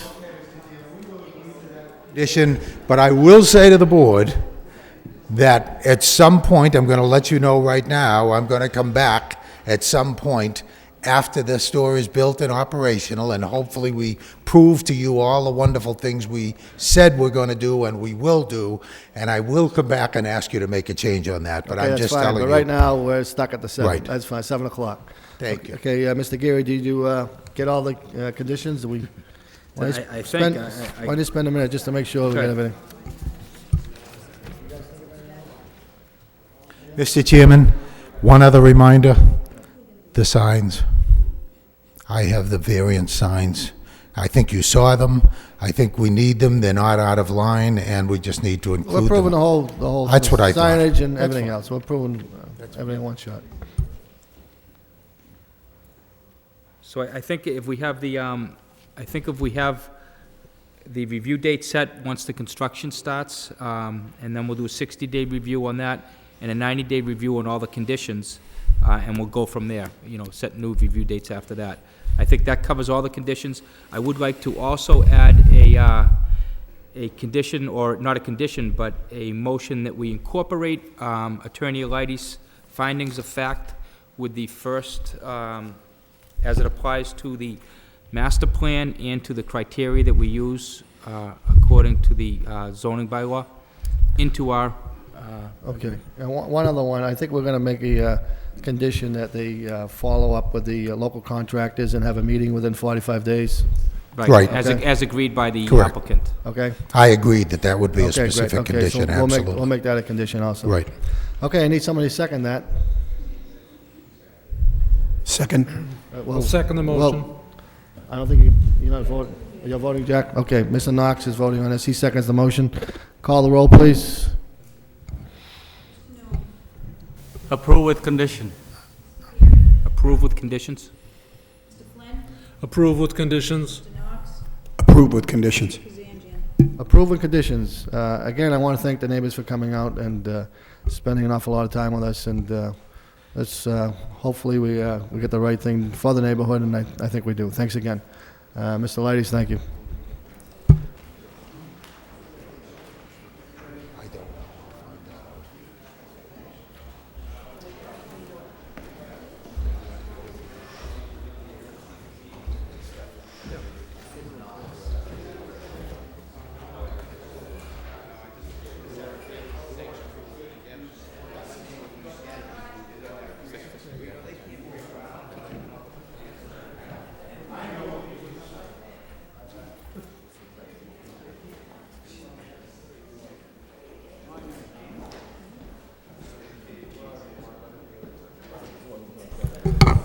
All right, next we have TRS Farley Realty Trust to demolish a portion of the existing mill building to construct 11 townhouses, units with insufficient lot area per dwelling, unit side, rear, and front yard setbacks. Excuse me, the neighbors, can you just conduct your business outside? We're going to continue our meeting. Mr. Flood? Hi, Mr. Chairman, members of the board, I'll try to be as quick as possible. Please. You've had a long night, but I represent David Frawley, trustee of Frawley Realty Trust. Because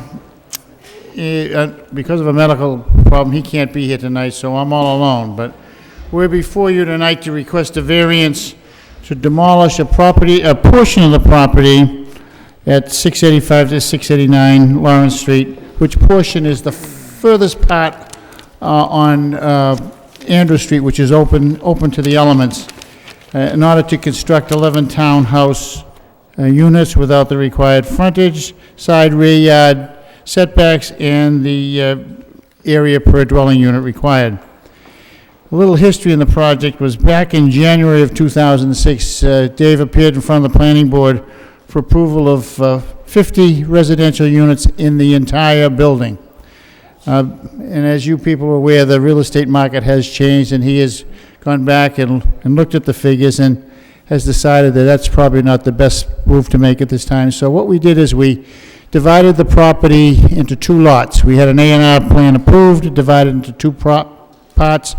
The portion on the right will remain as commercial. The portion on the left will become residential. We appeared in front of the planning board this week with the project, and it was approved. And basically, the project is 13 units in the portion of the building which are going to be inside at the corner of Lawrence and Andrew Street, and these 11 new units. Because we're trying to match the existing brick with the new buildings, we cannot meet the setback requirements that the zoning has. We're going to put the units, we want to put the units right where we're knocking the building down, which is right up to the sidewalk.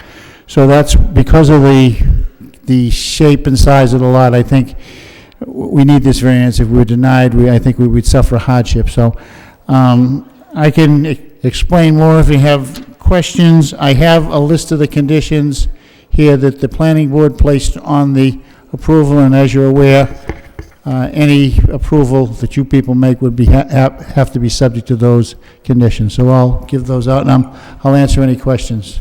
Okay, the building that you're going to knock down is that single-story building that's on Andrew Street, is that correct? The part of the building you're going to knock down is that single-story? Okay. All right, before we go any further, I'll see if there's anybody here who'd like to speak in favor. Anybody like to speak in favor for this petition? In favor?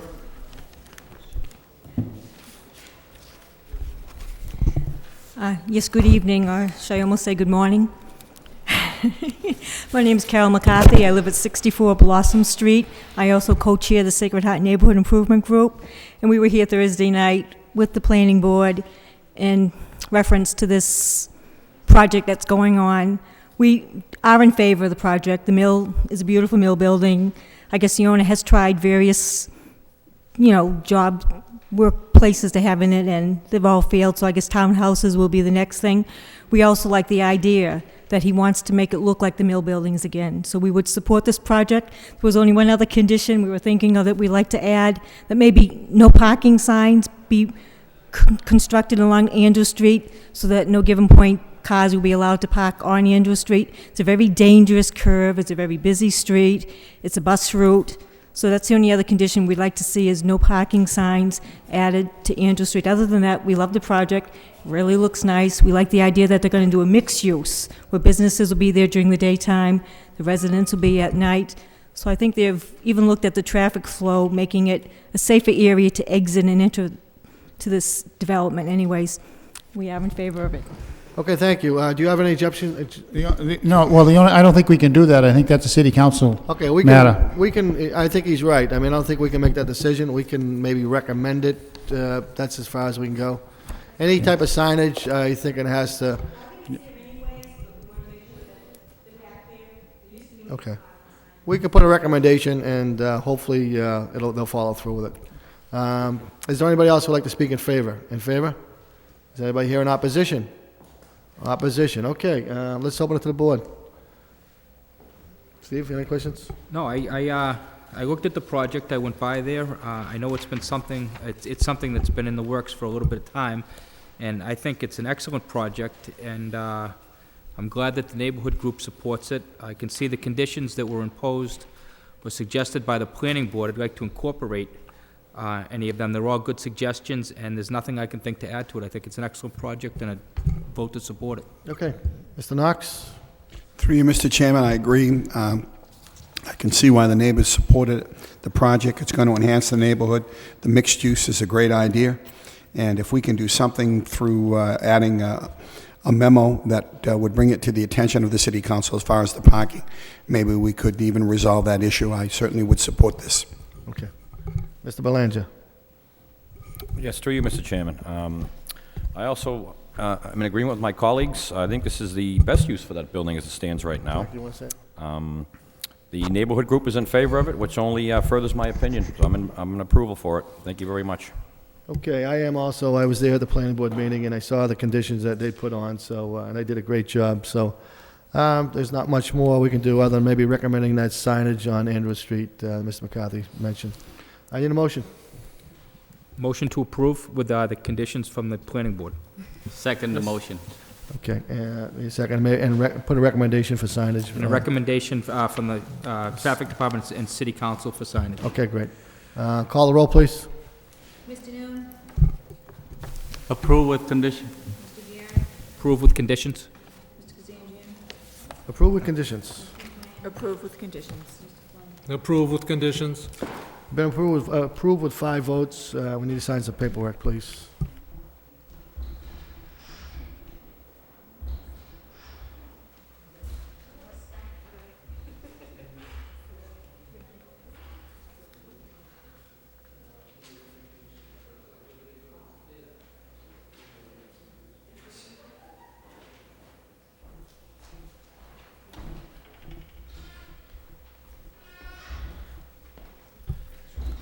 Okay, we have next is 21 Eugene Street, Albert Stamp, to construct a single-family home on an undersized lot with insufficient frontage and garage front yard setback. Yes, sir. Good evening. My name is Albert Stamp, 91 Derby Street in Dracut. I'm the present owner of 21 Eugene Street. It's a lot that's been in my family for a few years.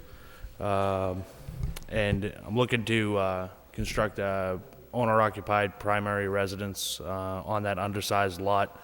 I am looking for relief also for the insufficient frontage as well as the garage setback because of the fact that I can't go any further back, but I still would like to have a garage underneath the property. The overall condition of the property right now, it's got ledge, granite. I think that constructing a single-family dwelling in this traditionally two-family zoned area would add some appeal to the neighborhood between the two existing properties, as well as bring some taxable revenue to the city on a structure on this lot. Okay, thank you. Is that it? Yes. Okay, anybody would like to speak in favor for this petition? Does anyone here like to speak in favor? Anybody like to speak in opposition? Opposition. Hearing none, any questions from the board? I guess, look, I looked over this package last week when we got it. Can you explain a little bit, to the extent that you know the history of what went on here? I know, something you made reference to, that it was in your family. Yeah. For many years, and at one point it was approved for Yes, by it was ZBA? approved. Yes. I read that, but can you explain what you know about that? Yes, it was my late aunt. She had taken the property over from my great-grandmother, who was still with us, but just no longer in control of these properties. She did also own the property to the right of it. That has since been sold. My aunt was looking to build, at the time, a dwelling for herself, her husband, and my great-grandmother. She became ill after the approval. They moved into another house, and then she ended up passing away. That property then, in turn, was conveyed to my grandmother, which a few years ago was moved on to me at the request of my great-grandmother because, my grandmother had a house. Basically, what she wanted to do was see me start a family in the same same neighborhood my family was started in. So this piece of property has been overall in my family for well over 60 years. So, I think I'm the first person that's actually trying to see this thing completely through. That physically, I guess I can right now. So that's basically What are the your history. intent? Are you intending to live in this if you get approvals? Yes. So the house, the plan that you gave, that's along the lines of what you'd build Yes, there? just along the lines of what I'm looking to do, correct? Now, I went by there, and it did look tight, and it looked like a lot of the, topography or the soil conditions is either ledge or rock or some jagged. Correct. And like you said, it does look tight. The property to the left, Mr. Kelly's house, that was originally a garage that they since converted, I think, into a cape. His walkway, I guess, is a little tight to my property line. To the right of that, the existing flat top house on the right there, that driveway is actually my lot. I've allowed them, the new owners, when this house was conveyed over, I actually had to sliver off a piece of my land because there was an encroachment. We negotiated that probably, I think it was about 2 years ago now, a year and a half, 2 years ago. I helped them get into that. I've had, a verbal with them that, hey, until I do something, you can park my lot. So it looks a lot tighter right now than it really is. And like you said, the soil conditions right now, you get some ledge, some granite, so there's definitely some work to be done there. But I think that leveling that lot out and cleaning up the area is definitely, the right thing to do there. Okay, yeah. how many square feet is the proposed house? I don't, okay, that answers my question. That's, if it's 24 by 36? Yes. Okay. So that's about 1,800 square feet, something like that.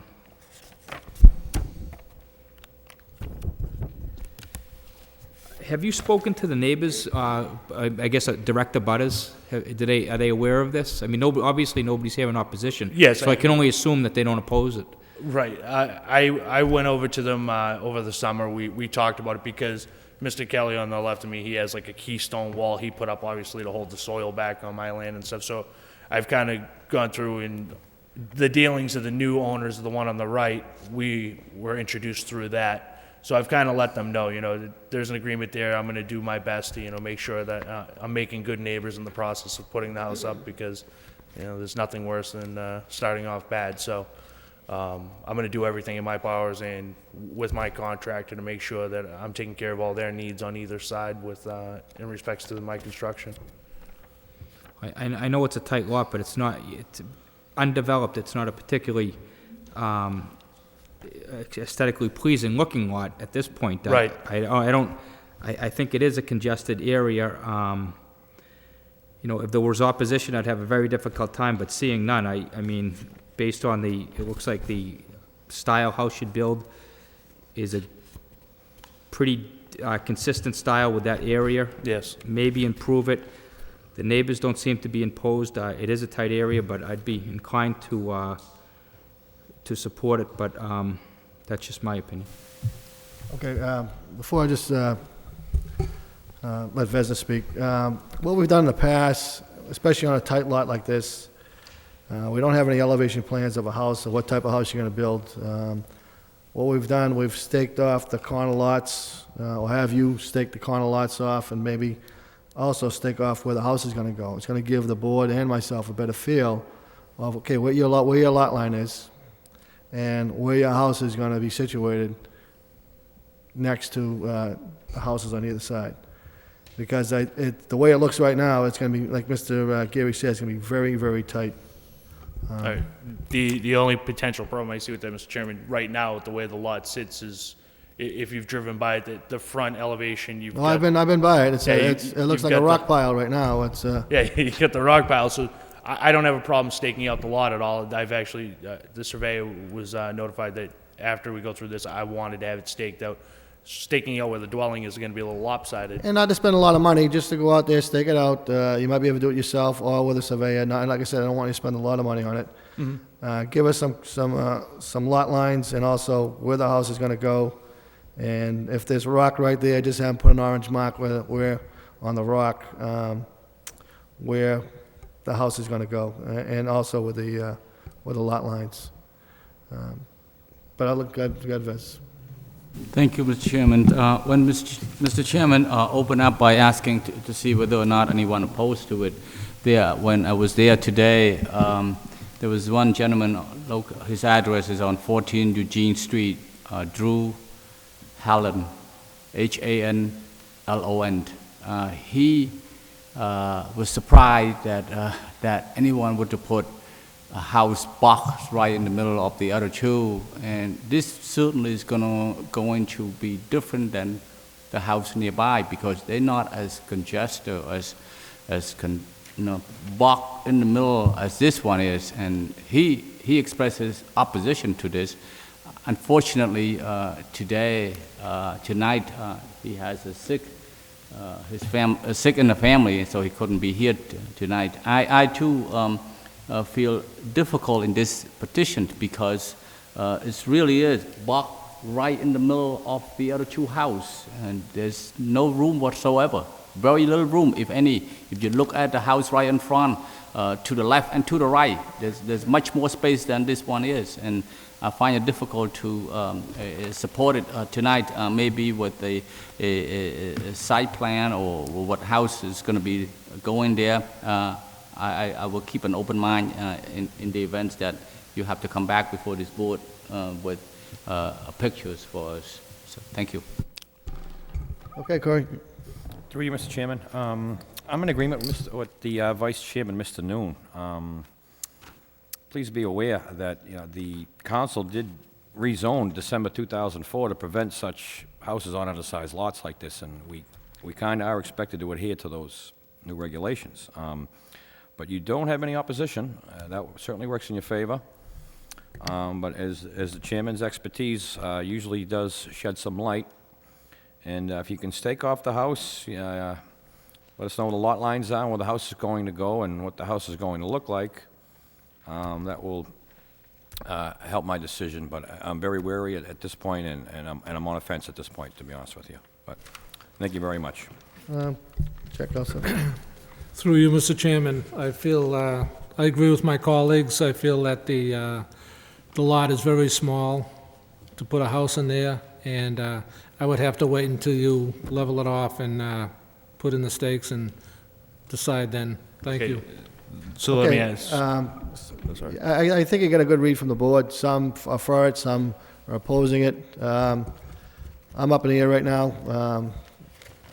I'd like to see it staked off. I'd like to see where the house is going to sit. I'd like to see a plan of what type of house you're going to put. I don't want to spend a lot of money because, as you can see, like I said, see the feel from the board. There's a couple of board members that have a little negative towards the petition, so. One thing I could ask is with the property to the left, Mr. Kelly's, that house was done recently. It's of similar lot size. I do understand it, as the board said, that this has changed of recent in 2004. That house was done, I believe, in 2003. We're pretty close to the same setup on these two lots, so that's what I'm just letting you guys know where I base this off. Right. I'm not, looking for anything extravagant. I'm just really looking to, start a family in a house that I can afford. We feel for you. We're trying to help you because look at this lot. It's very, very, very tight, and opposition or not. I mean, we have to do the best thing for the neighborhood and the city. I mean, we don't want to, after 6 months after you complete the house and go by and say, geez, did we approve that? I mean, look at it. I mean, so I just, I think the board would have a better feel on the lot lines, because you said part of the driveway on the right is part of your. Well, the whole driveway up to the house. Okay, so that's what we have to see, and give me a good feel of where your lot line is and where the house is going to sit, and I can make my determination from after that. Okay. All right, so we need a motion to continue for 2 weeks. When's the next meeting, Diane? January 22nd, Mr. Chairman. January 22nd. You will not be notified. Will that give you enough time to get a hold of a surveyor and stake this? Yes, I can call the okay, surveyor that did this. And also have some plans. In the form of plans, Mr. Chairman, do you want me to have Don't go crazy as far as spending a lot of money with plans. Just do a basic plan of something you might be able to do up on a computer, do on a computer. Well, I did provide a set. Okay. I mean, I also have, I don't know if it helps if you guys don't have those copies. I do have a presentation as to the whole house, the pictures, everything with me as to what it's supposed to look like. Yeah, I don't see it in my packet here. Do you? It was submitted. Oh, okay. Okay, all right. All right, okay. All right, so I need a motion to continue for 2 weeks. January 28th, 28th was it? 22nd, it's getting late. 22nd meeting. All right, so 22nd, still 6:30 is... 6:30, yes, yeah. And if you can call our office, talk to Kim, just let her know when you do have it staked out, so we can go by and take a look at it. Okay, so notify Kim after it's Yes, been staked out. after the surveyor is done what he's doing, just let her know, and she'll let the board members know, and now we can go out and take a look at it. Okay, I will call him in the morning. Okay, so I need a motion. I'll make a motion to continue till January 22nd. Second. Call the roll, please. Mr. Gary? Approve. Continue. Approve the motion to continue. It's getting late. Mr. Nam? Continue. Continue. Mr. Flynn? Continued. And Mr. Kazanjian? Continued. We're going to need to sign some paperwork, is that correct, Diane? Why don't you step up to the table and sign some paperwork before you leave? Last but not least, Pilot Perkins LLC, 40 Perkins Street, to provide a mixed-use public parking, private residential parking, including the parking garage. Mr. Flood. Mr. Chairman, James Flood, 81 Bridge Street, representing Pilot Perkins LLC. With me tonight is Eden Milroy and Fred Kempton, the principals of the company. We're before you tonight to request a special permit to construct a private parking garage, a property located at 40 Perkins Street, which is in an industrial mixed-use zone. A little history. In June of 2006, the planning board approved a project across the street at 21 to 39 Perkins Street for 193 units. At that time, they also approved the renovation of the existing parking lot, which is located in the middle, for 233 spaces. We then appeared before this board for a variance to allow the development with this smaller parking lot, and the board approved it with the understanding that if it wasn't enough, we'd get parking spaces at the AOT garage. Well, that variance that you people approved was appealed. And my clients didn't want to make the tenants walk to the AOT garage, so they went back to the drawing board and came up with a design for a garage that will provide 399 spaces. We're required, with the 193 units, we're required 386, so we have more than enough to service that project if everybody had 2 cars. So Eden has the project here. It's 3 stories. I have here, we have 209 spaces on the first floor. We've got a second floor of 98 spaces and 92 on the top floor. I think they ought to be congratulated for doing this because it's a very congested area, and this is just going to help during the daytime over there with the additional space for parking. So I'd ask that you favorably vote on this, and we're here to answer any questions that you might have. Okay, before we, is there anybody here that'd like to speak in favor? Anybody in opposition? Okay. Now, this garage that you propose to build, is this going to be just for that building that you're going to be working on? No, it is a shared parking garage under the Lowell zoning's shared parking formula, so that there will be weekday public parking for, I believe it's roughly 160 spaces. It's according to the percentages that are set forth in the zoning ordinance. I think it's a great idea. Yeah. Now, this is going to be right in that parking lot that we have right across the It's street. going to be on that parking lot, but it's going up 2 stories. Now, I forgot to mention, the only restriction that the planning board placed on this approval was that we obtain historic approval, which we're in the process of doing. Yeah, So okay, that was my next question. Okay, so Yeah. this does have to go in front of the historic?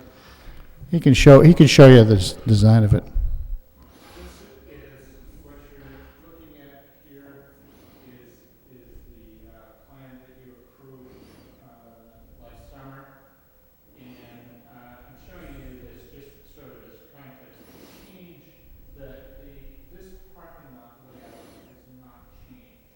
What we've simply done is to take that parking lot and it's actually a 2-story structure on this portion of it with the same internal layout as the parking, the surface parking.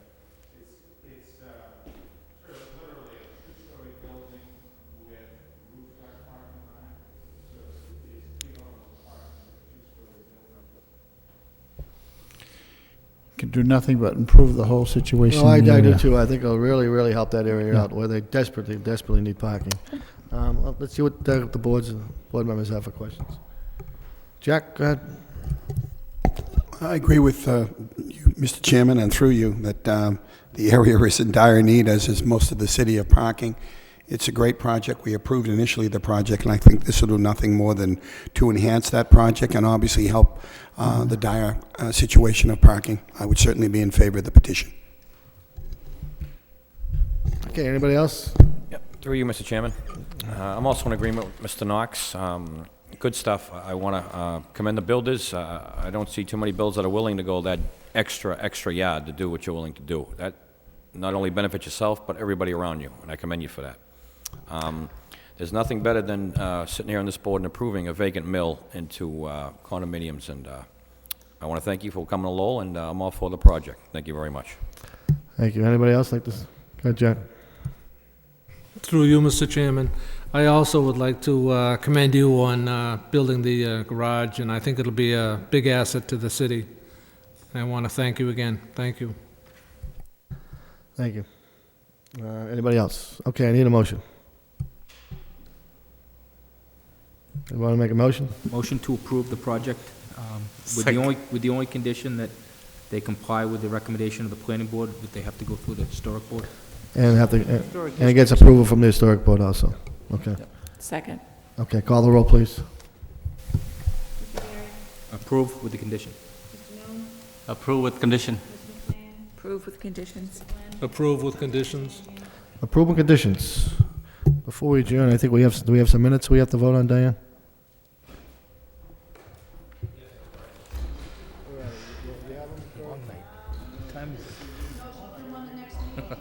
You sure?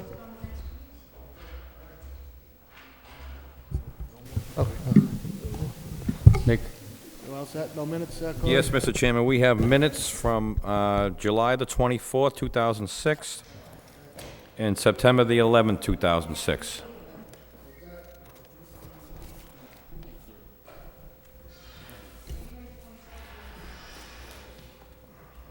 Why do we have them here?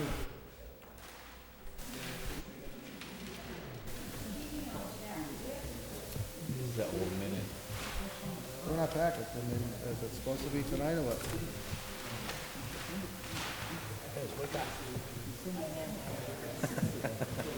I am very awake. Oh, yeah?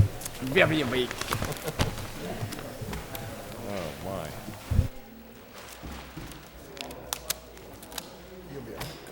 Oh, yeah. Believe me. Yeah, you think so, Jack? I appreciate it. Okay, we're gonna vote on the minutes for August 24th, '06, and also September 11th, '06. I need a motion. I second the motion. Okay, everybody in favor, say aye. Aye. Aye. Need a motion to adjourn? Motion to adjourn. Everybody in favor, say aye. Aye. Aye. Aye.